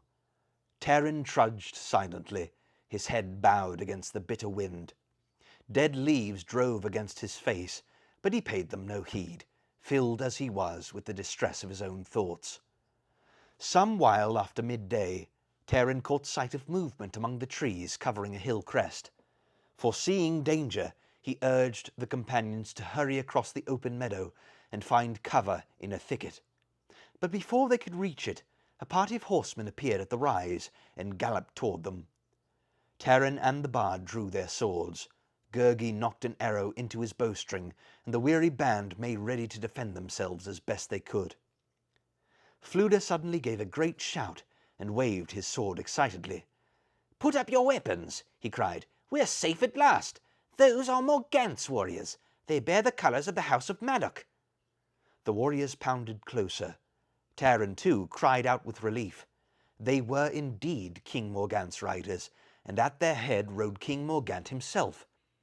As they reined up beside the companions, Taran hurried to Morgant's steed and dropped to one knee. "Well met, sire," he cried. "We feared your men were servants of Aron." King Morgant swung down from the saddle. His black cloak was torn and travel-stained, his face haggard and grim, but his eyes still held the fierce pride of a hawk. A trace of a smile flickered on his lips. "But you would have stood against us none the less," he said, raising Taran to his feet. "What of Prince Gwydion? Of Cole?" Taran asked quickly, and with sudden uneasiness. "We were separated at Darkgate, and we have had no word of them. Adain, alas, is slain, and Dolly too, I fear." "Of the dwarf there is no trace," answered Morgant. "Lord Gwydion and Cole, son of Colefru, are safe. They seek you even now, though," Morgant added with another half-smile, "it has been my good fortune to find you." "The huntsmen of Annuvin pressed us sharply at Darkgate," Morgant went on. "At last we fought free of them, and began to make our way toward Caer Dallben, where Lord Gwydion hoped you would rejoin us." "We had not reached there," said Morgant, "before we had word of you, and that you had taken it on yourself to go to the marshes of Morva. That was a bold venture, Taran of Caer Dallben," Morgant added. "As bold, perhaps, as it was ill-advised. You should learn that a warrior owes obedience to his lord." "It did not seem we could do otherwise," Taran protested. "We had to find the Crocken before Aron. Would you have not done the same?" Morgant nodded curtly. "I do not reproach your spirit, but I would have you understand that Lord Gwydion himself would hesitate to make a decision of such weight. We would have known nothing of your movements had not Gwistel of the Fair Folk brought us news. Lord Gwydion and I separated then to search for you." "Gwistel?" Eilonwy interrupted. "Not Gwistel? Why, he wouldn't have done the least thing for us, until Dolly threatened to squeeze him. Gwistel? All he wanted was to be left alone and hide in his wretched burrow." Morgant turned to her. "You speak without knowledge, Princess. Among all who hold the way-posts, Gwistel of the Fair Folk is the shrewdest and bravest. Did you believe King Idelig would trust a lesser servant so close to Annuvin? But," he added, "if you misjudged him, it was his intention that you do so." "As for the Crocken itself," Morgant went on, as Taran looked at him in amazement, "though you failed to bring it from Morva, Prince Ellidyr has done us noble service. Yes," Morgant added quickly, "my warriors came upon him near the river Tevin in the course of our search. From his words I understood that you were drowned and your companions scattered, and that he bore the cauldron from Morva." "But that's not true," Eilonwy began, her eyes flashing angrily. "Be silent," Taran cried. "No, I will not be silent," retorted Eilonwy, spinning around to face Taran. "You aren't going to tell me you still think you're bound by that oath you made us all swear?" "What does she mean?" Morgant asked. His eyes narrowed, and he studied Taran closely. "I'll tell you what I mean," Eilonwy answered, heedless of Taran's protest. "It's very simple. Taran paid for it, and paid dearly. We carried it almost on our backs every step of the way from Morva until Ellidyr came along. He helped us. He certainly did that, just the way a robber helps you tidy up your chamber. That's the truth of it, and I don't care what anybody else says." "Does she indeed speak the truth?" Morgant asked. When Taran did not answer, Morgant nodded slowly and continued in a thoughtful tone. "I believe she does, though you stay silent. There was much of Prince Ellidyr's tale which rang false to me. As I once told you, Taran of Caer Dallben, I am a warrior, and I know my men. But when you face Ellidyr himself, I shall know beyond all doubt." "Come," said Morgant, helping Taran to his steed. "We shall ride to my camp. Your task is ended. The Crocken is in my hands." Morgant's warriors took up the rest of the companions, and they galloped swiftly into the wood. The warlord had made camp in a wide clearing, well protected by trees, its approach guarded by a deep ravine, and the tents had been blended in with a line of underbrush. Taran saw Luego and Melanlas tethered among the steeds of the warriors. A little apart, Islamak pawed the ground nervously and pulled at her halter. Near the centre of the clearing, Taran caught his breath at the sight of the Black Cauldron, which now had been removed from its sling. Though two of Morgant's warriors stood by it with drawn swords, Taran could not shake off the sense of fear and foreboding that hung like a dark mist about the cauldron. "Do you not fear Aron will attack you here and gain the cauldron once again?" Taran whispered. Morgant's eyes hooded over, and he gave Taran a glance of both anger and pride. "Whoever challenges me shall be met," he said coldly, "be it the Lord of Anuvin himself." A warrior drew aside the curtain of one of the pavilions, and the warlord led them inside. There, bound hand and foot, lay the still form of Ellidyr. His face was covered with blood, and he appeared so grievously battered that Eilonwy could not stifle a cry of pity. "How is this?" Taran exclaimed, turning to Morgant in shock and reproach. "Sire," he added quickly, "your warriors had no right to use him so ill. This is shameful and dishonourable treatment." "Do you question my conduct?" Morgant replied. "You have much to learn of obedience. My warriors heed my orders, and so shall you. Prince Ellidyr dared to resist me. I caution you not to follow his example." At a call from Morgant, armed guards strode quickly into the tent. The war leader made a brief gesture toward Taran and his companions. "Disarm them and bind them fast."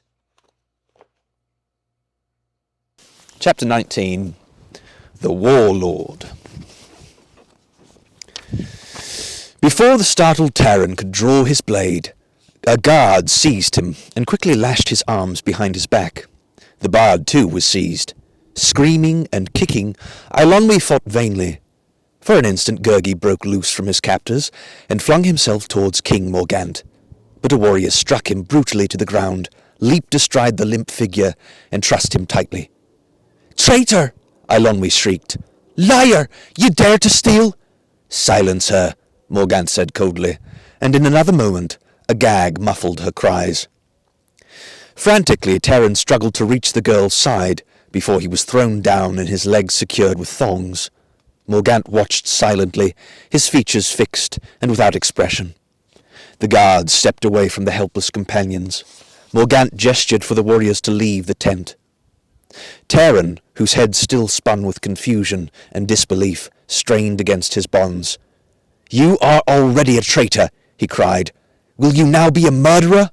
We are under the protection of Gwydion. You will not escape his wrath." "I do not fear Gwydion," answered Morgant, "and his protection is worthless to you now. Worthless indeed to all Prydain. Even Gwydion is powerless against the Cauldron-born." Taran stared at him in horror. "You would not dare to use the Crochan against your own kinsmen, your own people. This is even more foul than treachery and murder." "Do you believe so?" Morgant replied. "Then you have more lessons to learn than that of obedience. The cauldron belongs to him who knows how to keep it, and how to use it. It is a weapon ready for a hand. For years Aron was a master of the cauldron, yet he lost it. Is this not proof he was unworthy, that he did not have the strength or cunning to prevent it slipping from his grasp? Ellidyr, the proud fool, believed he could keep it. He is hardly fit to be cast into it." "What?" Taran cried. "Will you set yourself to rival Aron?" "To rival him?" Morgant asked, with a hard smile. "No, to surpass him. I know my worth, though I have chafed in the service of lesser men than I. Now I see the moment is ripe. There are few," he continued haughtily, "who understand the uses of power, and few who dare to use it when it is offered them. Power such as this was offered once to Gwydion," Morgant went on. "He refused it. I shall not fail to take it. Shall you?" "I?" asked Taran, with a terrified glance at Morgant. King Morgant nodded. His eyes were hooded, but his falcon's face was keen and avid. "Gwydion has spoken of you," he said. "He told me little, but that little is of interest. You are a bold youth, and perhaps more than that. How much more, I do not know. But I do know you are without family, without name or future. You can expect nothing. And yet, Morgant added, you can expect everything.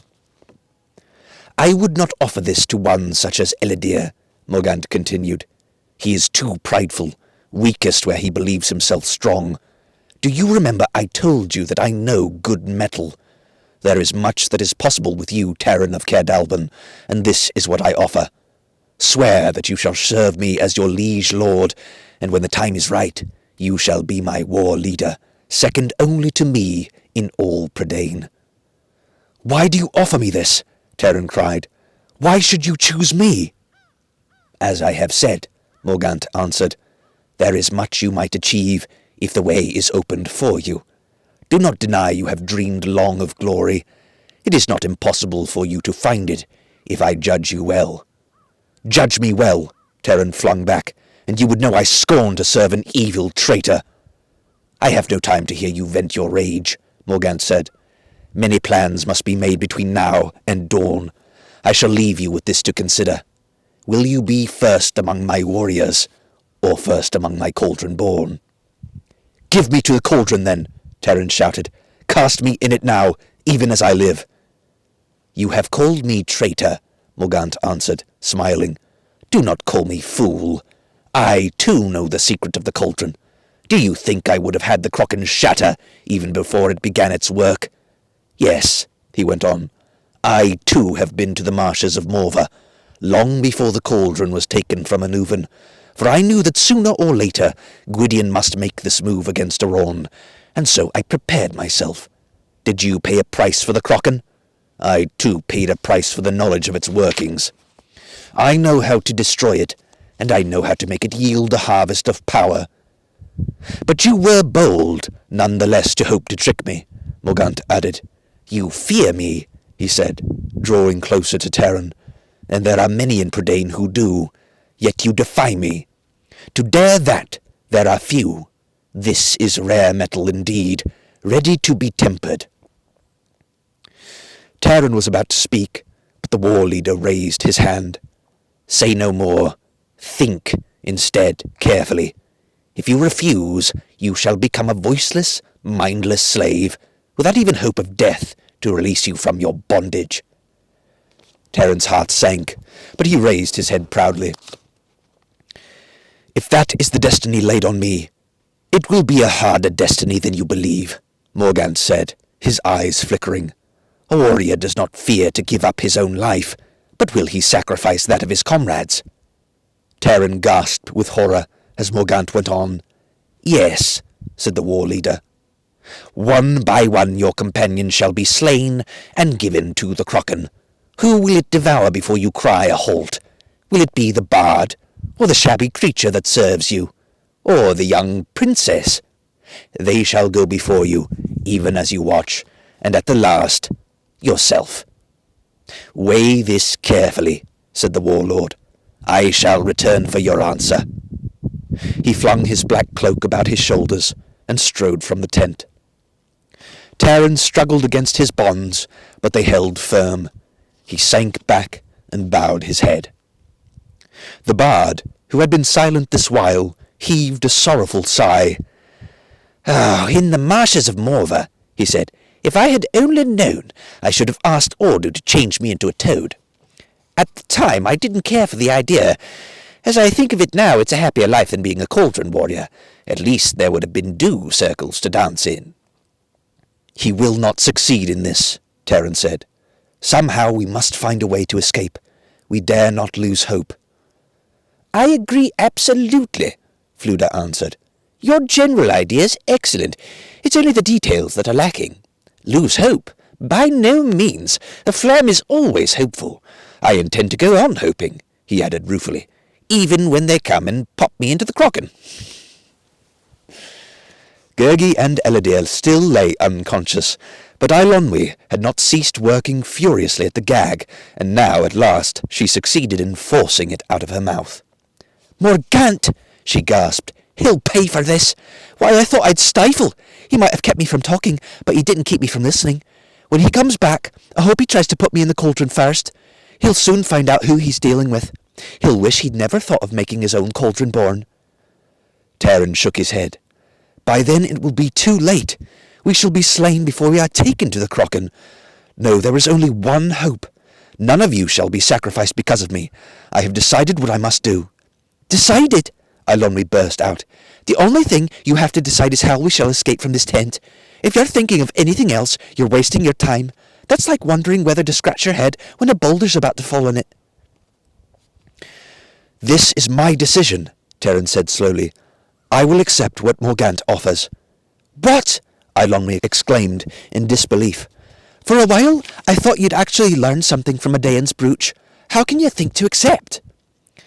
"I shall swear my allegiance to Morgant," Taran went on. "He shall have my word, but shall not make me keep it.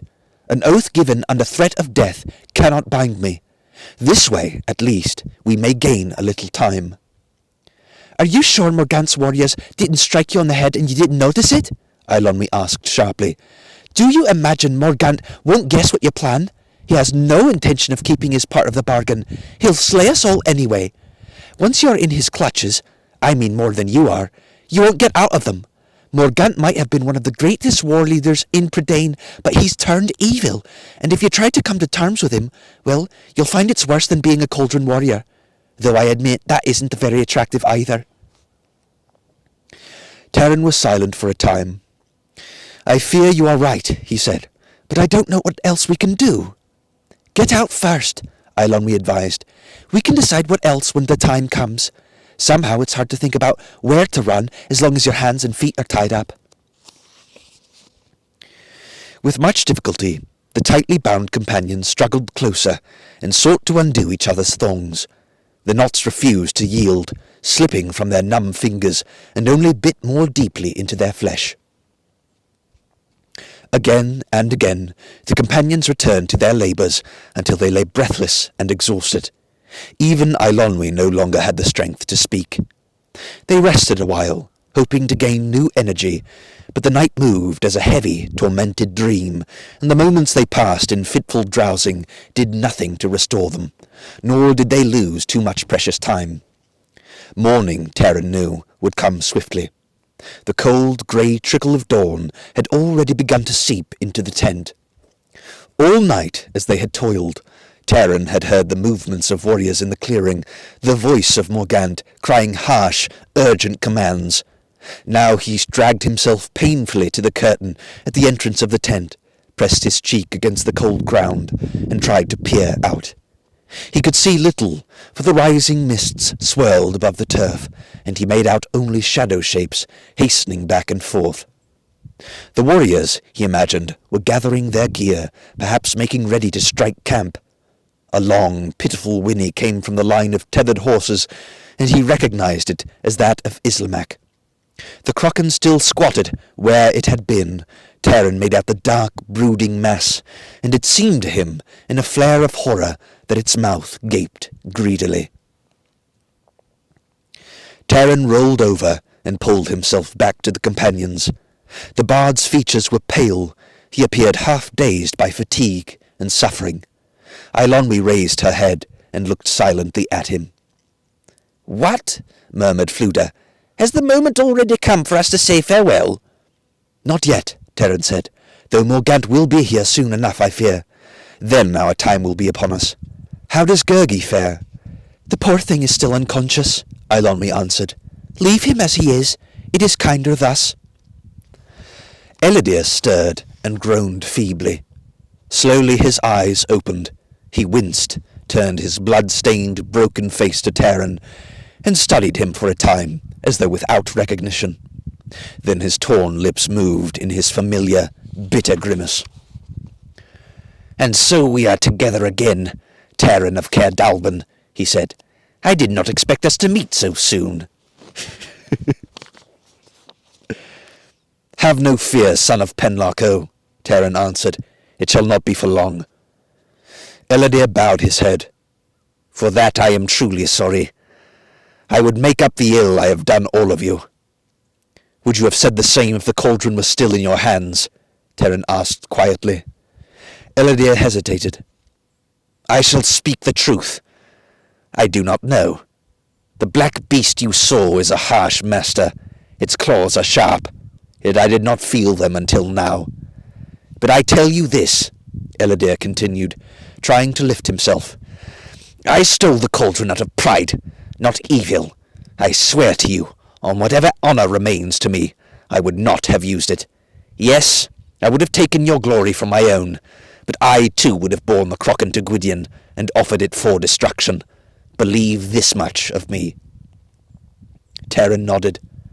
I believe you, Prince of Penlarco, and now perhaps even more than you believe it yourself.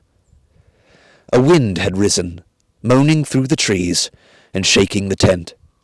The curtain blew back. Terran saw the warriors forming in ranks behind the cauldron. Chapter 20, The Final Price. This is the final chapter in Book 2 of the Chronicles of Prydain. Eladir, Terran cried, have you strength enough to break your bonds and free the rest of us? Eladir rolled on his side and strained desperately against the tight cords. The bard and Terran tried to aid him, but at last Eladir fell back, exhausted and gasping with the pain of his efforts. Too much of my strength is gone, he murmured. I fear Morgant has given me my death wound. I can do no more. The curtain blew open again. An instant later, Terran was flung full length and roughly spun around. He kicked wildly with his bound legs and tried to right himself. Stop struggling, you clot! A voice shouted in his ear. Dolly!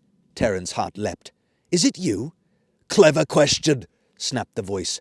Stop trying to fight me. Things are hard enough without your squirming. Whoever tied these knots, I wish he had them about his neck. Terran felt firm hands drawing at the thongs. Dolly, how did you come here? Don't bother me with silly chatter, growled the dwarf. Terran felt a knee jabbing into the small of his back as Dolly took a better grip on the bonds. Can't you see I'm busy? Muttered the dwarf. No, of course you can't, but that doesn't matter. Drat! If I'd had lost my axe, I'd be through this in no time. Oh, my ears! I've never stayed invisible so long at one go. Hornets! Wasps! Suddenly the thongs parted. Terran sat up and began as best he could to unbind his legs. In another moment, Dolly himself flashed into sight and set about freeing the bard. The stout dwarf was grimy, muddy, and his ears were tinged bright blue. Dolly stopped his exertions to clap his hands to his head. Enough invisibility is enough, he cried. No need for it here. Not yet. Bumblebees, a whole hive of them in my ears. How did you ever find us? Cried Eilonwy, as the dwarf ripped away her bonds. If you must know, the dwarf snapped impatiently. I didn't find you, not at first. I found Eladir, saw him come up from the river a little before Morgant reached him. I was on my way to Caer Dallben after I shook off the Huntsmen to get help from Gwydion. I didn't dare waste time chasing through the marshes after you. Eladir had the cauldron, and your horses too. That got my suspicions up, so I went invisible and followed him on foot. As soon as I understood what had happened, I turned back to look for you. My pony had run off, dratted beast. We never liked each other. And you got here ahead of me. The dwarf knelt and untied Gurgi, who had begun to show some signs of life, but hesitated when he came to Eladir. What about this one? Dolly asked. I have an idea he's better off as he is, he added gruffly. I know what he tried to do. Eladir raised his head. Terran met his glance and gestured quickly to Dolly. Free him, Terran ordered. Dolly paused, doubtful. Terran repeated his words. The dwarf shook his head, then shrugged. If you say so, he muttered, setting to work on Eladir's bonds. While Eladir chafed Gurgi's wrists, the bard hurried to the tent flap and cautiously peered out. Terran searched vainly for weapons. I can see Morgant, Fluda called. He's on his way here. Well, he shall have a surprise. We are unarmed, Terran cried. They far outnumber us and can slay us at their pleasure. Rip up the back of the tent, Dolly exclaimed. Make a run for it through the forest. And leave the Crocken in Morgant's hands, replied Terran. No, that we dare not do. Eladir had risen to his feet. I had not strength enough to break my own bonds, he said, but I can still serve you. Before Taran could stop him, Ellidyr plunged from the tent. The guards shouted the alarm. Taran saw Morgant fall back in astonishment, then draw his sword. "Slay him," Morgant commanded. "Slay him! Keep him from the cauldron!" With the bard and Dolly at his heels, Taran raced from the tent and flung himself against King Morgant, fighting furiously to wrest the sword from the warlord's hands. With a savage snarl, Morgant caught him by the throat and tossed him to the ground, then turned to pursue Ellidyr. The horsemen had broken ranks and hastened to close upon the running figure. Taran scrambled to his feet. Ahead he saw Ellidyr grappling fiercely with one of his warriors. Fighting as he had never fought before, the Prince of Penlarco, Taran knew, was calling on all the strength remaining to him. Ellidyr threw the warrior down, but faltered and cried out as the man's sword thrust deep into his side. Clutching the wound, Ellidyr stumbled ahead. "No! No!" Taran shouted. "Ellidyr, save yourself!" A few paces from the cauldron, struggling madly, Ellidyr broke free of the warriors.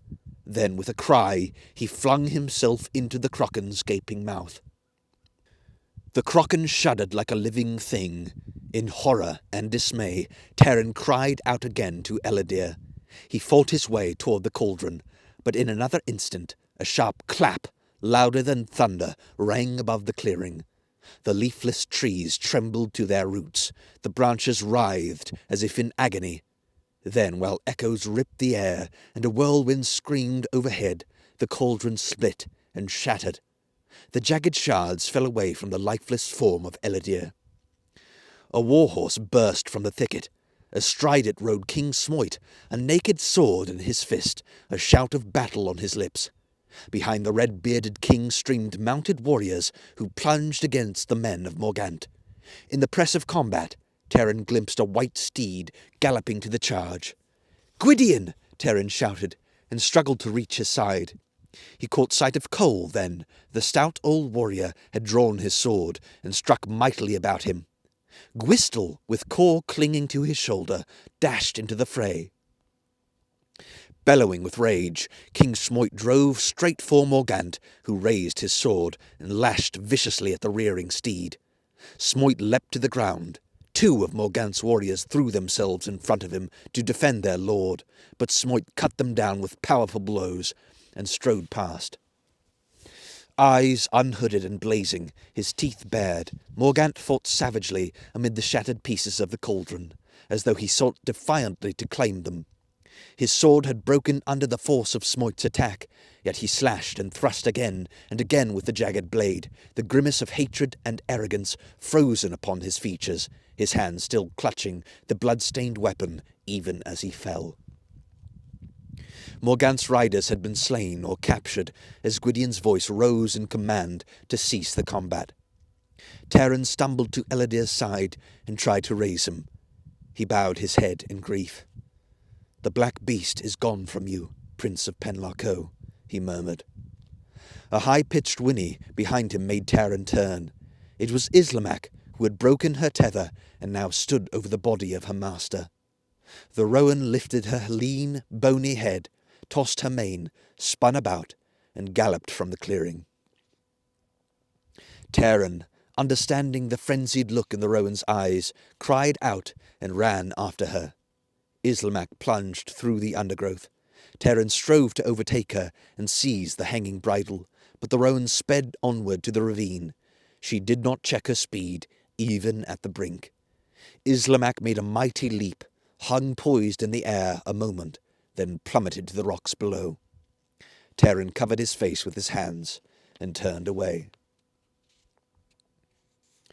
In the clearing, the bodies of King Morgant and Ellidyr lay side by side, and the remainder of King Smoit's horsemen rode in a slow, mournful circle around them. Alone and apart, Gwydion leaned heavily on the black sword Dernwyn, his shaggy head bent, his weathered face filled with sorrow. Taran drew near and stood silently. At length Gwydion spoke. "Fflewddur has told me all that befell you. My heart is grieved that Cole and I found you only now. Yet without King Smoit and his warriors, I fear we might not have prevailed. He grew impatient and came seeking us. Had I been able to send him word, I would have summoned him long before this. I am grateful to him for his impatience. And to you too, assistant pigkeeper, he added. The Kraken is destroyed, and with it Aron's power to add to the number of his cauldron born. It is one of the gravest defeats Aron has ever suffered, but I know the price you paid. It is Ellidyr who paid the final price, Terran said slowly. The last honour belongs to him. He spoke then of Islamak. He has lost all else, even his steed. Or perhaps gained all, Gwydion answered, and his honour shall be certain. We shall raise a barrow to his memory. Islamak too shall rest with him, for they are both now at peace. Smoit's dead shall also sleep in honour, and a barrow be raised above King Morgant of Maddock. Morgant? Terran asked, turning a puzzled glance to Gwydion. How can there be honour for such a man? It is easy to judge evil unmixed, replied Gwydion, but alas, and most of us, good and bad, are closely woven as the threads on a loom. Greater wisdom than mine is needed for the judging. King Morgant served the Sons of Dawn long and well, he went on. Until the thirst for power parched his throat, he was a fearless and noble lord. In battle he saved my life more than once. These things are part of him, and cannot be put aside or forgotten. And so shall I honour Morgant, Gwydion said, for what he used to be, and Ellidyr, Prince of Penlarco, for what he became. Near the tents of Morgant, Terran found the companions again.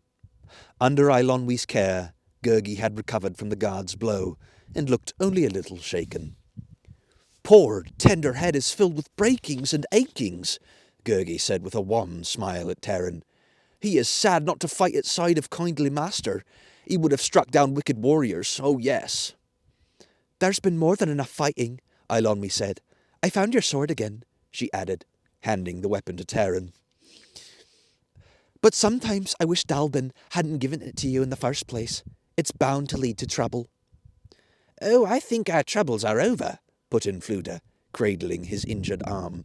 The beastly old kettle is smashed to bits, thanks to Ellidyr, he went on sadly. The bard shall sing of our deeds, and of his. I don't care about that, grumbled Dolly, rubbing his ears, which had only now begun to return to their natural colour.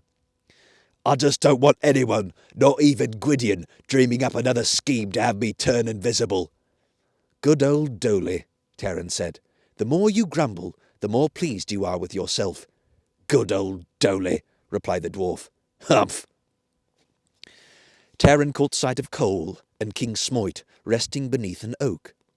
Cole had taken off his close-fitting helm, and though bruised and slashed, his face beamed, and his bald head glowed with pleasure, as he put an arm around Terran's shoulders.